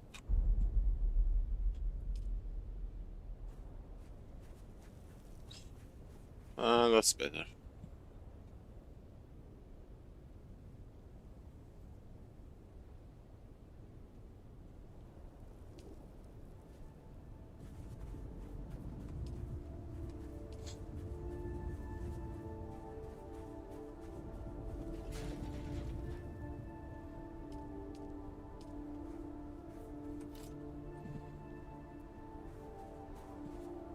This should be the Atreides color. This is House Waco, I believe. Vidares.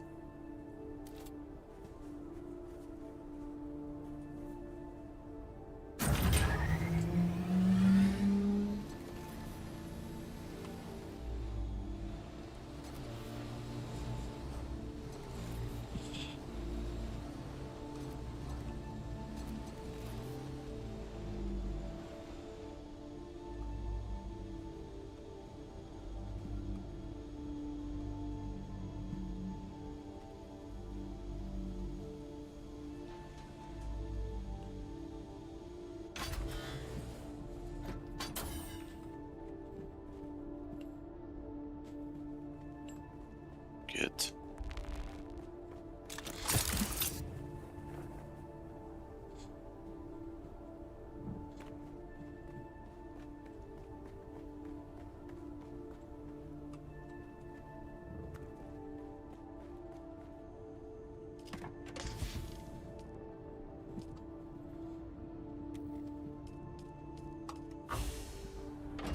I really wish there was a way to enable the pull function from the, you know, crawler without having to do this.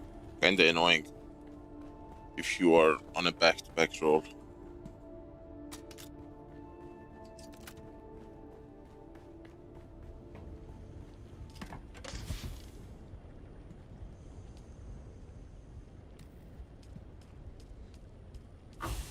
Nope, it's not gonna cut it. Where's my construction tool?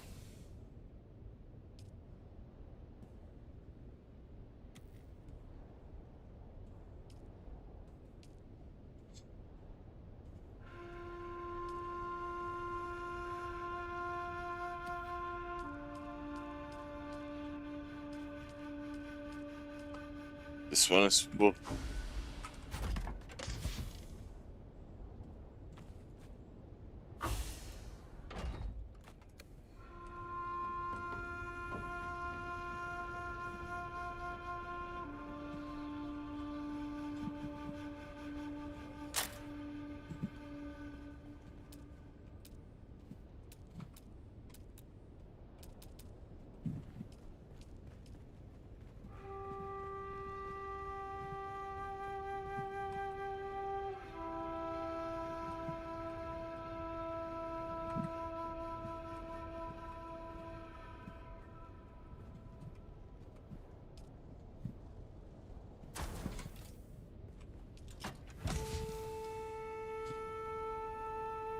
Sand crawlers.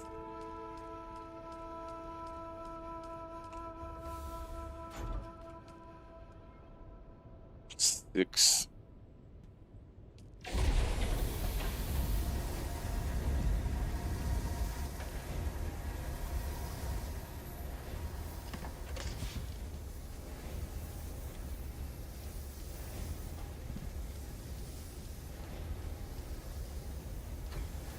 Okay. 10.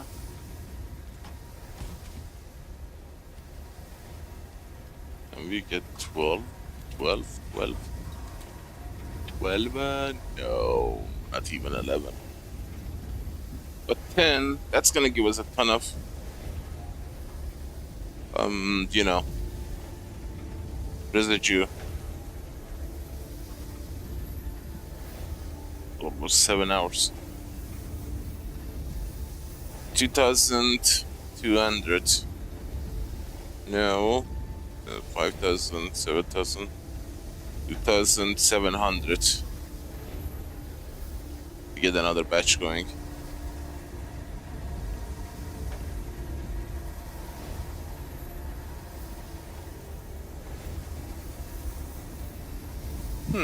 And it feels like they have reduced the amount of residue you get from them. There should have been at least one residue by now.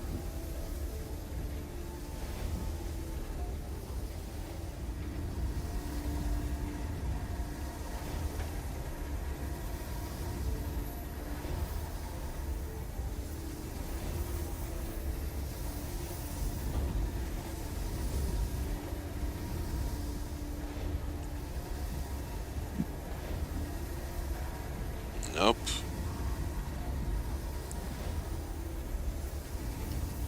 Still don't need to build the second one, so even though we can, no need, because we don't have a spice stockpile. I wonder if I have some spice in the bank.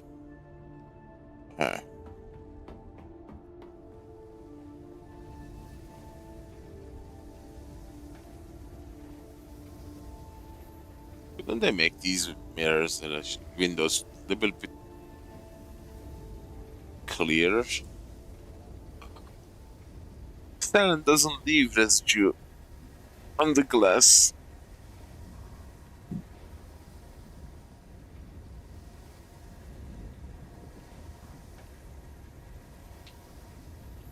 Unless they are trying to say that this spice-infused sand, so there are particles of sand, spice in it. That's why they are, like, you know, the word for it, dirty like that. There's a word for it. When a substance carried by air gets rubbed off to glasses. Did you think?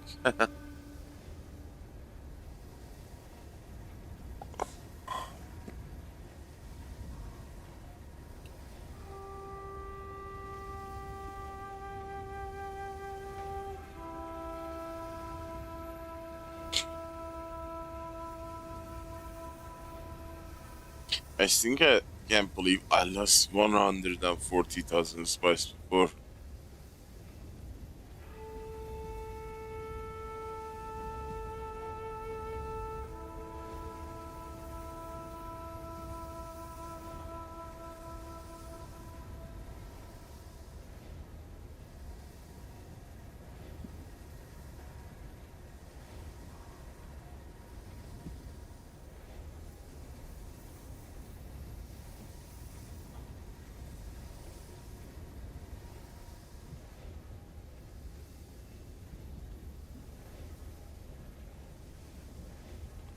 Six hours, 44 minutes.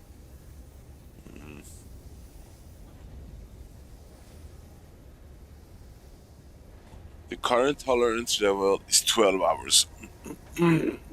So the second one is gonna be built when we have enough for 12 hours. Has anyone tested to see how many reaches installed crawlers can get filled up by a deep desert large spice wheel?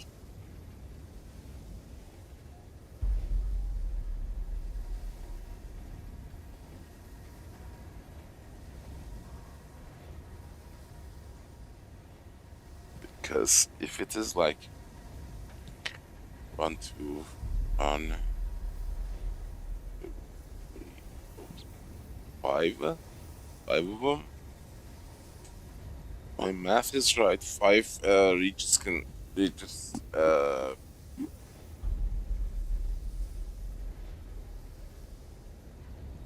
crawlers should be able to fill themselves. And the good thing about that 2.5x is that you get loaded fast. You don't need to scrub or anything, you just get filled.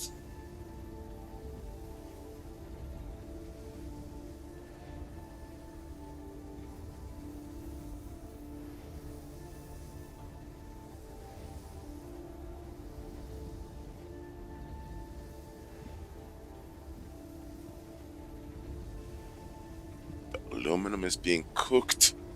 Jasmium. Damn it. Jasmium. Dude, aluminium is such a pain.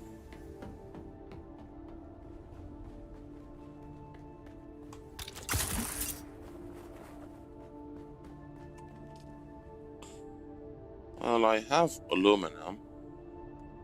We need jasmium. It's 3 hours. 3 hours.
There you are. Morning, sunshine. Grabbing life isn't for the faint of heart, but at least we keep it interesting. Now, if I can just get this old water recycler working, who in the right mind would make it like... Oh, come on. Oh, fantastic. Oh, the screws are made out of Swiss cheese. That's quality work here, boys. Yeah, lovely. Oh! Oh, you... Taking session, son of a mind, really. Doug, that thing's older than your jokes. Give it up already. No. Don't you listen to her, Betty. Who's Betty? What? The water recycler, of course. At least we know who we're burying when she conks out for the last time. Yeah, right. Yeah, almost got it. She just needs a little coaxing, and she'll start purring. R.I.P. Betty. Gone, but not forgotten. Maybe you should get Frank to help. Do you remember the last time we got Frank to help? You were visiting your sister in Arrakis, and Depot 12 got popped with that surprise inspection, yeah? Oh, you don't remember? The man said my hair was 3 centimeters of a Guild Rex. Oh, now I remember. You were kinda shaggy, Dove. I had no choice. I needed it cut. And I told you to wait until I got home. I don't know why you would ever go to Frank. I look like a bloody Harkonnen for weeks, love.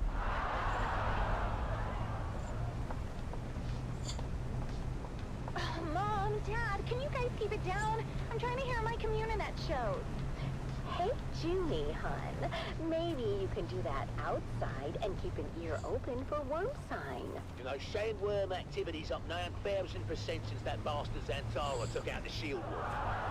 How did Zantara take out the shield wall in 1 day, and it took you 6 months to build a shed? Don't you compare If that'd be nice if we had the dampen thread for the buck. You don't compare at all. Now that's seditious talk, that is. He's an enemy of the Imperium. Oh, that sounds like a good game for frisky time. Enemy of the Imperium. Oh. Ew, you two are gross. What? You're gross. Dove. What? Have you seen her bedroom? Or, and I dare you, have you smelled it? Speaking of which, where's your mother? Get out of my cabin, you overgrown fucking sucker!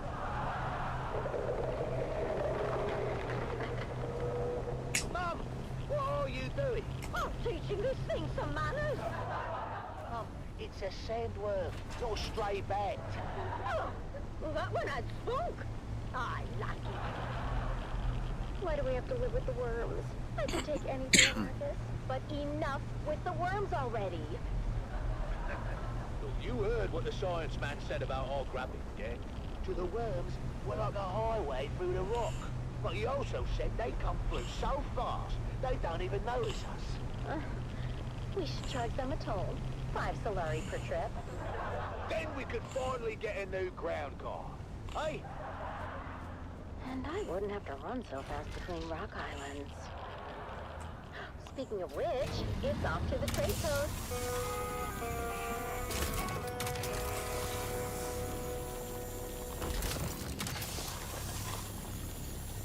The big news from Guild Authority. They're sending a new security inspector to check on Depot 12. Oh, another one. Didn't we have a security inspection last month? We did, but that one needed some time off after his visit. Time off? Must be nice. I'm not sure how nice it is. The Guild Medicant gave him 3 weeks in a tranquility pod. Tranquility pod? Isn't that where they put the crazies? Sounds perfect for you two. Well, it'd be worth visiting your sister and Winsay. Anyhow, this new inspector is supposed to be a real hard-nose. Name's Inspector Rick. Ooh, I knew a Rick once. He had a big one. What? That's disgusting, Mum. Oh, you know what I mean, right? Yes, Mother, we all know. It rhymes with Rick's. We get it, Mum. Face it, Dove. Depot 12 isn't exactly known for having the tightest security system. Now, don't talk about old Gus that way. Who's old Gus? He's, our security system. And he is just fine as long as he, doesn't drink hot Coulon milk. What happens when he drinks hot Coulon milk? Same thing that happens to anyone who drinks hot Coulon milk. He locks himself in the toilet for 30 minutes? No, he falls asleep, of course. That's much better. Depot 12 had 3 centers in the last quarter, Dove. The Spice Miners Guild is going to shut us down. Well, not if I can help it. Me and Frank are going to come up with a plan to make Depot 12 the most secure spice depot on Arrakis.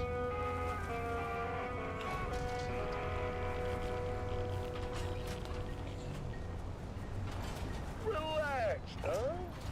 He's got us covered. Yeah, that's what I'm afraid of. Hey, don't knock until you hear the plan, buddy boy. I put together a special security apparatus. Frank, my dear, you don't slip picking bits of your last apparatus from your arse. So relaxing. Yeah, trust me, buddy. Oh, my best invention yet. And that is what I'm afraid of. Good morning, Depot 12. I'm here to conduct a thorough inspection of your current security initiatives. This sector is one of the worst in the Imperial Basin. You blame the Kirog for that, Inspector. I'll decide where the blame goes, Dune man. Now, show me your security. Very good, Inspector. Frank. Oh, that's my cue. Sorry. Automaton awaken! What am I looking at? My new sentry automaton. I named him Gary.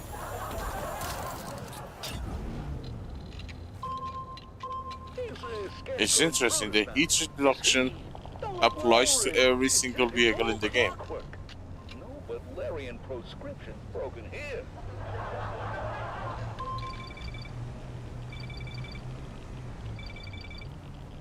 Frank, he must think we are the intruders, eh? Oh, that's not good. What do you mean that's not good, Frank? I mean, maybe it's time to...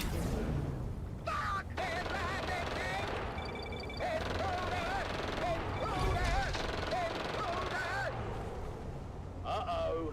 Looks like we're gonna need another inspector. I got this one in my hand.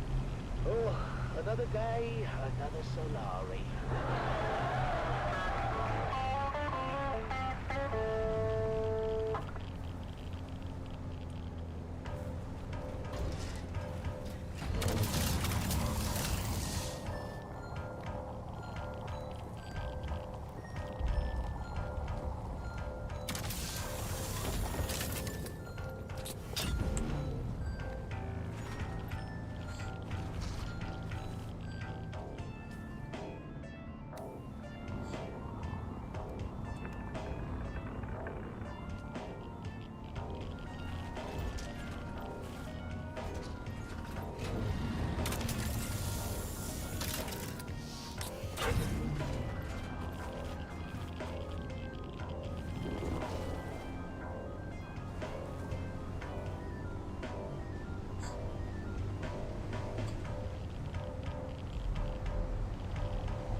It should give us a decent amount of duraluminum, especially with the, you know, 25% bonus.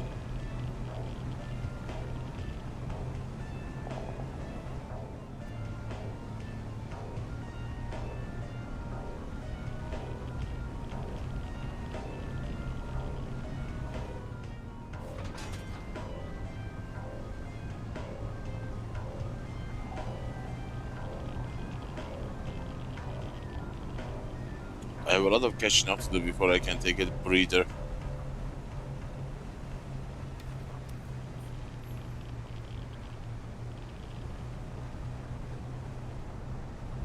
This is Dune man Keith Villari.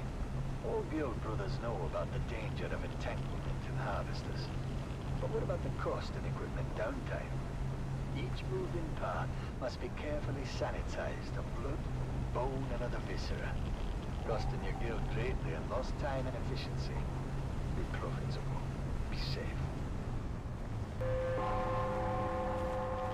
The Combine Hunted Communinet Theater presents an Arrakis Playhouse production of 5 Days at Carthage.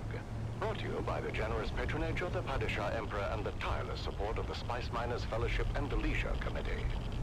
And now, it's time to dim the lights and return with us to those fateful days before catastrophe came calling.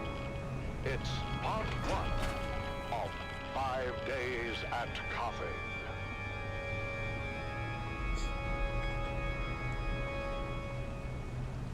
The Imperial Scenarist Guild has been provided unfettered access to the sealed records and testimonies of those who survived the Carthag incident. The following dramatization Oh, there comes the represents restart. the official truth, as Well, we judged did and a signed by decent the enough Imperial job Chamber today. Board and Audit Council.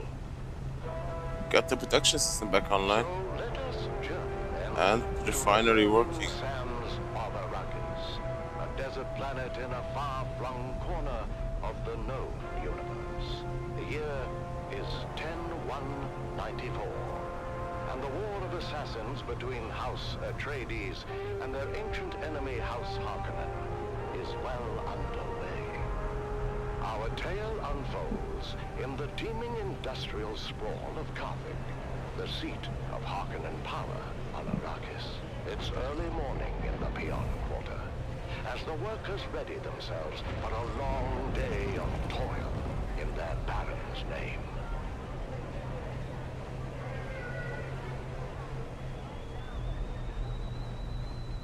Come to tea, Devon. You'll be late again. Only tea? Is there no more bread? What bread remains I'm keeping for dinner. You've had your fill. I told you before, Mother. I won't be home for dinner tonight, or anytime soon. We're on double shift until further notice. Oh, don't give me that look. You know I have no say in the matter. And they are cracking down on anyone who gives even the slightest trouble. Ufim's cousin disappeared. They say he was an agitator, but no one can say what he did. Your father said this day would come, when peons would be no better than Mola. That's crazy, Mother. We have the peons' compact. To hell with the compact. Do they expect you to work as a machine, never resting? Mother, watch what you say. You know they listen. Please. Let's just say the words and have our tea. The words. I can't. I'm too angry. But, Mother, we happily say the words every morning. That's Fine. still there. We live by our Baron's What the rules. hell? The roof above our heads belongs to him. Permits us to dwell in his domain, and in return, we pledge our eternal loyalty, obedience, and maximal effort, with an eye towards efficiency. Long live the Baron. I'm sorry, Mother, but if you must blame someone, blame Zantara. His most recent attack destroyed our last phased ion refinery in the northern precinct. Fremen bastard. Your father had Fremen blood on his mother's side. It's a blessing he didn't live to see what happened to them. I say good riddance. Cannibalism. Don't be a fool. Those are all Imperial lies. It's well known that they take one dead will remove the blood of their dead to make water. Mother. Open your eyes, my son! I wasn't going to tell you, but thanks to your Fremen hero, we're test firing a long-throw Cutter-A auger today with an ungraded barrel. Is that dangerous? Only if the phase differential is off by more than 0.0003. You can't. I forbid it. Why are they making you do this? Because, Mother, Zantara destroyed the last facility that made and tested precision las barrels. No. I've got to go. Be careful, Devon. I feel something very bad is coming. Its shadow is already upon us.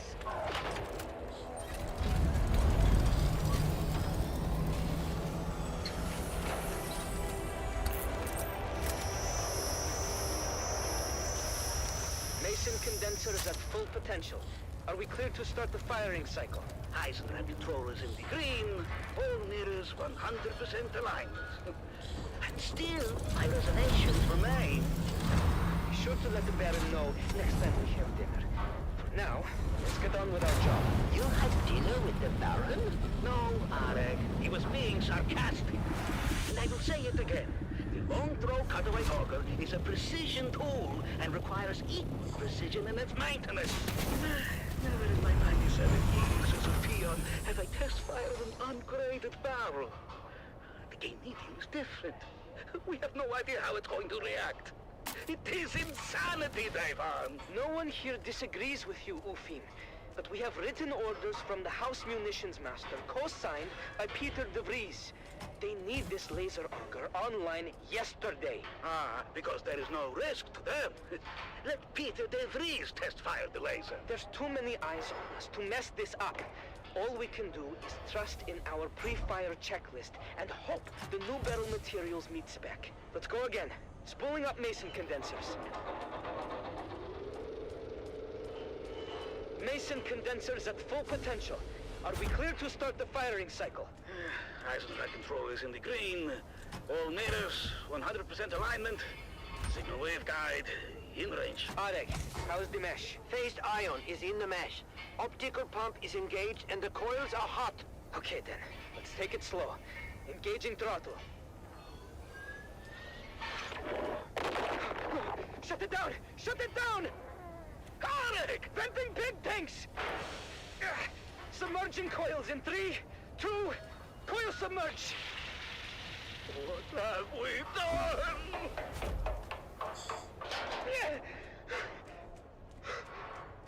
Arek!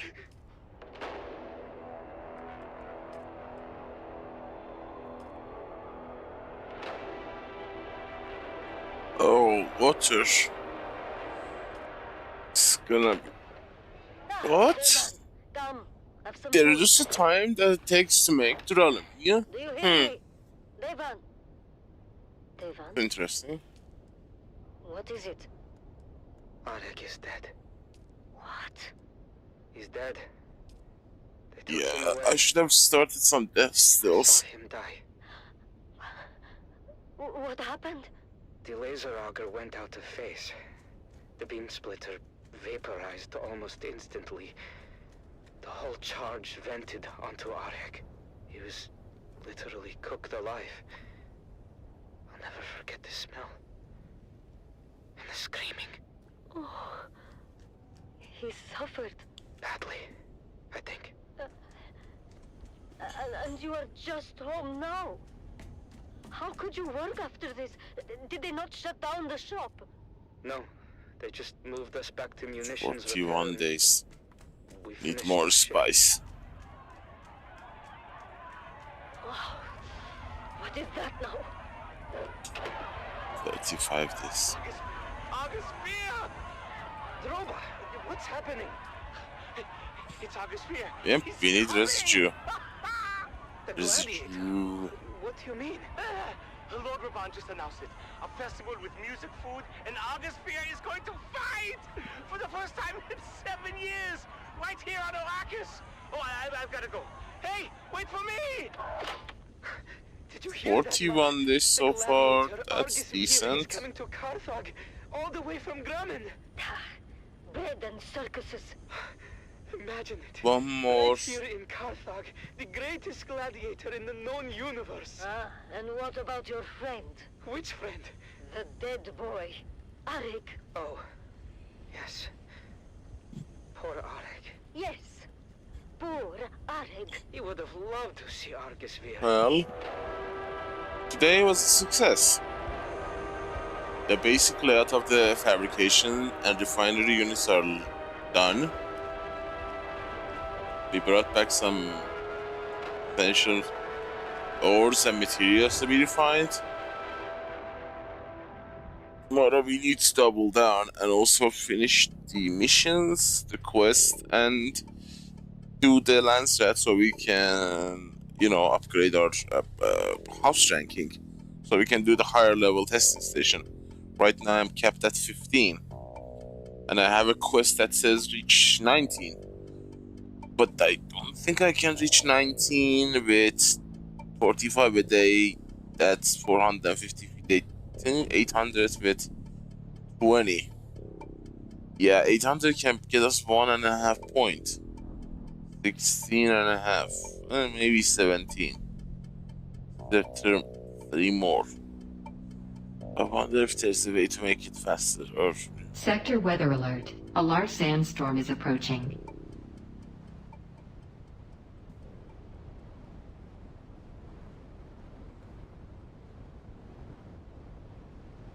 You're listening to Harvester Radio, home of the Daily Motivational, with Master Inspirator Jovian Huss.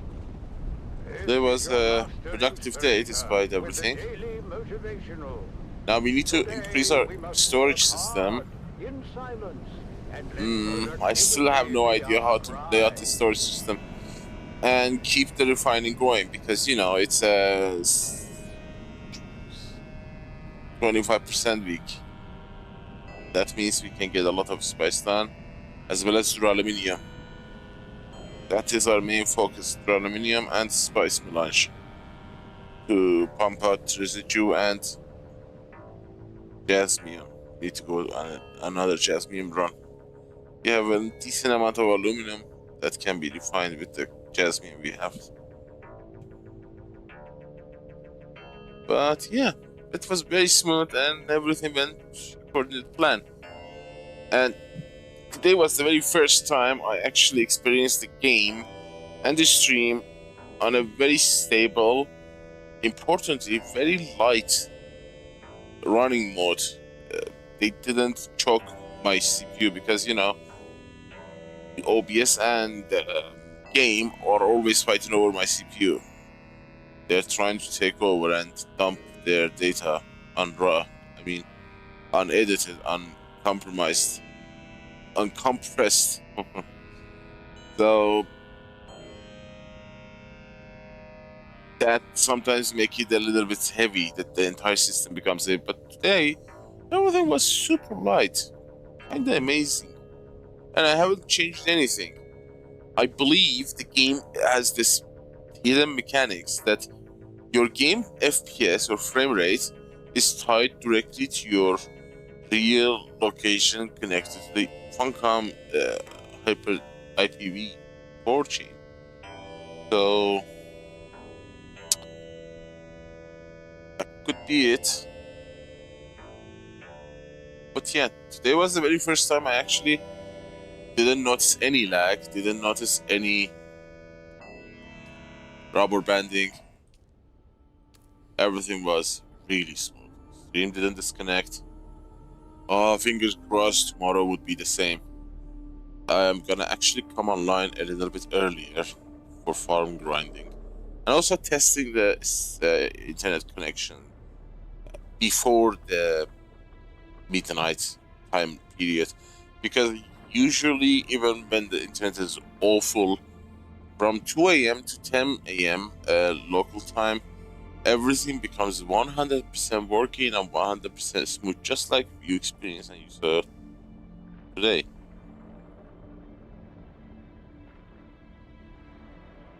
And then we will see what to do. That crash ship, we need to go and investigate it as well. I think there is another mission as well in one of these. We will figure them out, but most importantly is we have to get the crafting ranking up, so we can unlock the 2 recycling perks. One is increased yield and one is the jackpot. I would love to see what the jackpot looks like. This separates the elements inside the starts fabricating the base and then edit at the end. No one knows. I mean, I haven't seen the course. I would think half the team of Funcom are barely able to read the font on their own.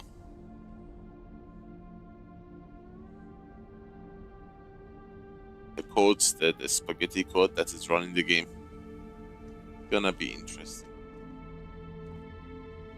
And we also met a player from the server, part of a mega clan of 20 people. That's also a bonus for us. So we have a lot of potential in the server if we do it right. I need to figure out who is online when and who is sleeping when for the PvP desert. But the problem with PvP desert is that from A row, the moment you cross to B is PvP. So you have only your carrier speed to carry you. On the way back, you are extremely vulnerable. and I really am not ready to lose my carrier at the moment, or my crawler, because limited stock of blueprint schematics for the breaches cargo container, engine, and so let's see what happens. Okay guys, I think I'm gonna call it here before the server restarts in 14 minutes. And I hope everything remains as it is.